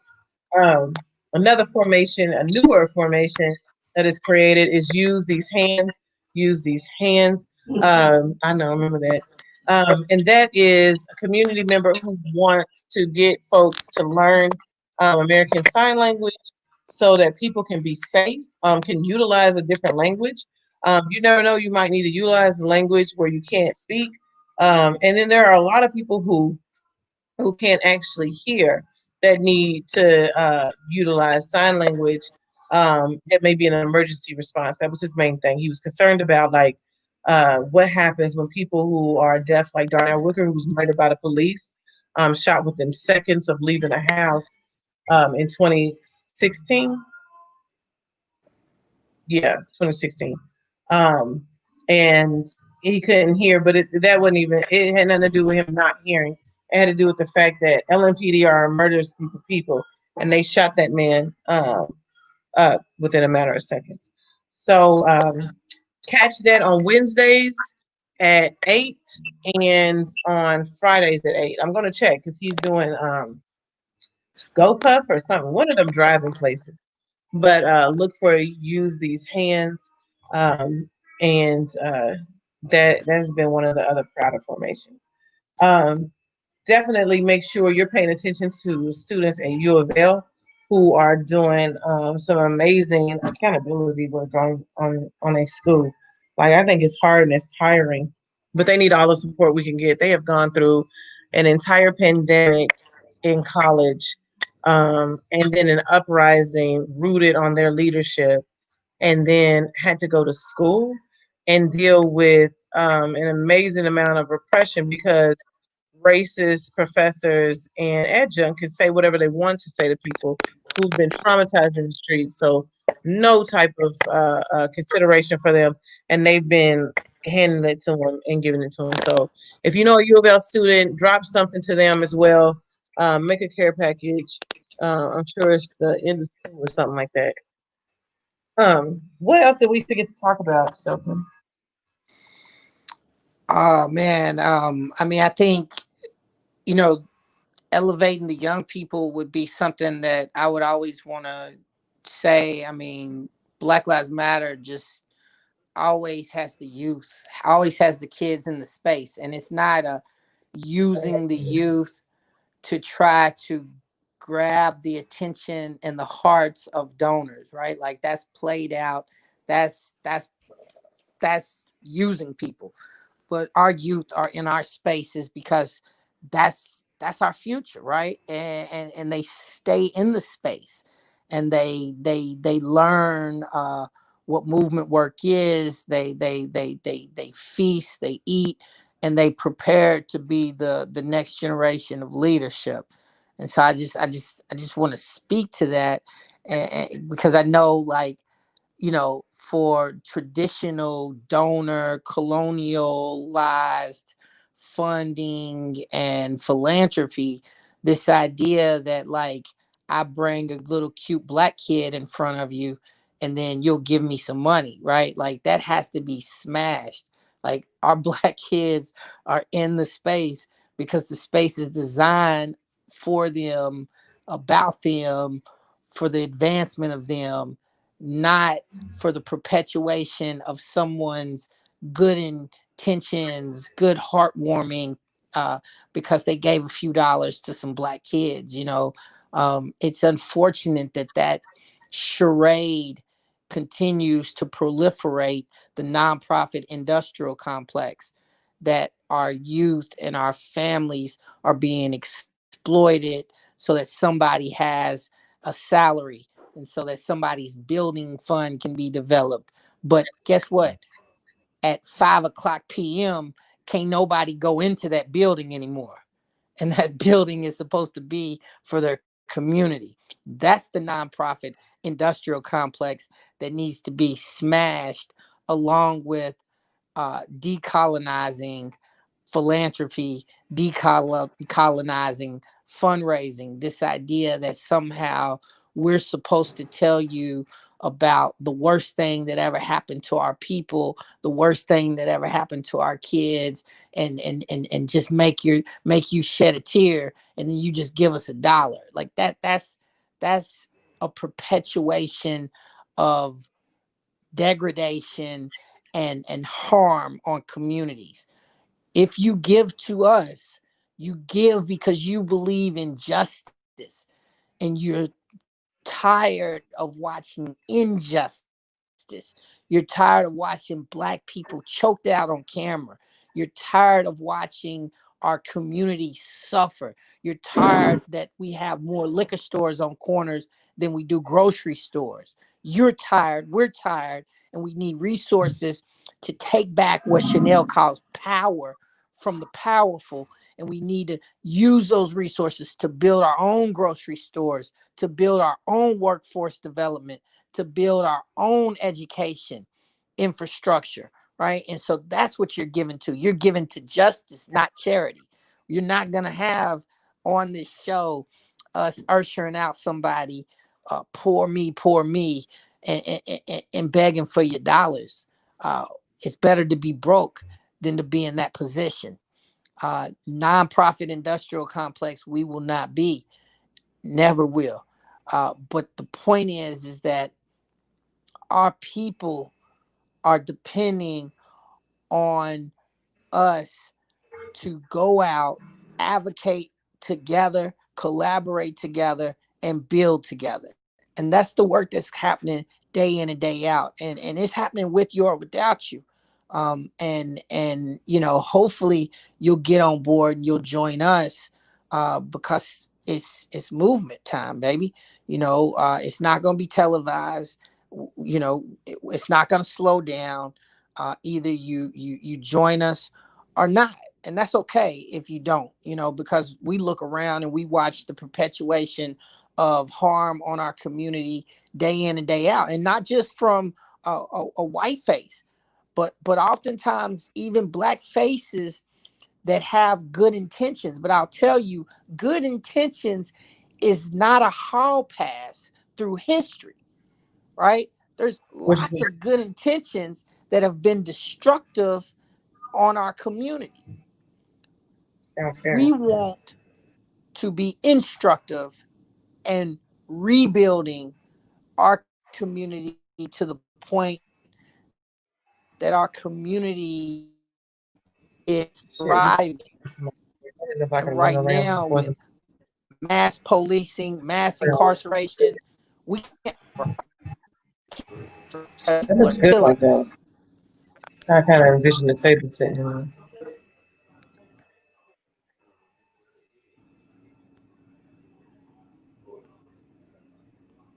I know. I was thinking, do I need to leave? Let me get them keys. And I'm glad that you're ending with that because I'm going to keep lifting up resources, but people have to hear these messages because I think we get into a seat of despair when we think that the system is winning. The system is not winning whatsoever. It's continuing as business as usual, but that's not a win, right? It's not even a win for them in this year, in this moment where they have fucked up the most. Like we are at a place where we can build something new. And we are doing that. We're making sure that is happening here. We're making sure that it's happening there. And folks are making sure that it happens wherever they are at. And they need to, and we've got to. And that's what we've got to do. We keep us safe not only just means what it means against the system, it also means with each other. Like, what is it going to take to make sure that somebody else eats and doesn't leave our community vulnerable so that they do commit a crime, right? We're trying, that's prevention. Making sure people eat is prevention from a lot of things. Also making sure people eat and they don't have to go to a healthcare facility who doesn't necessarily care about their health and is worried more about their wallets. And then what kind of medicines they can buy and what they can't buy. It shouldn't even be on the agenda. What should be on the agenda is their health. So we have to be thinking about like what is preventative. And I want to say that again too, because like so many people hit us up with, well, what about when black on black crime and what about we are black people, we have lost people to violence. And I just need folks to erase that from their lexicon because one, you think that we're going to fix everything. Two, you think that we aren't from those communities and that we don't live there. And like, those ain't our cousins. Those ain't our brothers. Those ain't our sisters. You know, like we're victims of these crimes as well. And so we're not sitting here outside of that spitting like jargon out of like college books. You know, shout out to like folks from academia who actually get it, who get in these streets, but also get to those places and help their folk. But we are really saying like, look, it's an overall issue with violence in America.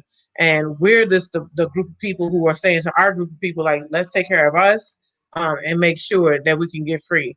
I like to name myself. I like to know what it means to be able to nation build. That would be awesome. It's great. It feels great. So some resources that we have. Hey, some resources that we do have that we can do. We need you to work with us if you need to be housed. It is scary and it is kind of like, what do people want if they're going to support us? Shout out to the organizers at Reparations Roundtable who are really pushing white folks to utilize service, not only funds, but also service to get things done for these Black films. And yes, we only serve Black films because that is our focus, Black films in crisis. So we narrowed it down and that's our boundaries. Also, like shout out to all the folks within our organization who are providing specific services for people. A new formation too, so cute, Clothe the West. Just happened to get like a whole bunch of clothes, but the clothes were really cute. And we wanted to make sure we got it to the babies who don't necessarily get those type of clothes in like pajamas. You know, you don't get to wear a big shirt. I mean, it's okay, but it just feels good to have pajamas. It's also a staple that we give to people when we house them. You know, the family gets a pair of pajamas, the mom gets a robe, and in some cases get us all new beddings. So we want to make sure that people have the things that they need to make them feel comfortable and build a bit of dignity with them. At LCBF, we have social workers on standby. We have jail support that always commits jail support regardless of this uprising or not. We have always done that. But we also are monitoring the charges. We're also monitoring about how much is being issued out in bail. So that's been a very large situation for us to monitor. And we get that kicked out to our folks who are monitoring that at the national level. What does it look like around these bails and stuff? And then I know folks were like, stay away from certain conversations and saying things. But I do want to give a shout out to the haters because it's not so much as being petty. It's just like, look at what hate does, right? Hate is very foolish and very stupid. And so what we've been able to do is stay focused and sharpen our iron for each other, and sharpen it for y'all and sharpen it for our community too. Um, we are not getting ready to go to bed. We are getting ready to do more work. I know, clean up, but also I've got a lot of things that we need to make. It's a few. We got court in the morning to support our support system. Um, and then we have to plan another retreat for the bailouts. The bailouts, not bailouts, but folks on HIP. So we have a host of people who've called us and want us to bail them off of HIP. It's really hard to do, and then it's logistically just does not make sense most of the time. And it's a really fucked up thing though, right? Somebody wants to be able to move a little bit freer, get health or get school or get whatever, and they can't because they're on HIP, and the judge and the parole officer, HIP is not willing to give that to them. So we want to be able to put them in a retreat so that they know that they are not forgotten. There are hundreds of folks on our bailout list. The pending tab is outrageous. The people we have bailed out is in the hundreds. We are still at low capacity, but we are building a way that we're making sure that all of y'all are heard. If people want to donate their time, definitely just call our line. Please do not prank our line. Y'all really be trying it, but y'all forget who we are. We are a bunch of hustlers and know how to maneuver around that shit. So I mean, y'all can keep throwing shit at us. We just gonna move and pivot to the right and move to the left. So I just want y'all to know that. And then your ankles got broken. So right, we've been hit with all type of stuff, literally and figuratively. And our support system just grows. The more that y'all do that, the more people join on board, driving, grocery shopping, healthcare, helping people with school, showing up to the retreats. That shit was just awesome, the support that folks got who were bailed out. And it was just really holistic and fruitful. Join Dr. Deontay Hollowell, who was just like, I need to do something because of that. And now it has a bi-weekly series. Is it bi-weekly too, or is it like every other? Bi-weekly. Bi-weekly means every other, right? Mm-hmm. Yeah. We probably are all the way wrong, but it is almost midnight. And next week we'll have his Sankofa series again. He breaks it down and is all the way real about it. I don't think people knew that Dr. Hollowell is not very young, in his 40s, but still, we all there now. But has been doing this for a very long time, and is very good at what he does and very relatable. And I just love that he's been able to get a space. Not tech savvy, so yes, I will be there doing the tech support. I'll be in the background, making sure that he's able to get the things that he needs. Oh, it's my birthday at the time. We've been on this damn thing, 4/16. Happy birthday. Yeah, it ain't my birthday.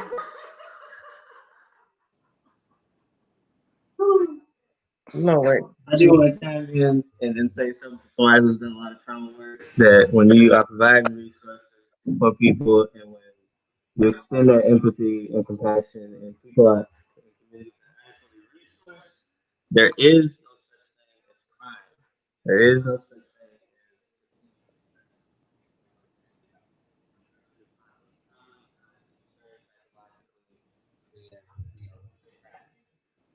With that being said, that Black Lives Matter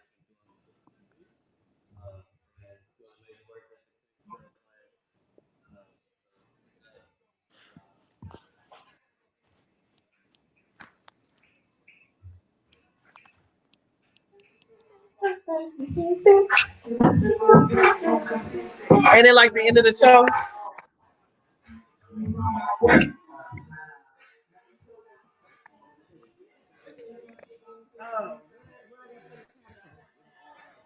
Oh shit! We do not own the rights to this song. They gonna fuck up our whole lives.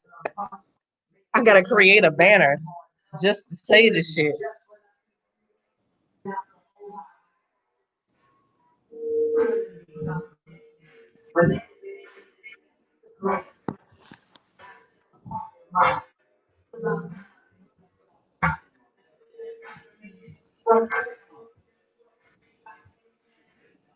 For folks that are joining us and don't know what this is called Real Hip Hop.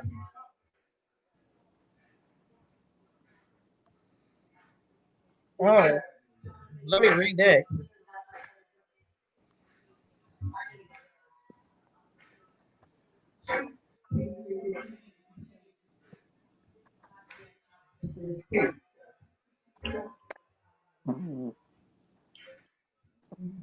Maybe that's what Facebook was talking about. So I need to go on Facebook and be like, we're on the right to the song. I'm gonna have to do it on all the posts. Oh, I'm gonna have to go on YouTube too.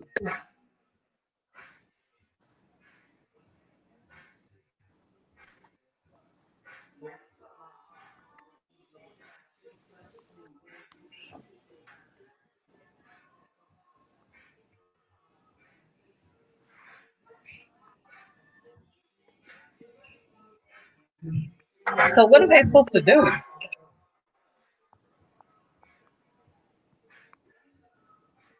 Check yourself against COVID.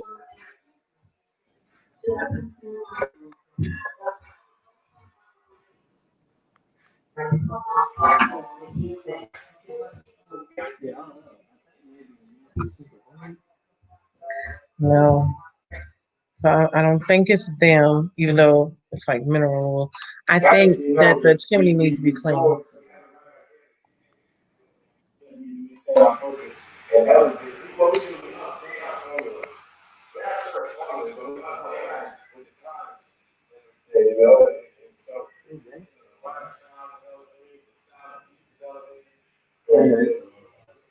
I know, right?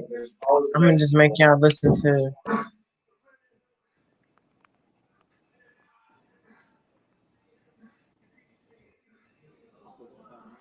You just hear the intro. Sample. All the time. What's that beat?